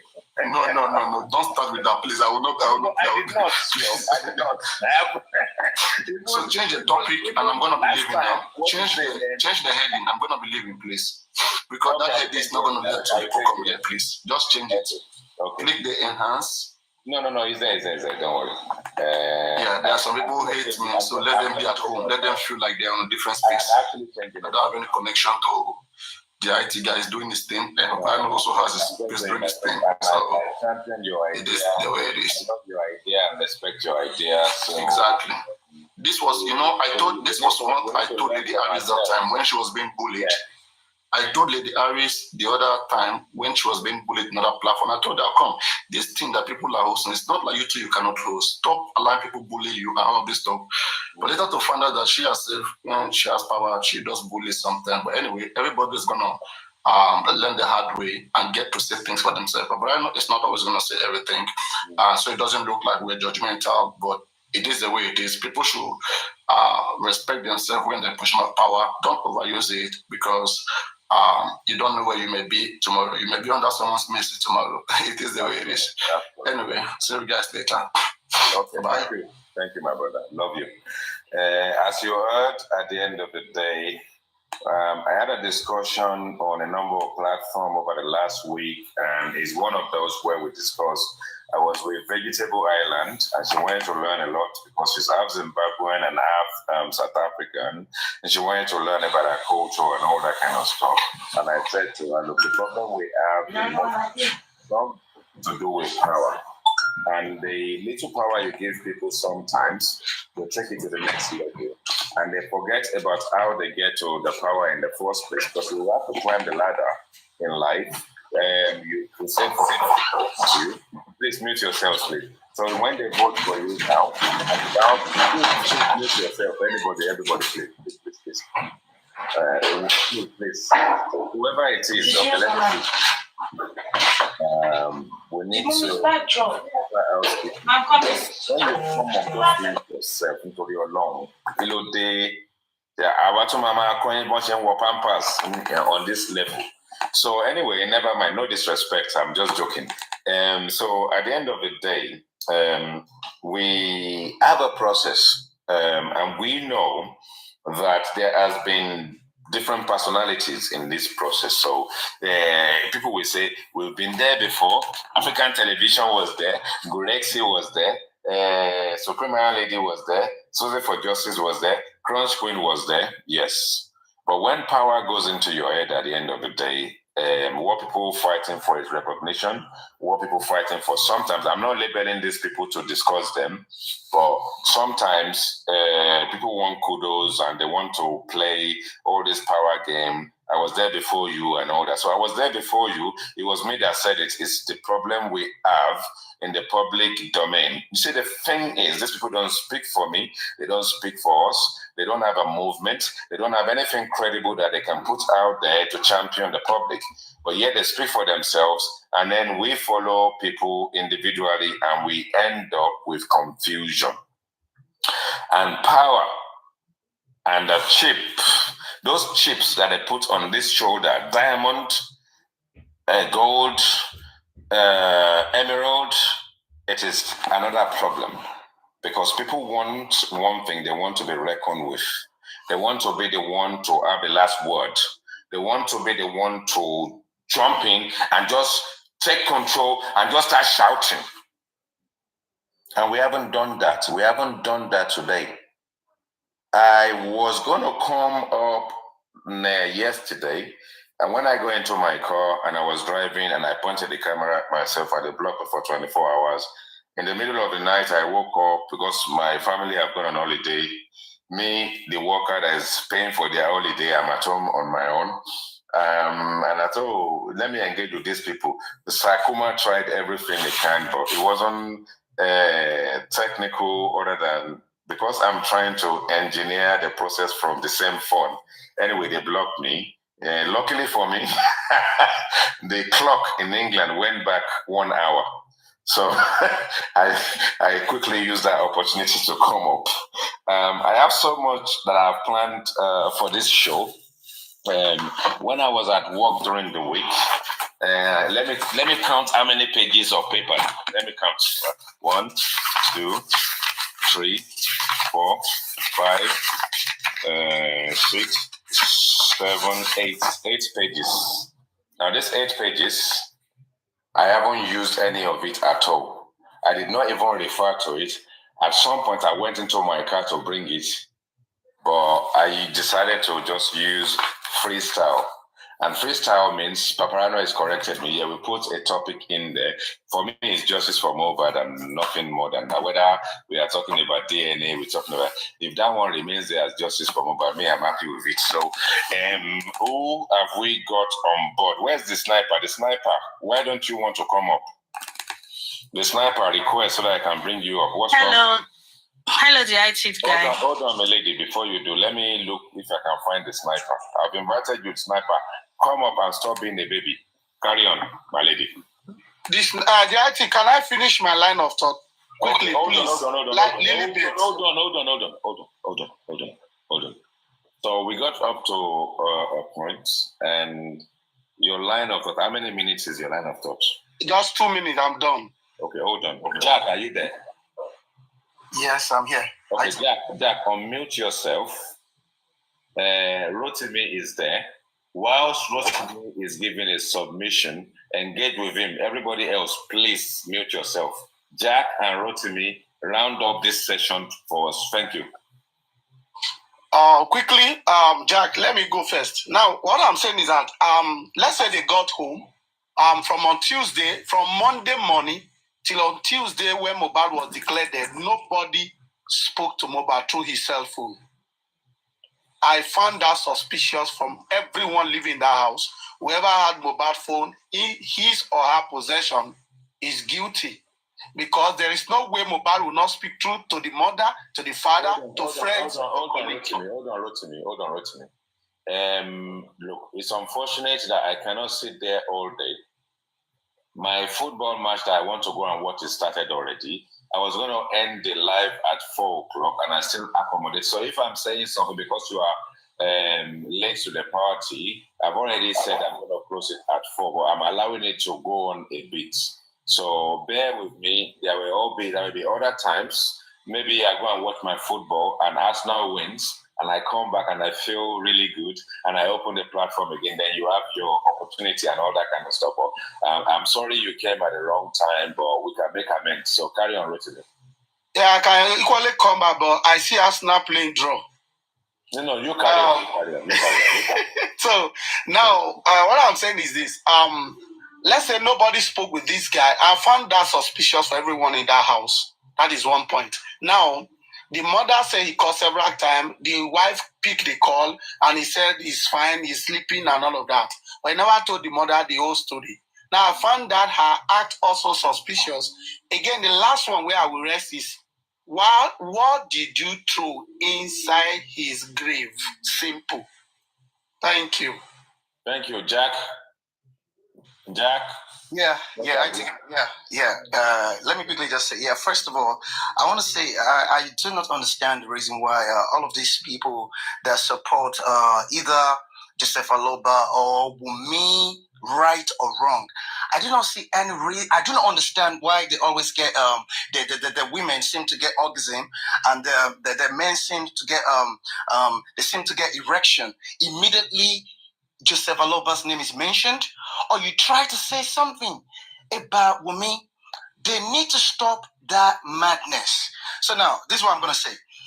If the police are done the right, if they are carried out a extensive investigation, you see, Joseph Aloba, his actions and all of his family members, their actions, clearly they have been covering up the killers of MOHB. That is and they're doing that. They're doing that. The bias. Yes. They're covering the bias. Yeah, the bias. That's what the actions. That's what they're doing. So either way, at the end of the day, by the time real proper investigation is carried out, they are going to jail. And those people in that house, they are prime suspects. There is no way they're not going to end up in jail. All of them. From A to Z. And now, the state, and the police and the joke that they arrange, they call Corona inquest. You see, most of these people that support this, they don't even understand anything. They don't understand what is a coroner job. They think coroner job is just inquest and postmortem. They don't understand the reason why this case is at a gridlock. The reason is because of some people. Number one, the state and the police and the coroner. Falana is there. And then the family of Mohbad themselves. That's why I said Mohbad has been left in the hands of his worst enemies. And there has never been anyone advocating for Mohbad since this guy died last year. Nobody. They left him alone. Everybody's pursuing their own personal interest. Baba Joseph Aloba is pursuing his own personal interest. And that is where he wanted to be, is where he is today now. All of them now, you are going to see what's going to happen at the end of this DNA. This DNA result is going to be botched. And I tell you, there is already agreement between them and the state and all of them and the Joseph Aloba. And they will give you what they want to give you. And that's why the supporters of Wunmi, you can see they're talking confidently what the outcome of that DNA will be. You see that DNA is a personal problem. It is none of our own business. It's going to be our business if the police have done the right, proper investigation. And in the course of that investigation, there is every reason, fact, coming out from those people in that house. Yeah, indicating that paternity of that boy has something to do with the death of Mohbad. Paternity DNA would have been necessary. It would have been good. Let me draw you down. Thank you for that submission. Thank you, my crown friend Rotimi. Is the sniper here by any chance? The sniper, are you there? Did I bring him up? I'm here. Okay, yeah, speak, my brother. Speak. IT guy. No. Sniper shouldn't be speaking before me. Hold on, sniper. He knows why he has to mute. Hold on, my lady. You will come after sniper. No. Hold on. Sometimes he owes me £500. Okay, I told him Arsenal will win. It's already 1-0. One thing we do, we love you women.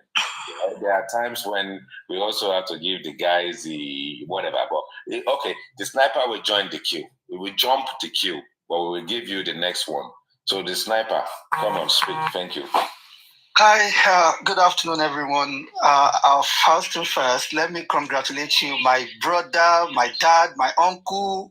Let me congratulate you for this thing you're doing. It's my first time. Much love. Yeah, it's my first time here. So let's get to business, right? Yes. I'm only going to preach peace. I know people are upset. They agitated. October. Yeah, October, tell me who you support. You are now supporting Arsenal for me. I love you. But let's just score 2 goals so that we can keep these Liverpool people away. Carry on, my brother. Yeah, so I know we are all agitated, like the Baba team, the Wunmi team. I know it's not been easy, and I believe it's not been easy with the family as well.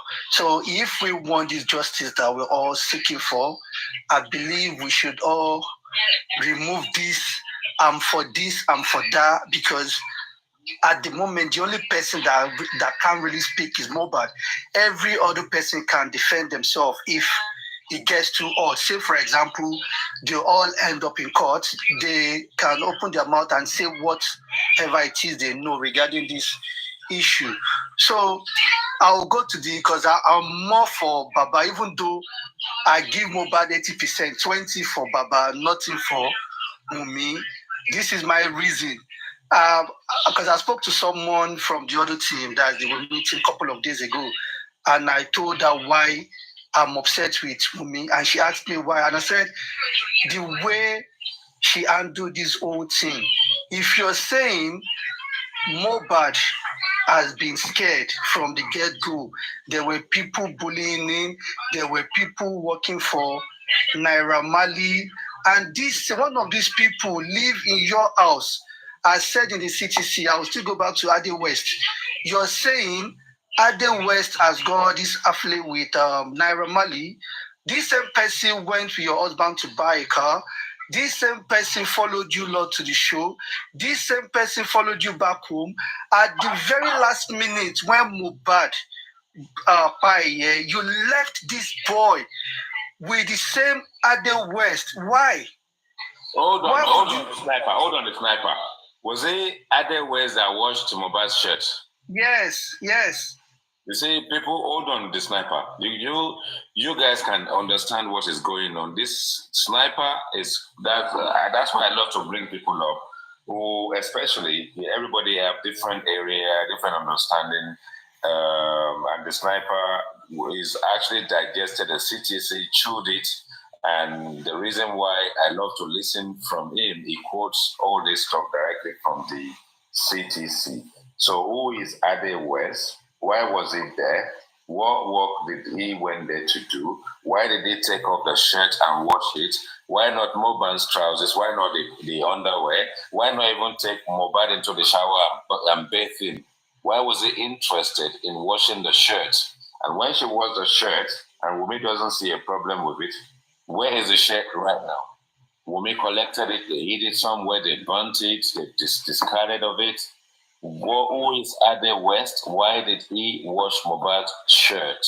You see, we're going to discuss this as time goes on, but the sniper, you've done a great job there. I don't want this to drag. Mr. IT guy.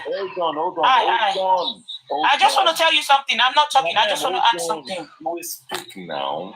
I just want to make sure I'm fair.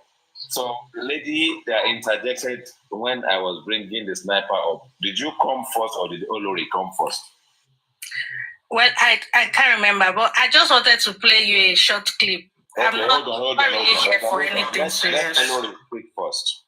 No, I did come up first, though. No, I don't. You see, I'm not going to entertain people playing clips on this platform. I don't want to listen to No, not anything serious. Hold on. Listen. Tell me what it is. Okay, you said... Hold on, listen. Okay. First of all, say the clip, tell people where they can get it. I am not going to sit down there listening to any clip, even if it's for 5 seconds. So all you do is express yourself, make reference to the clip, but you're not playing it here.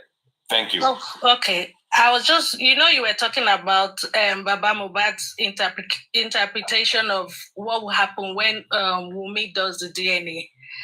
And you said that he said he would know. But the truth is... It's not say he will know. It's just one of those little kind of... No. What I'm saying is he said, I will say who killed my son. Okay. So that's why I wanted to play that part. I don't even want to listen to it. Let's people and listen to it where they can listen to it. Okay, carry on. Yeah, that's just what I wanted to say. Like, we should expect him to say who killed his son, not that he will know. We shouldn't. No, but that's why he said. Listen very carefully. On the spur of the moment, they said Wumi labeled Mohbad nigger. Yeah. People say, look, when it is least expected, people can make statement. Emphasis on statement that doesn't hold water. Emphasis on claims that will not sustain itself in court. It is not deemed to be discussed. Yeah, so then he shouldn't have been requesting for DNA, since that's why he wanted to had to do it for him to say 1-1. Arsenal 1, Liverpool 1. Please, go and sit down. Just keep my £500. Let's drop this down. Now. Let everybody mute. I want Olori to speak now, because I don't want to listen to any audio at all. Not on this one. Yeah, that's fine. That's fine. Yeah. Thank you, Olori. Okay. Hello, everyone. I'm not really going to say much here. I just want people to know something. And this goes to everyone, including the whole IT guy. The major problem for me, from my own opinion, that I think we've got in this justice is people use the wrong English at the wrong time, because every English you use, every grammar you use has its own meaning. It depends on the way you're using it and how you're using it. Am I right? But I tend to see a lot of people. Yeah, thank you. I tend to see a lot of people on this cause of justice for Mohbad. They just come up, either be the host. Sorry, I'm not directing this to you. In general, everyone, the comment section, the panelists, everyone, including the Nigerian police, they just use different English which they don't even know the meaning of them. So, for instance, let's take the profusely. If they keep saying, if the Nigerian police says Mohbad bled profusely, like I asked my daughter, like, how many pints of blood do we have in our body that someone is going to bleed from Sunday, early hours of Sunday morning till Tuesday, and the person haven't passed out? They should make it make sense. And Jack, it's not like a direct attack on you. You just used a language just now, like whenever at the mention of Josie's name, especially the ladies, they get orgasm. Like, you're a man, you're a guy. I wouldn't expect such from you. I've listened to you a couple of times use some kind of language, grammars. Sorry, that doesn't make sense. That doesn't have anything to do with the conversation or whatever we're treating. But I notice you just tend to just want to use those English or grammatical terms for some reason, which I don't know, to be honest. You might have your own reason, but to me, I haven't got a clue. By you using all those grammars and all this English, this is what some people, they tend to like pick on and start using the same English. They said Mohbad bled profusely, they said this, they said that. We need to stop. When you want to talk here, no one is perfect. I'm not a literature teacher, I'm not an English teacher, I'm not perfect as well. But before when we're treating this kind of sensitive issues, before we come online and start using all this grammar, blah, blah, blah, blah, blah, blah, blah, we need to think about all the people that are not really intellectual, they're not really learned like us. Can I respond to you? Oh, no, before you respond, hold on. Before anybody responds, everybody mute yourself. Now, so we, as a nation, Yoruba, Igbo, Hausa, it doesn't matter where you put yourself. We got colonized by our distant family, the brothers and sisters of Queen Elizabeth, and now it's now King Charles. English is a borrowed language to us. They colonized us and they loaned us the language. It is not about English, it is not about grammar, it is connotation, it is colloquials, it is language that I will call village language, Amazon language, and then because when we pick up Ashana, some people don't know what Ashana is. Someone was asking me, what does Ashana mean? Already here, they are foreign to Nigeria, they are colloquials, they are English, they are street language. And the street language is a common language that people put out there, and everybody, like Creole and all that, and Pidgin. So we all understand what it means. Now, let's not correct anybody's grammatical expression. Let's not look into dictionary and think that we know the English better.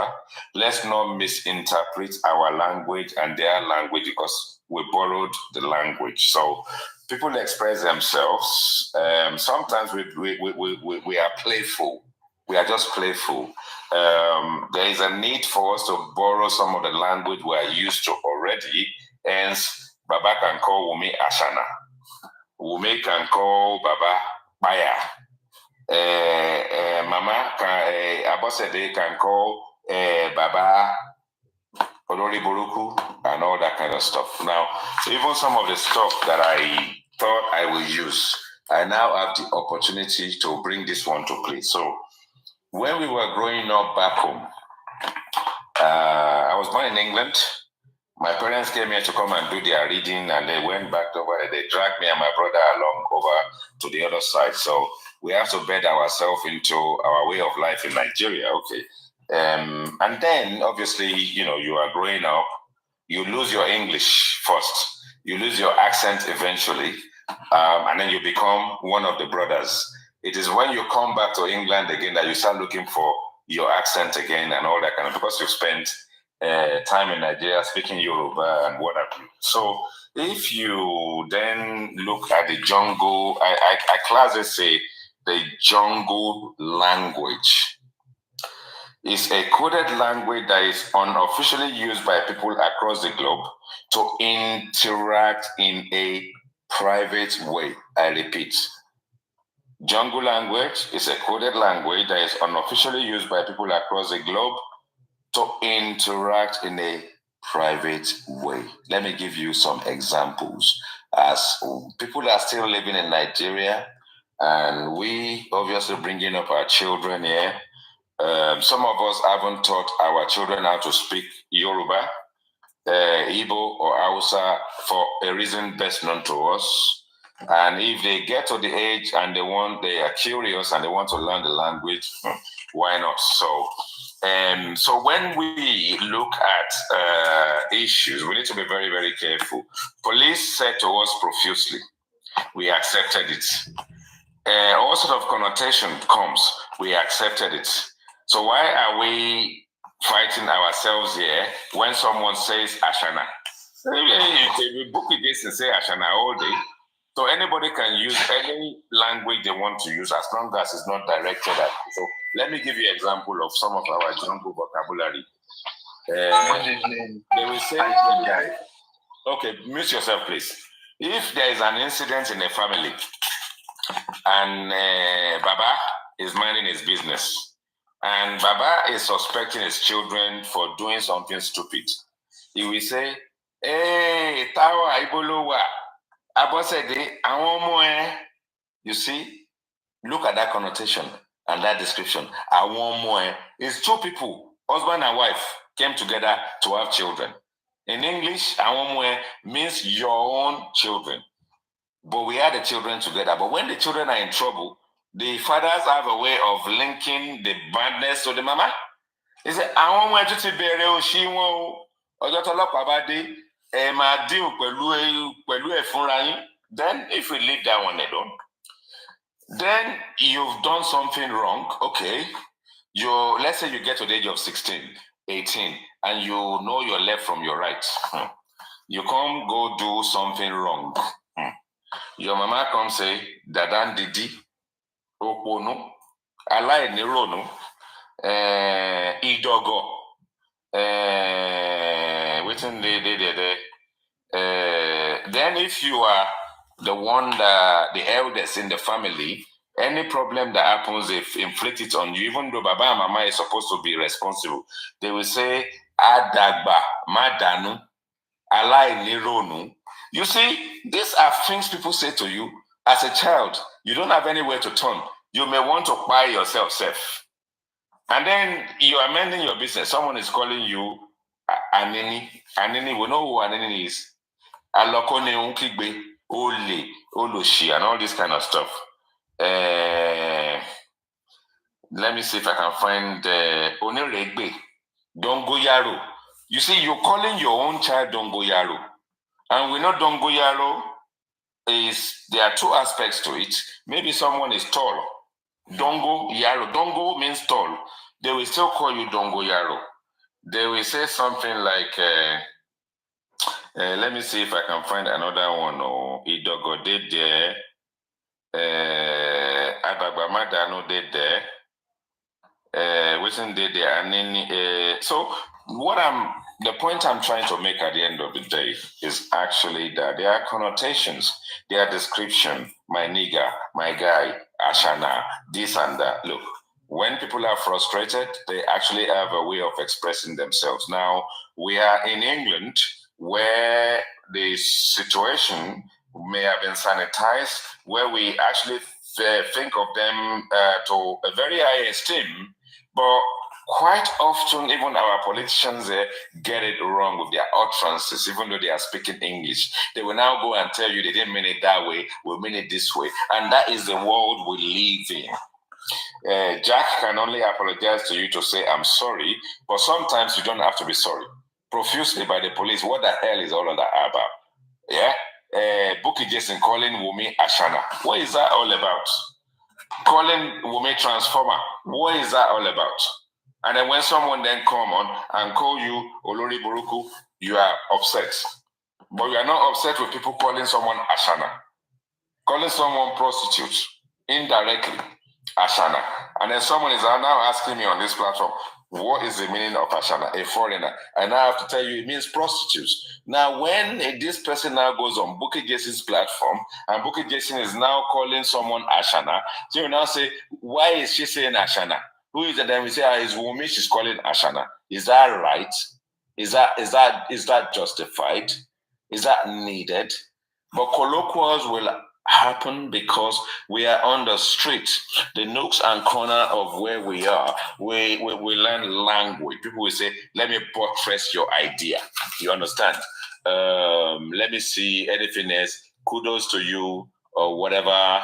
And we just have language that we use in the jungle. And over a period of time, we buttress you. We do all this kind of a little language. And because we have engaged over those years, we become brothers and sisters.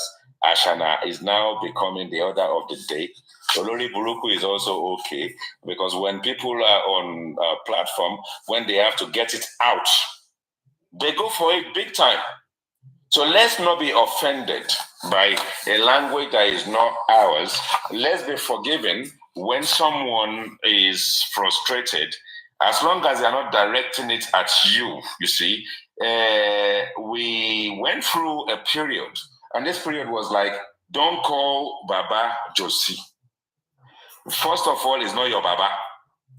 Mr. Joseph Aloba is not your father. Joseph Aloba is not your father. It's not your Baba. I am older than this man. I'm not joking. Joseph Aloba, I'm older than him. And I will not call him Baba. And that's the reason why I address him as Mr. Joseph Aloba. He's not a pastor.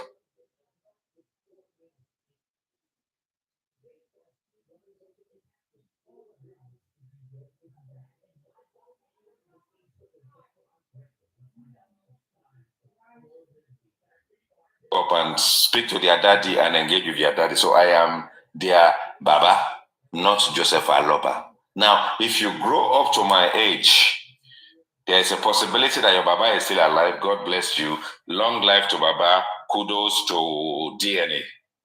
If he come up and say, Baba don't do everything he wants in life, he's done well for you, your family, his wife, your mother, and everybody, and he's going to join his ancestors.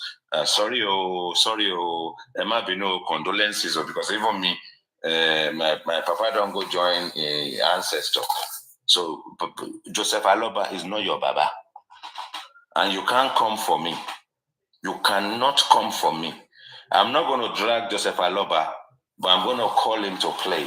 He can join my platform and engage with me. I can interview him. I can ask him just civil question, simple one, without being rough on him, and he will answer it. But if we call things out and we end up calling you out, we are not dragging you. I can't say it more well enough than that. So the lady that is speaking, carry on. Thank you. I think she's dropped, but can I just quickly respond to her? Okay. Yeah, she directed the aristocrat. Welcome back. Carry on. Yeah. You see, I wanted you to put moderators to assist you. Put moderators. No, I don't want moderators, please. I don't want anyone to come over my mind. I don't want moderators. Good. Please. I want to do things my own way. There are no many buttons. I'm not clapping. I'm not celebrating anybody. I'm not giving anybody certificate or trophy. Yeah, let me just do it the way I understand it. I just want it that way.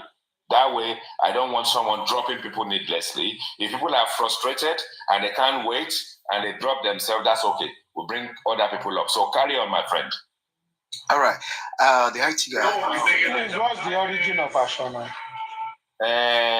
You know Ashana. Now, you know the oldest game in life, the biggest platform in life where people get right now prostitution.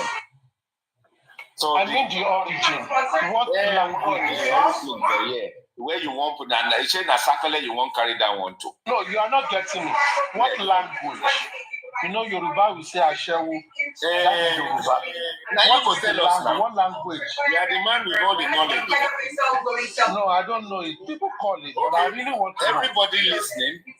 panel section, my friend, my dear friend, Mr. Aristocrat is saying, what is the origin of Ashana? Which language is it? Where did the Ashana aspect, our colloquials, one of our language and the one that we champion the most, where did he come from?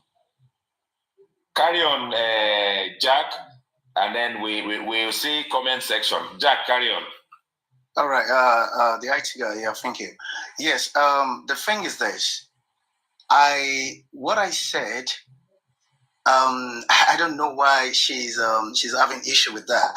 I only said when I went through this comment section, I saw the way all of these Wunmi supporters, the way they have gone crazy and the way they have cursed me, the way they have abused, the way they have just coming up, please. So that was why. So that was why the best way I could express the behavior metaphorically, I was speaking metaphorically. Orgasm. I said that women get orgasm and the men get erection. Immediately you mention Wunmi's name or Joseph Aloba's name. That is speaking metaphorically. If you have been listening to me as you claim, you will never find me where some people are discussing irrelevant things like talking about nonsense. I don't engage. I don't. Okay, Jack. Let me just drop this. I get your if you have problem with that, you can shut yourself out. I've also sort of like highlighted it. So what we have with this whole process, when I engaged with Molly, when she was being abusive and all that, and I said, just in case you are jacking off it and you are getting orgasm off it, she got upset. And she said she hasn't abused me. I said, you've called me Ole on this dialogue. You've called me all sort of name. You've disrespected your father in his presence. And then when I now tell you to jack off your own play, you then got angry. Then I even put extra that maybe she's forgotten her vibrator inside her pussy. I was clear. And then it was then she calmed down. Because two can play the game.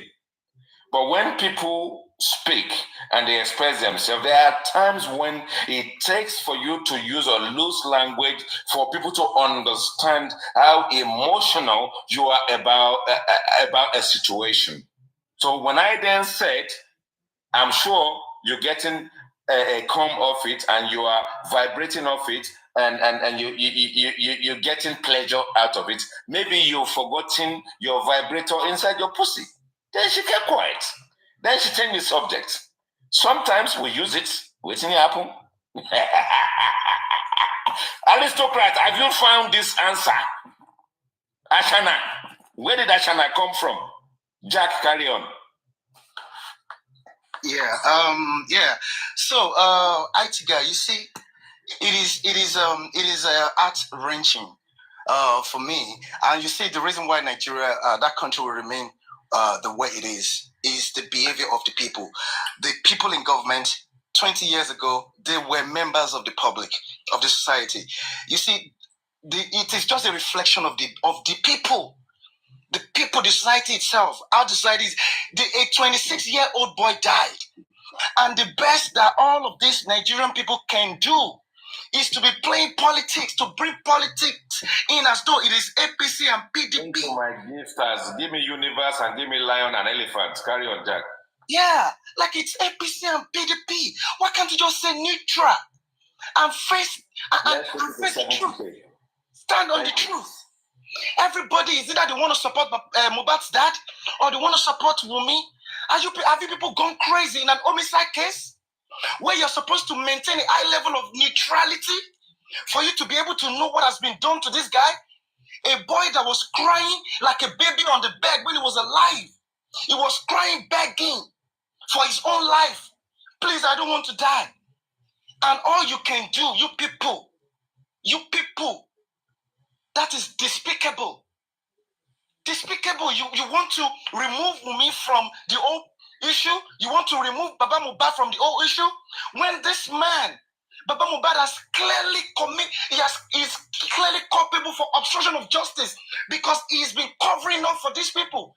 He is one of the people, the categories of people why the killers of Mohbad are still walking scot-free. Right, Jack. And wait. Sorry, just this one.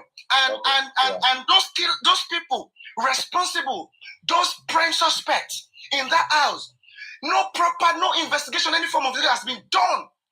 Can anybody tell me on this panel any extensive investigation that has been carried out on these people? Do we even know all of those people in that house?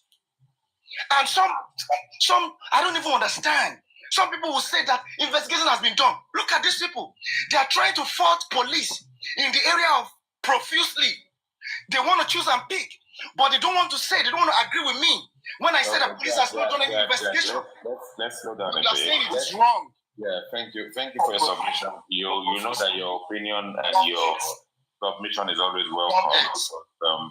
There's always one thing that triggers, and then as long as we express ourselves and we make things clear, let's have the Queen's mother. Why Queen's mothers? How many queens are there and how many mothers are there? Queen's mother. You are not really queens. Good evening, IC guy. I'm the mother of all the queens. Oh yeah. That's what we're going. You know, the same thing we are talking about grammar, colloquials, and we're talking about vocabulary and all that kind of stuff. And then when you then have the grammar, you have all these sort of like one-liners. You think queens or mother. That means you are mothering all our queens. How many queens you can't get? Which one they beautiful the most? I've got a lot of queens, and Wumi is one of the queens. And your profile, is that your picture? Yeah, that's my picture. So and I'm older than you. You are older than Juicy. You are older than Juicy. I'm older than you. And you don't want to be my queen. You have a queen already. Yeah, because you say queens now. So that if I have queen, you will encourage me to have queens now. Okay, don't worry. I will supply you queens. I like that. I would actually like that because you will just supply me with the queens. Yeah. Carry on, my lady. Carry on. Okay. I have a question for Jack. Jack, I know you are one of Juicy's followers, and you are saying Juicy is covering up for. Who are those people Juicy is covering up for? Can you please answer that question? Okay, first, put a disclaimer. I've never, and I will never be Joseph Aloba's supporter. I've never. No, I'm trying to say it so that, I'm saying emphatically so that you get it straight. I will never be anybody's supporter other than Mohbad. The man that was killed. Say, look. All I'm here for is justice for Mohbad. Anybody who is alive can speak for themselves. And if some people have taken upon themselves to become their mouthpiece, they're delusional, man. Jack, I have your recording. There was a time you called Wumi Ashana and Olosho, and that is so unfair because you are born, you have a mother, you have a sister, and you have auntie. Everybody here, they know me. I don't go up to any platform where you are just abusing people or just want to call people names. I don't do that rubbish. So if I want to record you can play it right now. Sorry, be polite. I don't want to. You are a learned person, according to all the regulations. You are a learned person. Please be polite. Stop. I don't want a third party in this matter. Let Jack and the Queen engage, and I want everybody to mute themselves. Carry on with my people. Carry on. Go on. Okay. Yeah, because can you play the conversation right now? Can you play where I called her Ashana? And whatever. Yeah, IT said he doesn't want anybody to play anything on his life. I'm not playing anything here. No. Yes. So, but a lot of people knows that you always call Wumi Ashana. It's not fair. Now everybody is now saying Wumi did not do it. It's not nice. We Nigerians, there's something about another Jack, not my Jack. I don't engage in frivolity. Don't you get it? I don't do that rubbish. You guys can be doing all that rubbish. That's what I'm saying. If people have got personal problems, don't bring it to justice for MOHB. Jack, hold I on. see everyone. I hardly talk. You just say, I don't talk. The only life I go is Sele, and I go to Supreme and IT. I don't talk. I don't have time. I'm a very busy person. I have just told you I don't engage in frivolity. Whether you hardly talk. We are talking about because of what we people are doing. When MOHB was crying, when MOHB was crying for help, where were you people? It was only Wumi that stood by him. My queen, my Jack, my brother. Now let's bring decorum into this process. Now, name calling is something we've discussed already. It's not something we champion, but emotion kicks high, and we may call names. And sometimes you'll be surprised if someone plays something, and you may think you have never said it before. It turns out to be the case. Now, Jack has been labeled as Joseph Aloba's supporter, which was shocking because Jack is always being justice for MOHB, which is okay. My queen, which side are you on, please? Me? Yes. I'm a neutral person, but I've never called me. I've never said me by MOHB because it's not proven. You cannot accuse someone wrongly until proven guilty. Everybody on TikTok know me for that. I don't support lies. You know, that girl has gone through a lot. And I know all those guys calling me as Shana, what will we gone through? If they experience quarter of it, they will commit. That girl is a strong girl. Very strong, and shame onto all you people because that boy is Liam is Wumi's son, and there's nothing you people can do about it. If you like, you can go and hang the transformer. Okay. I appreciate that you are neutral, as you want all of us to believe, but it actually seems as if you have to take side, you are leaning more towards Wumi. Is that correct? Yes. I won't deny that. We appreciate that. So, Jack. Because I know her, I know MOHB. They are very, very in love. They were very, very in love with each other. And that girl, Wumi, she stood by MOHB from day one to the end. So why did you have to lie that you are being neutral? I've been neutral. I said I never said she was the one that applied the husband until proven guilty. I have always said that those people in that house they never said that anybody. I think, please, can you give me an opportunity to talk with you? Okay. Hold on. Let everybody mute first. Right. So we don't want this to descend into. Please, everybody, mute yourself. We don't want it to descend into anarchy. We've had a great time. I swear to God, I thought I was going to do this show for just 2 hours. The reason why I've been there undisturbed is because my family members, they've all gone on holiday. Is the person that's paying for their holiday that is at home. Because I have to start work on Monday morning. So now, which is today Sunday? I don't get that to wake up in the morning. Anyway, never mind. So where we are at this point in time is name calling and labeling. We need to manage it in our own space, sanitizing and synthesizing our words and all that kind of stuff. Let's deal with it outside this app. Let's not bring all this kind of argument onto the platform because we are wasting people's time. Especially hosts that can do 24 hours, that can do 12 hours and all that kind of stuff. So, that kind of stuff, we need to manage it in a way where sometimes you need to accept things the way they are. If you want to advocate on behalf of somebody, you then say, if you do something to Baba, I will come for you. So now that we've actually sort of like allow people to vent, get it out of their system, I think we've done justice to that. So I will allow Susie for justice to speak. Thank you, Susie. Wait. Before she talks, host, you violated one of your rules. Which is? You had said earlier that you don't like people to play audio, but they can point people to their evidence so that so I want Queens to point Jack and every one of us to that recording so that we all can go back and check it. And if it is, because he that asserts must prove. Now, this is an allegation Jack is disputing. Why the house rule, we will not listen to it, which I so much love. But can she please point out to that evidence so that all of us will see it, and we will then come back. Wherever we see Jack, we will raise it up. Rightfully said. Perfectly said. So, yes, the Queen's mother. I will look for it. I will look for it. Okay. Just give me time to look for it. I will send it to Sele. I think Sele knows Jack very well. Okay, hold on. When you do justice to it, send the link to Jack and send the link to Aristocrat. Okay, so I will do that. We can refer to it. So let's have Susie for Justice. Thank you very much, Aristocrat, for that. Thank you. Susie for Justice, let's have you. Good morning. Good morning, everybody. Good afternoon, good evening, according to your time.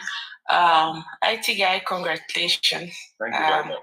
I have a show coming up in the next 1 hour, and I want you to be there also. Now, I'm going to ask Queen Mother, or IT guy. Yes. Queen of all. Sorry, I have to go and make dinner for my husband, okay? Hold on. She's going to run away. When they come up here and speak nonsense, they will just run away. No. If you're going to be brave enough, just wait. Let me ask you some few questions. If you are brave enough, with anybody. I don't fight. Everybody knows me. You've come here, you've talked, and you need to answer some few questions. Susie for Justice. I will take her place. No need to fight. I will take her place. Hold on, my lady, I'm Susie. My lady, please. Let's do it this way. Let's do it this way. Let everybody mute themselves first. Everybody, mute yourself. Right. I hope that I can give it just 1 or 2 minutes. I want Susie for Justice to ask my lady a direct question, and it's up to my lady to answer the question if it's 5 seconds, 1 minute, or 1 hour. So Susie for Justice, please, without being too direct, just noble, ask my lady a question and let my lady, you are both my ladies anyway, my queens, so that you ask the question and she answers it. Let's just give it 2 minutes. Thank you. Try, Susie for Justice. Thank you so much, sir, for giving me this opportunity. Miss Queen or Lady Queen, I'm not here to fight you. I just want to ask you a quick question. You just said that you're going to go make food for your husband. Sorry, how many questions do you have, please? Sorry? How many questions do you want to ask me? I want to know. Just hold on. You're not going to rush me into my question. Susie. But I have to do something. Hold on. We have to be civil. Yeah, that's what I'm asking her. Because you asked me to wait. That is why Hold on, madam. Please, bear with me. Susie, I don't want inferences. I just want you to ask a direct question. I don't want I think you know me too well. You know me too well. I don't jump into people's matter. I'm just going to ask. I'm going to ask questions based on what she has said just now. And that is where my question is going to be direct. All right, go for it. She came up. She said she senior you, and somebody that can senior IT guy. She probably might be a grandmother or a mother that is already. I think she's older than me. I think we've had discussion before. She's probably older than me by a number of years. Okay. Yeah, it's correct. Okay. Yeah. So probably she might be a grandmother or a mother that is actually have kids that is getting ready to marry. I'll let you guys carry on, so don't mind me. Just carry on. Yes. Now, I think please give me the opportunity if she can listen to me. Now, Miss Queen or Lady Queen, now you said Wumi has gone through a lot. Okay. We have gone through a lot. As a mother, put one of your son in Mohbad's position, okay?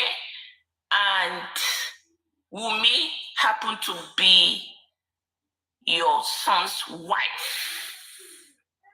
And what happened to Mohbad happened to your son. God forbid. God forbid, I said it again. Happened to your son. And the behavior from Wumi, I know as a mother you are not going to take it, number one. The behavior from Wumi saying, hey, the first statement from Wumi and come out to say, you all have killed him, come and take your trophy. That's a child of you. Yeah, that's number one. That's number one. Let me finish. Number two, your own son and your son's wife will say, oh, my husband died in place of your son. Your daughter-in-law will come and tell you to your face that your son died in place of their baby. That's number three. Number four, you have your daughter-in-law at any given time she have opportunity to speak in the public, telling the whole world, I know what killed him. The industry god will not let me speak. As a mother you are you going to be happy? Are you going to sleep? Are you going to eat 3 square meals and be happy and welcome that daughter-in-law, embrace her, give her trophy? Are you going to do that? Queen mother, I'm asking you. And I need you to answer this from the place of mother who carried his baby in the stomach for 9 months, went through labor to push that baby out. I am a mother also. I know what labor is. Okay, please let me quickly answer that question. Okay? I'm going to answer the question the way I'm going to answer the question. Okay? And you can't force me. Okay, that question goes to you. If you were, what will you do? Okay, you want to tell me what I would do? Yes, please. In fact, me, Susie, what I would do. Susie, wait. No, please, don't interject, please. No, hold on. I don't like to don't interject. It's a question. Aristocrat, let me tell her what I would do as a mother. Don't interject. You see, what I would do as a mother who carry baby, I had all my kids through C-sections. I know what it is. I know the pain. I went through labor before going to C-sections. I know what it is. So I will never allow any daughter-in-law, if let that daughter-in-law like to be the queen of the England's daughter. No. By now, if the Nigerian government will not do it in a way of law, I will take the law into my hand based on the way Wumi is behaving. That is what I'm going to do. I will take law into my hand because my son has the same value like her own son, that my son is supposed to die in place of her own son. No, I will take law into my hand. For me, 1 year is a waste of time for me as a mother who carried baby in her stomach for 9 months.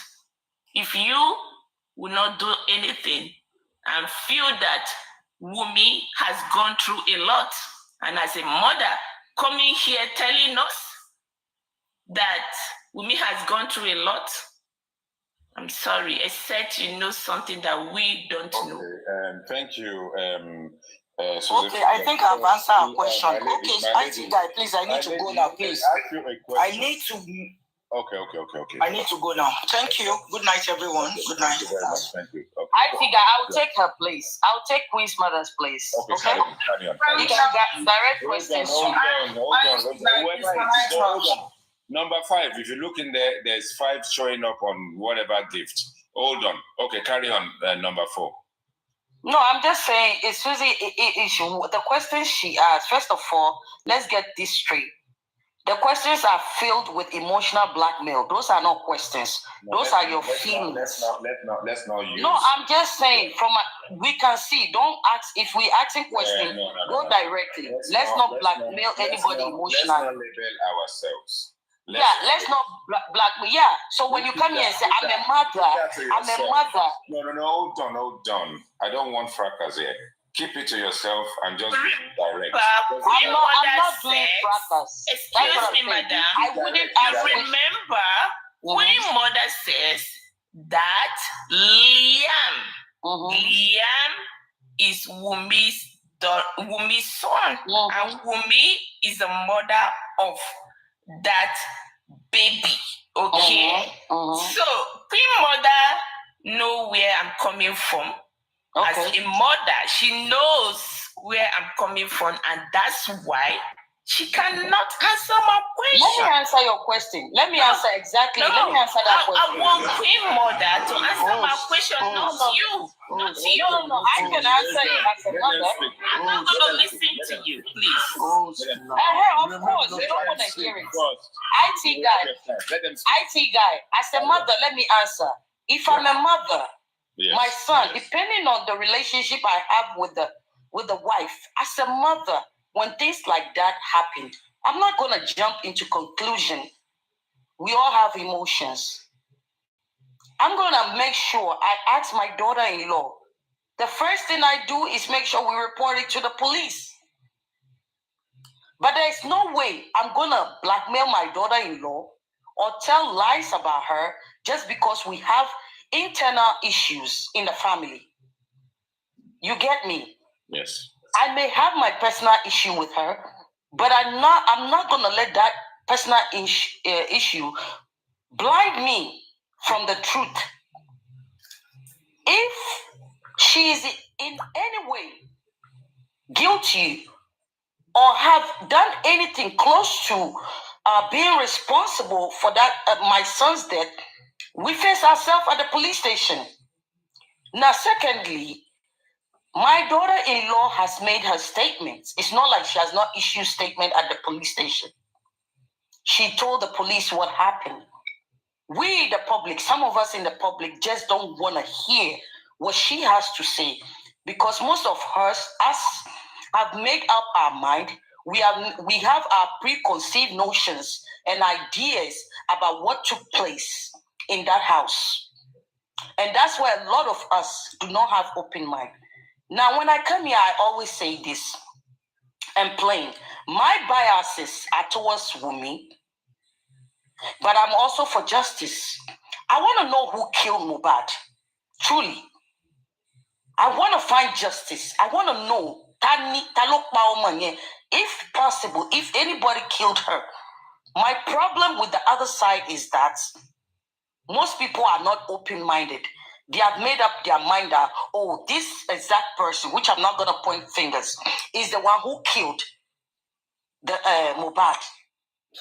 And they have made that mind. Is the one who cried. Is the one. Yeah. Is the one who cried Mohbad. That's the problem I have with the other side. But I am for justice. Now, a lot of people will say, if it was the Western world, if it was the Western world, you have no right to accuse anyone of murder until proven guilty. Everyone is innocent until proven guilty. As we stand, people are speaking with emotion. There are no facts. We don't have any tangible evidence to nail anyone, including even Baba. There are no tangible evidence out there to nail anyone.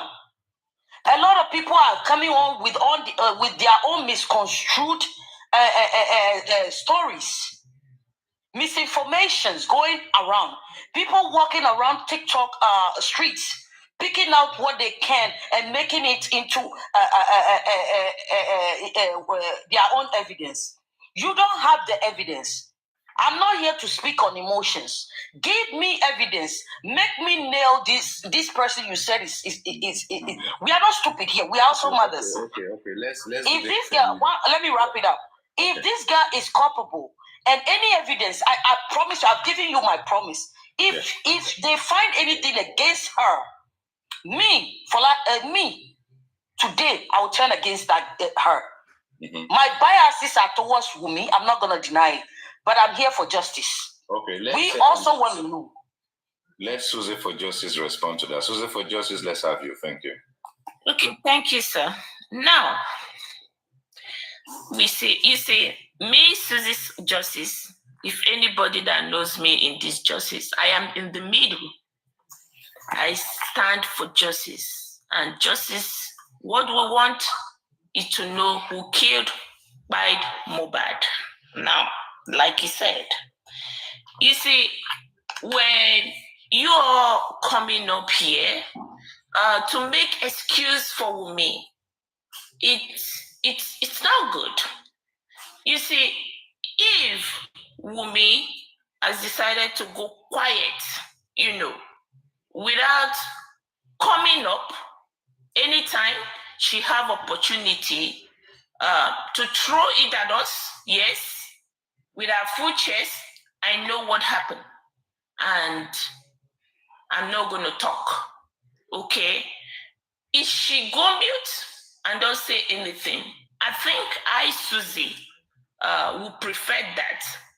Now, the situations Wumi has put all of us is because of the way she talks, the way she behaves. Hold on. Wumi didn't put anybody in any situation. We chose to put ourselves in those situations. No, we don't. I just want to correct that. We don't. She put us in the situation. You say in the Western world, to be honest, I think Wumi and every other person under that roof, I think they're going to be behind the bar and be speaking or coming to the court from behind the bar. If it's the Western world, if you are going to refer to the Western world, Wumi in the Western world is the number one suspect. Why did I say Wumi is the number one suspect? Now, Wumi and MOHB is husband and wife, okay? And husband and wife that live under the same roof. When the husband is not there to act, the wife will act. And that brought Wumi to a second in command in the house. Now, Wumi was not anywhere. She wasn't in Ghana. She's not in Calabar. Or she's not in Abuja when this thing happened. Wumi was with him. With him, the last person in the room with MOHB.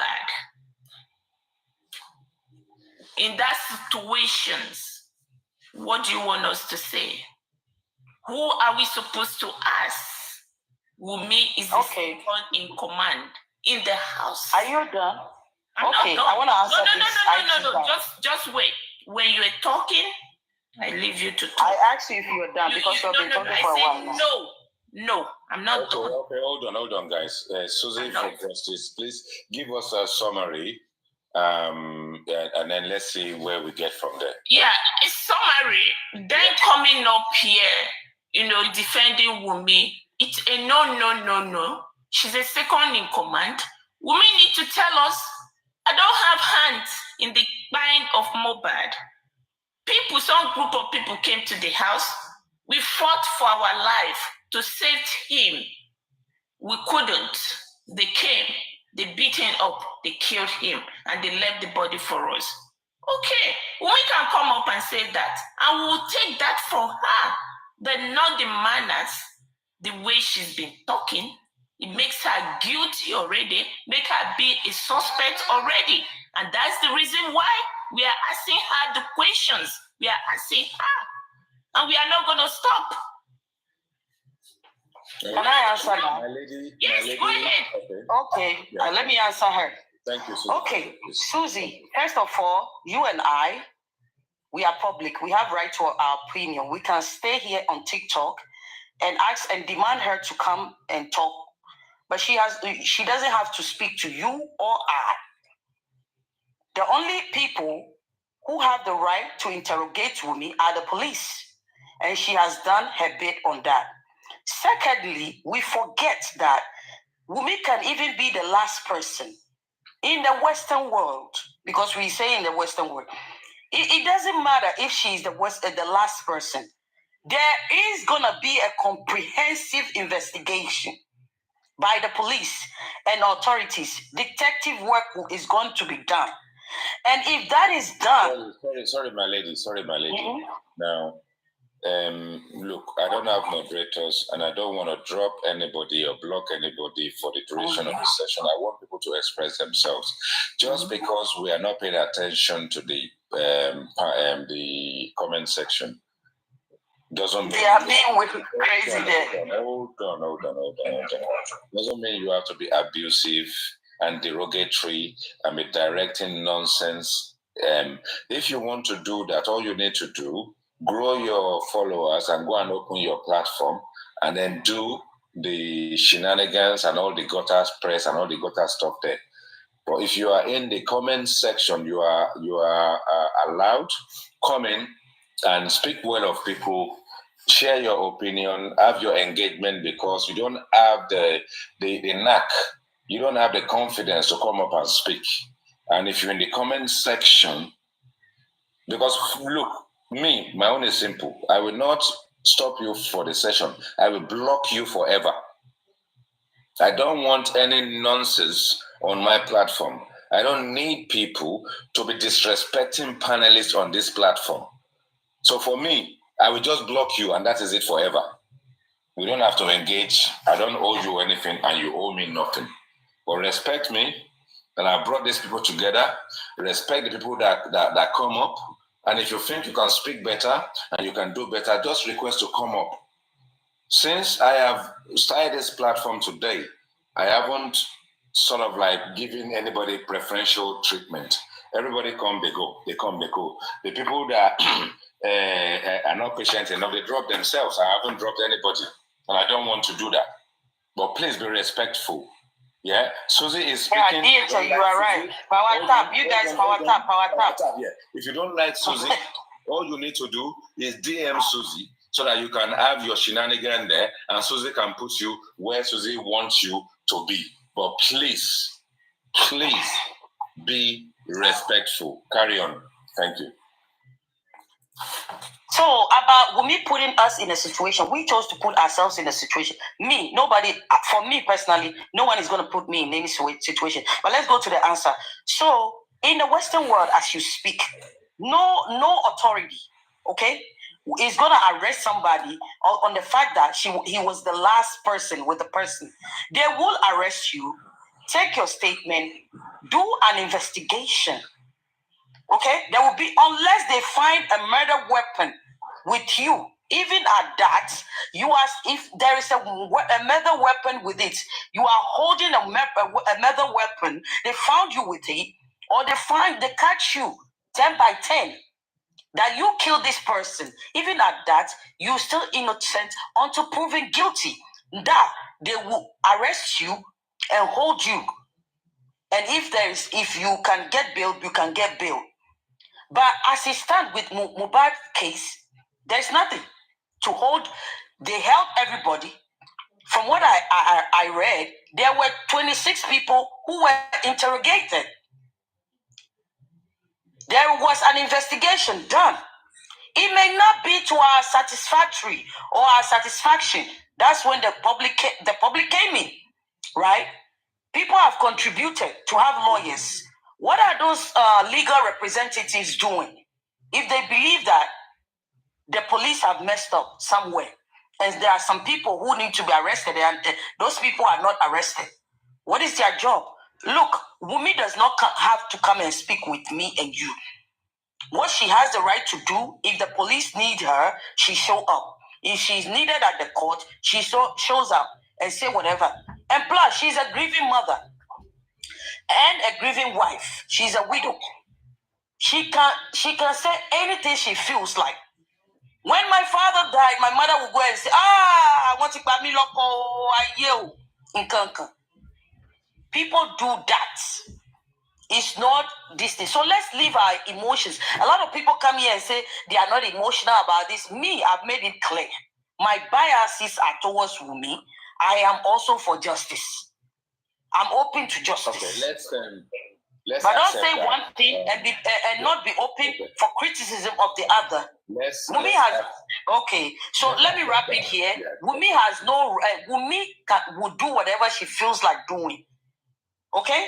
Okay. Her right is to tender her whatever she has to the police, not you and I. She doesn't have to come and speak with me or you or I or whatever the English is. That's it.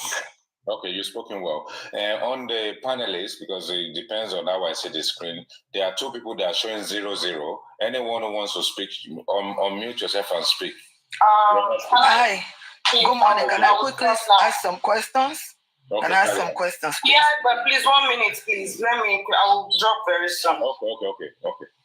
I want to, first of all, before I say what I want to say, I want to ask Susie a question. My question is, if death was to come knocking at your enemy's door, and the death tells you to pick either your husband or your child, to save one of them, which one will you save? That's my question.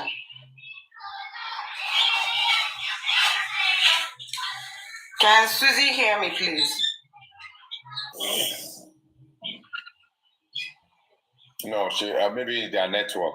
Okay, maybe a network. Okay. Hold on a minute before you drop. The 2 zeros, can one of you just speak? Yeah, I think let me say something, please. Let me say something. Hold on. You see? Okay, Susie for Justice, go for it. I think let me quickly say something, please. Let me quickly say something. You see, Wumi is on the comment section, okay? Wumi is on the comment section, and she came with her thugs because her thug is the one monopolizing your comment sessions. And I don't think you want to give your platform to Wumi's thugs, because this platform is not for Wumi. As long as they are respectful, they are okay. Carry on, Susie for Justice. As long as they respect the platform and they are not abusive, let them do what they want to. I mean, they are also allowed. They are welcome to come. So the 2 zeros, can one? No. I think the comment section. Can I talk? Susie, the comment section is not good at all. Can you answer? It's not about the comment section. Let them express themselves. Because Wumi's talks, they can I speak, please? Can I speak? Jesus Christ. Thank you, IT guys, for that. Can you answer my question? Can you answer my question, please, Susie? Ask your question again.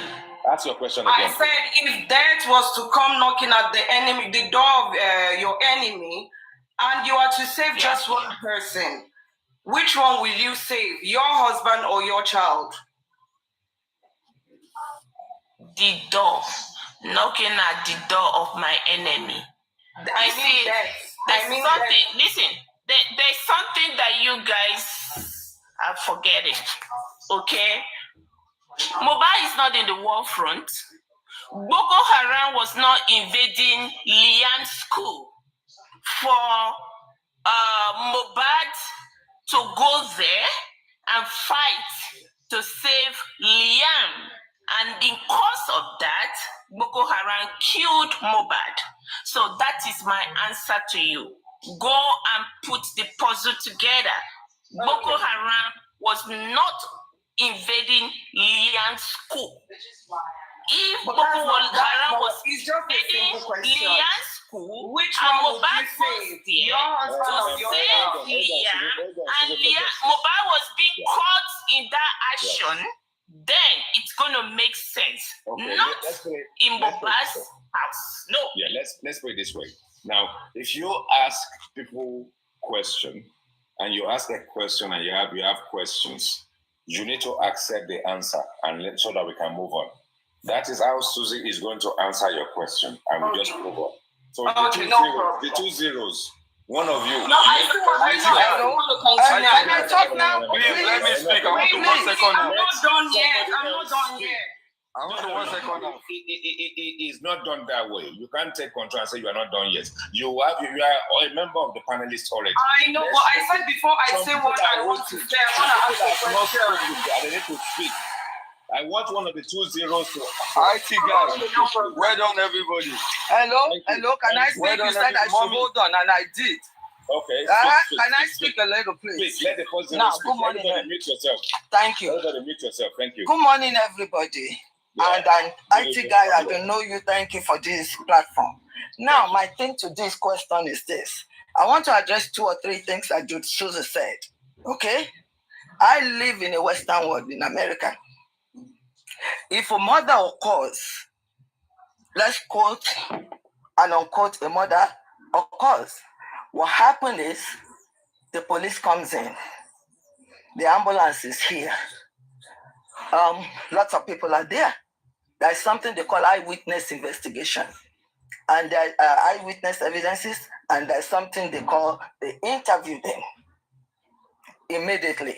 They do not take anybody to the police station. What they did is do the interview, have their recordings, and then if it's a murder weapon, then it's another case. You understand what I'm saying? They take the murder weapon, the investigator comes in, mark the ground, how it goes, and then they ask questions from the people in there. How did it happen? Even the kids. Do you understand my part? I don't want to lengthen this thing. So, Susie, you were wrong on there. Hold on. And then number 2. Hold on. You need to get something straight. I don't want anyone to come. No. She said, I said, I want to ask. Hold on. I always have this fight with people. And I had the fight with Supreme. Do not tell people they are wrong. Okay, I'm sorry, Susie, you are not wrong. But that's my opinion. That's my opinion. No, hold on. Iron out your opinion, but don't tell people they are wrong, please. I said I'm sorry, Susie. You heard me say it. Okay, I said I'm sorry, Susie. Okay, now, number 2, what you said, Wumi has to come out to talk to you. No, she doesn't. She does not owe you, me, IT guys, or anybody any explanation. Whatever she tells to the police or whoever is investigating, that's it. If they were going to charge her, she gets a lawyer. The fact that online, a lot of bullying has been going on. People has been saying, even if she said this, they will never believe her. What is the point of coming out? For people to twist their words? No. And another thing I need, Susie, please realize you are not biased. You are biased. You are not, in my opinion, I'm not cursing you. In my opinion, you don't have different, you so stuck up like in a space. Hey, hold on. So not abuse. I'm not abusing. I mean, she's in a... No, please. IT guys, I'm not... Okay. Let me finish. I don't want you to come and say... IT guys, I'm not abusing Susie. I'm saying she's like, okay, can I use the word isolated? It doesn't matter, but don't use a derogatory word. I'm not derogating. I'm tending to say she is in her own space. Yeah, but she's in her own. Don't say she's stuck up. Okay, eradicate stuck up. She's in her own space. Yes, she's in her own space with her own decision about who is guilty or not. In this case, what matters are the evidences, not what everybody on social media says. The court will go along with what they have as evidence. Now, if you do not believe whatever the police are doing, that's on you. That's on me. If, Mr. IT guy, if you don't believe that the police have done a thorough job, that's your decision. That is your belief. It's not going to carry it into court. And it should not translate to bullying. Madam, do you have a question for Susie? I don't have a question for Susie. I'm just telling you. I come up purposely to explain what she said. I'm just asking. No, I have no question for Susie. Because Susie will not understand me even if I have one. My thing is, she will not. Thank you.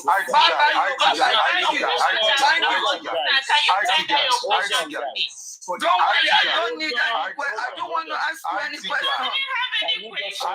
Because I know Susie, I'm not going to abuse you. I don't want to ask. Susie, I have no question for you. I'm telling IT guys that I have no question for you. Check the question for you. Can you please mute others?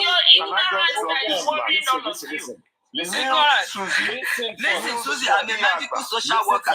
I go to these places when they have these issues. And I'm telling you, can you please mute? I am not a kid. And I'm not abusing you. Okay, I think thank you. IT guy, this is what I want to say. Hold on. Don't tell me what to do. Hold on. Don't tell me what to do. I don't need any advice from anybody. I said I want to say something. I'm not giving advice. I don't want you to say anything, please. I don't want you to say anything. Right?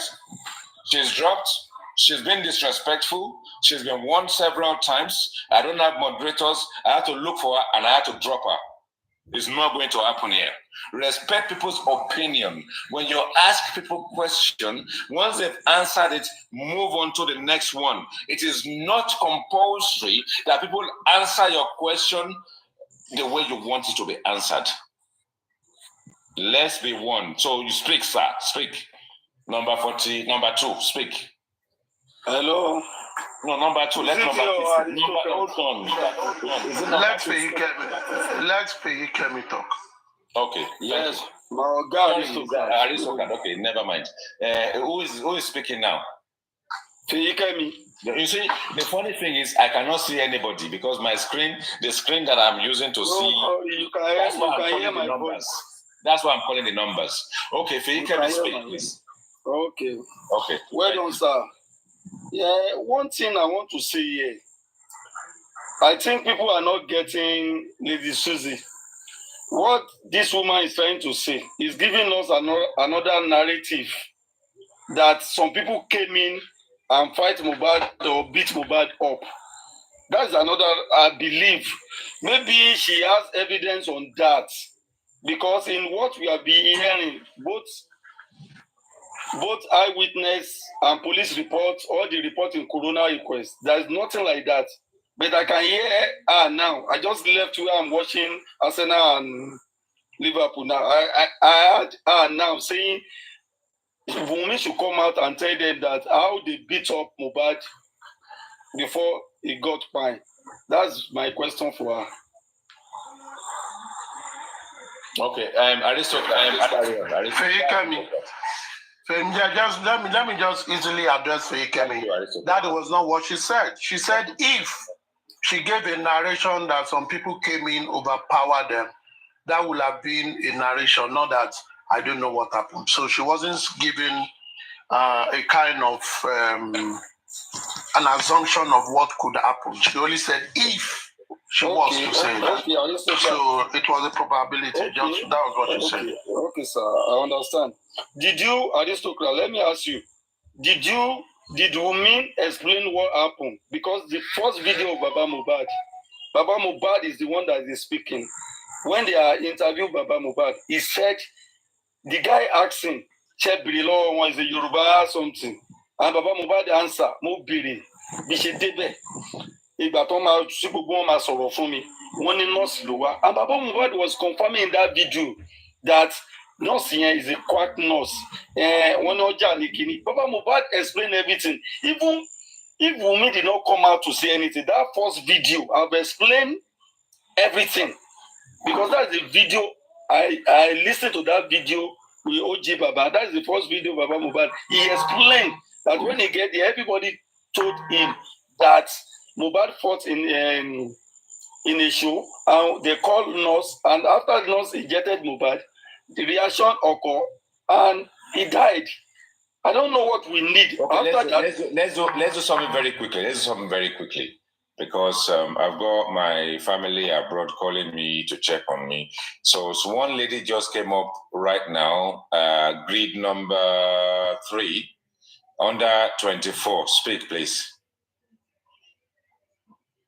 Hi, today. Good afternoon. Yes, speak.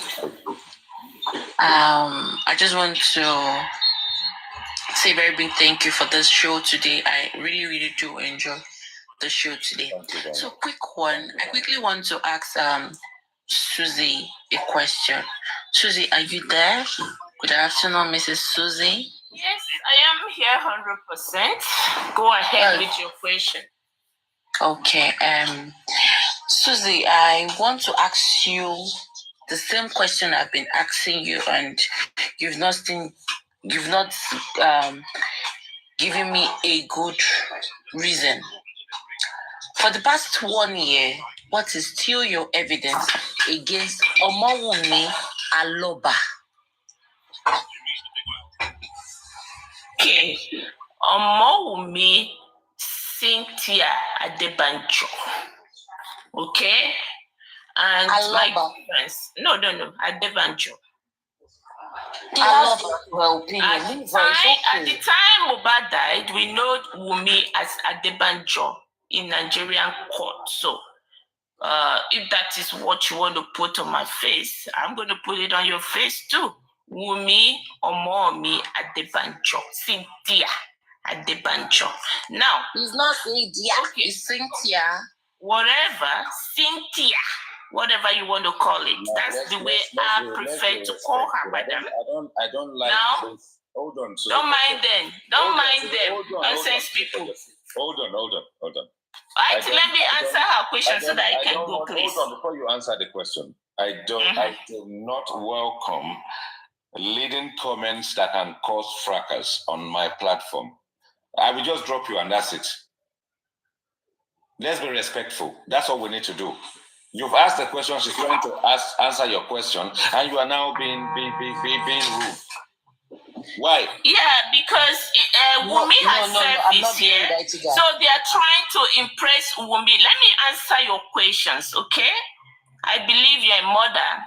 If you are not a mother yet, you need to go and get pregnant to know how to carry baby is. If you're a mother, you know what it is to bear a baby. Hold on. You asked me a question. This is the best way I can answer you. So you asked me a question. Don't go away.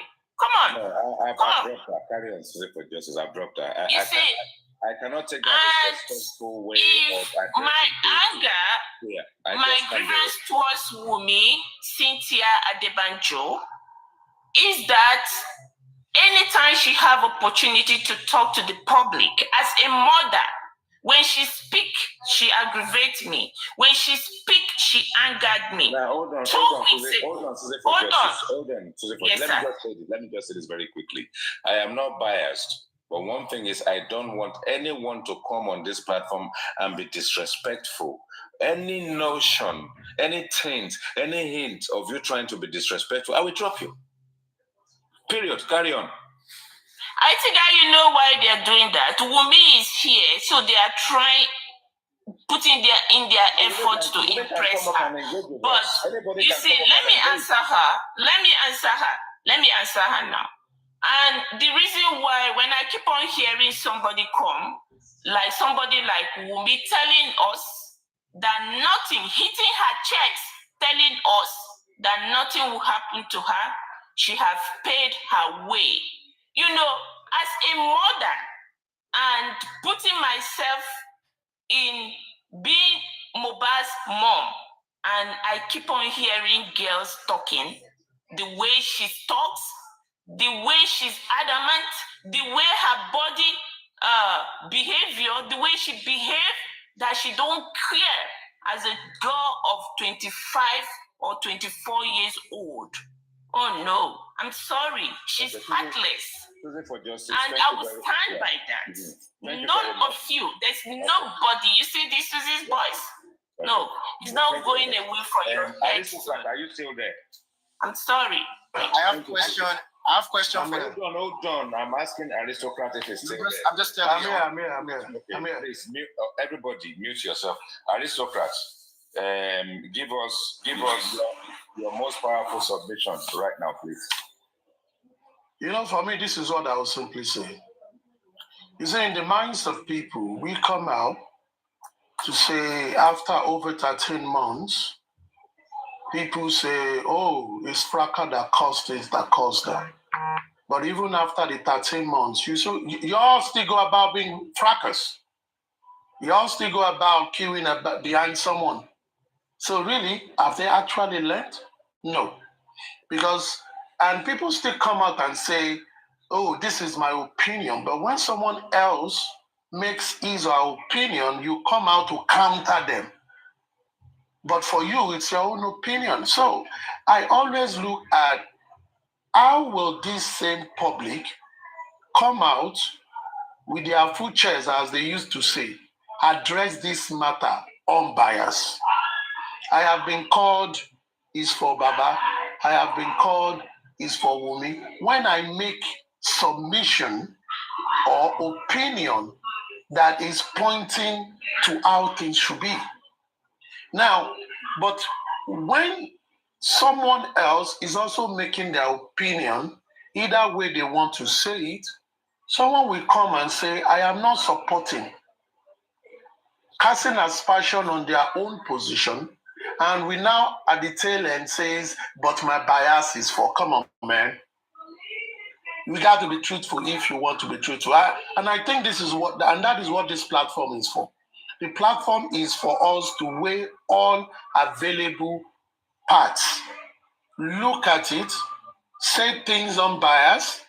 We try to be the third party and not any member of the two parties in the act, and be able to say things for us to learn and for us to have a better society. But if we continue like this, you're not going to learn. You're not learning. You're not learning.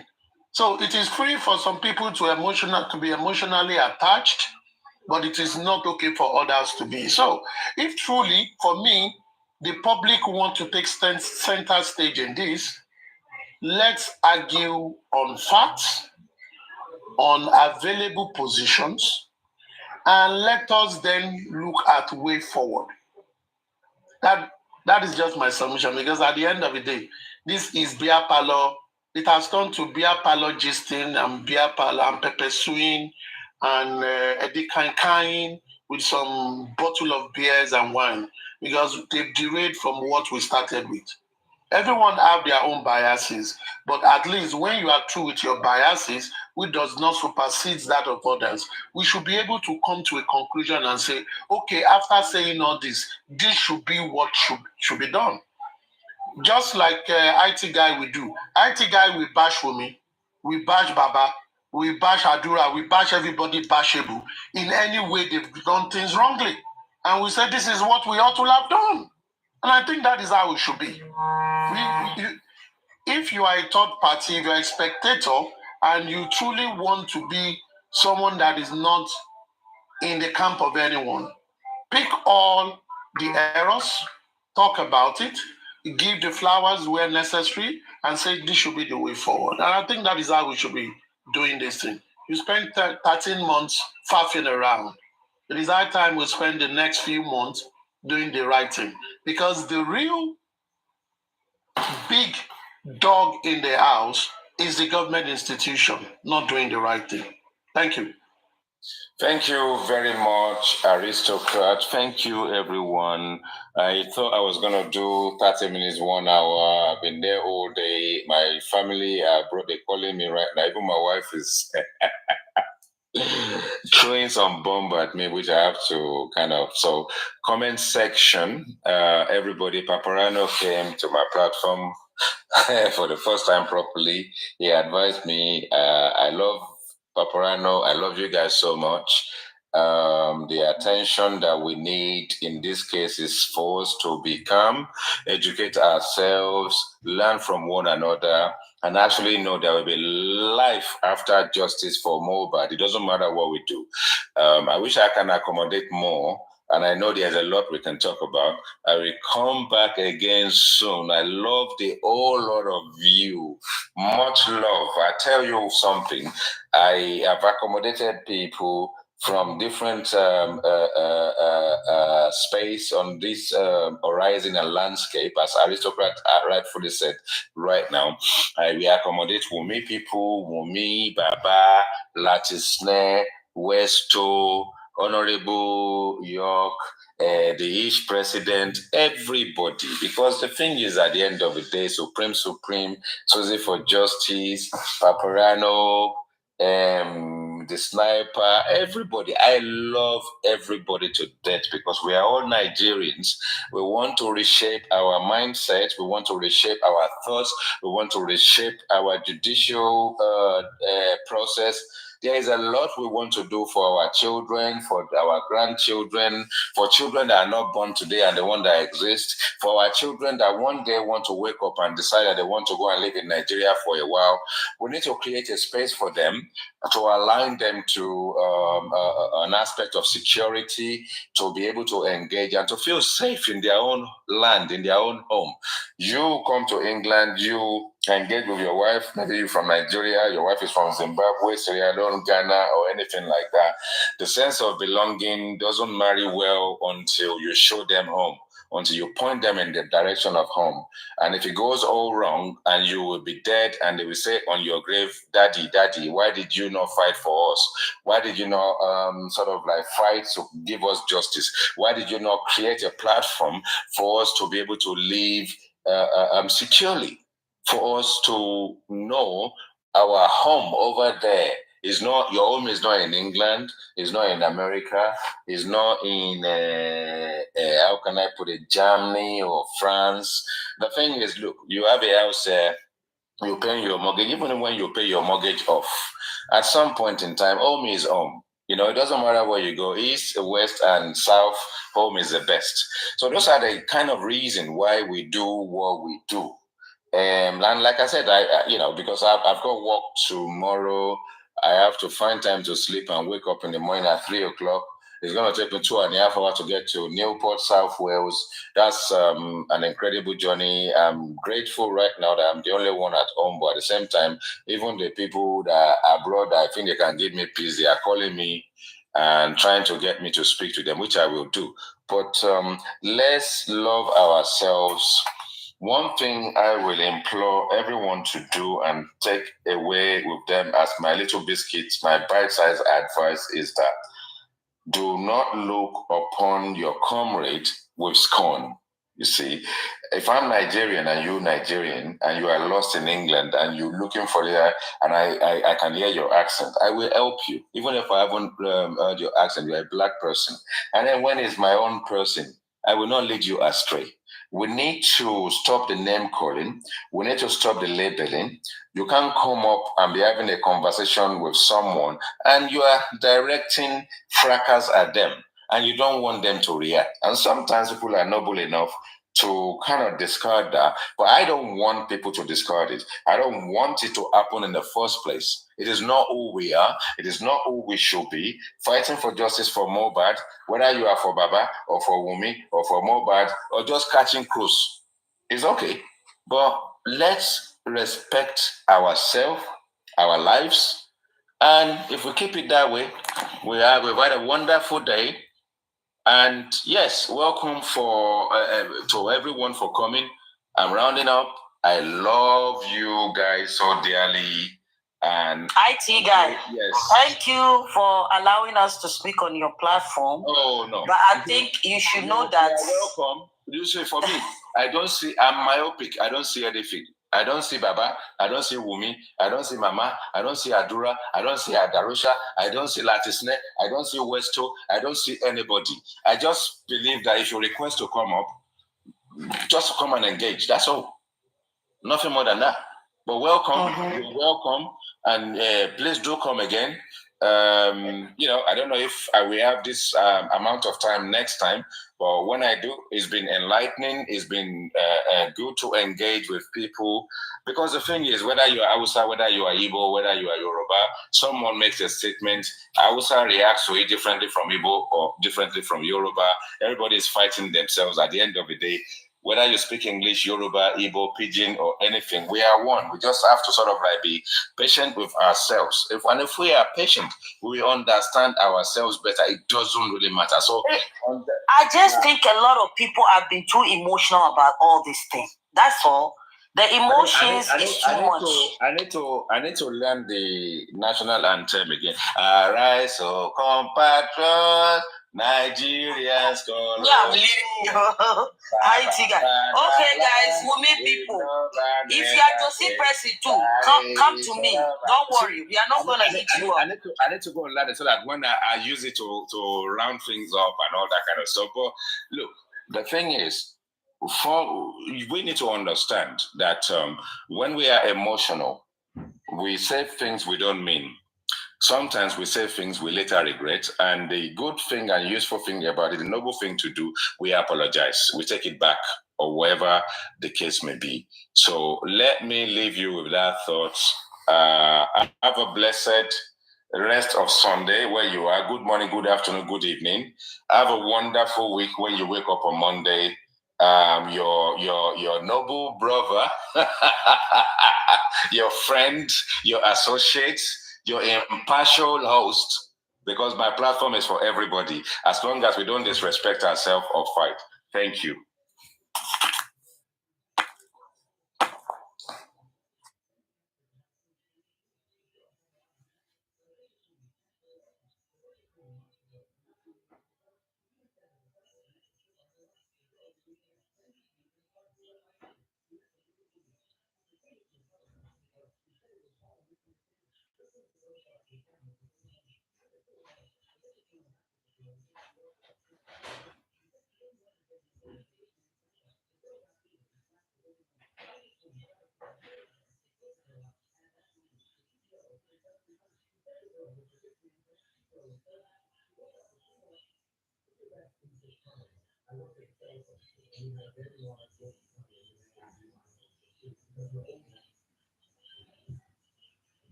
This actually they get money. And they say that she said that she was still at 50 euros. So one of them money don't tell her 60 euros to our manager. But then she was giving plus that we never tell her so she won't come to manager.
What did you say? What did you say?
Sorry. Okay. What happened?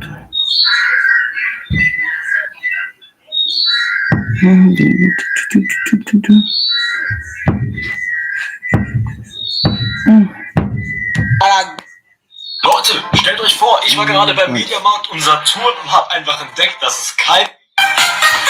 Because somehow at the end of it, Mama announce our. And that is one thing people don't understand.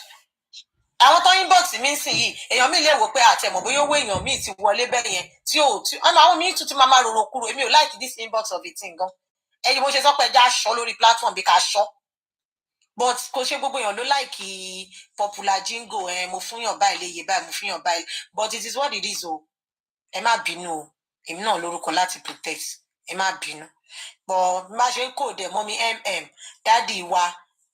Big sister mi kan big sister mi adumadan big sister mi adumadan ẹ ti mọ̀ra yín big sister mi oní 200 ẹ ti mọ̀ra yín so oya read PA read. Okay, as we start, so we have big sis 1 pledge 200k. Okay. We have big sis 2 100k. Okay. We have another anonymous 150. Aboli babe 150. Mo ṣe ń ka iye wọn ti pẹ́ ti jẹ gbèsè o.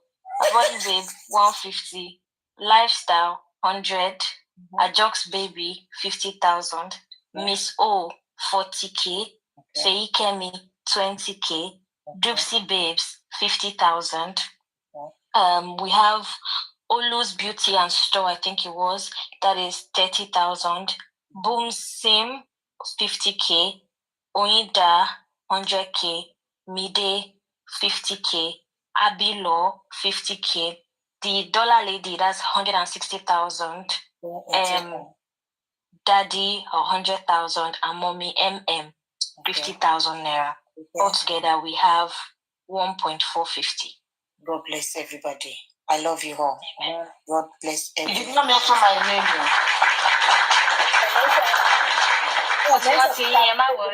She mentioned remember how much? Yes, I mentioned Mr. Mide's name. Oh, yeah, happiness, if you Mr. Happiness. Mention Lolly Girl now, one of the 10K. Okay, no problem. The numbers were plenty. Don't worry, I'll I skip you. Repeat your number so I can add it, please. Jamie, 20K. Asholi. Dupsy Federal, no, so 20K. Hereby Asholi is 50K. Happiness 20K. So I think that's all. 50. Dupsy said 20. Okay.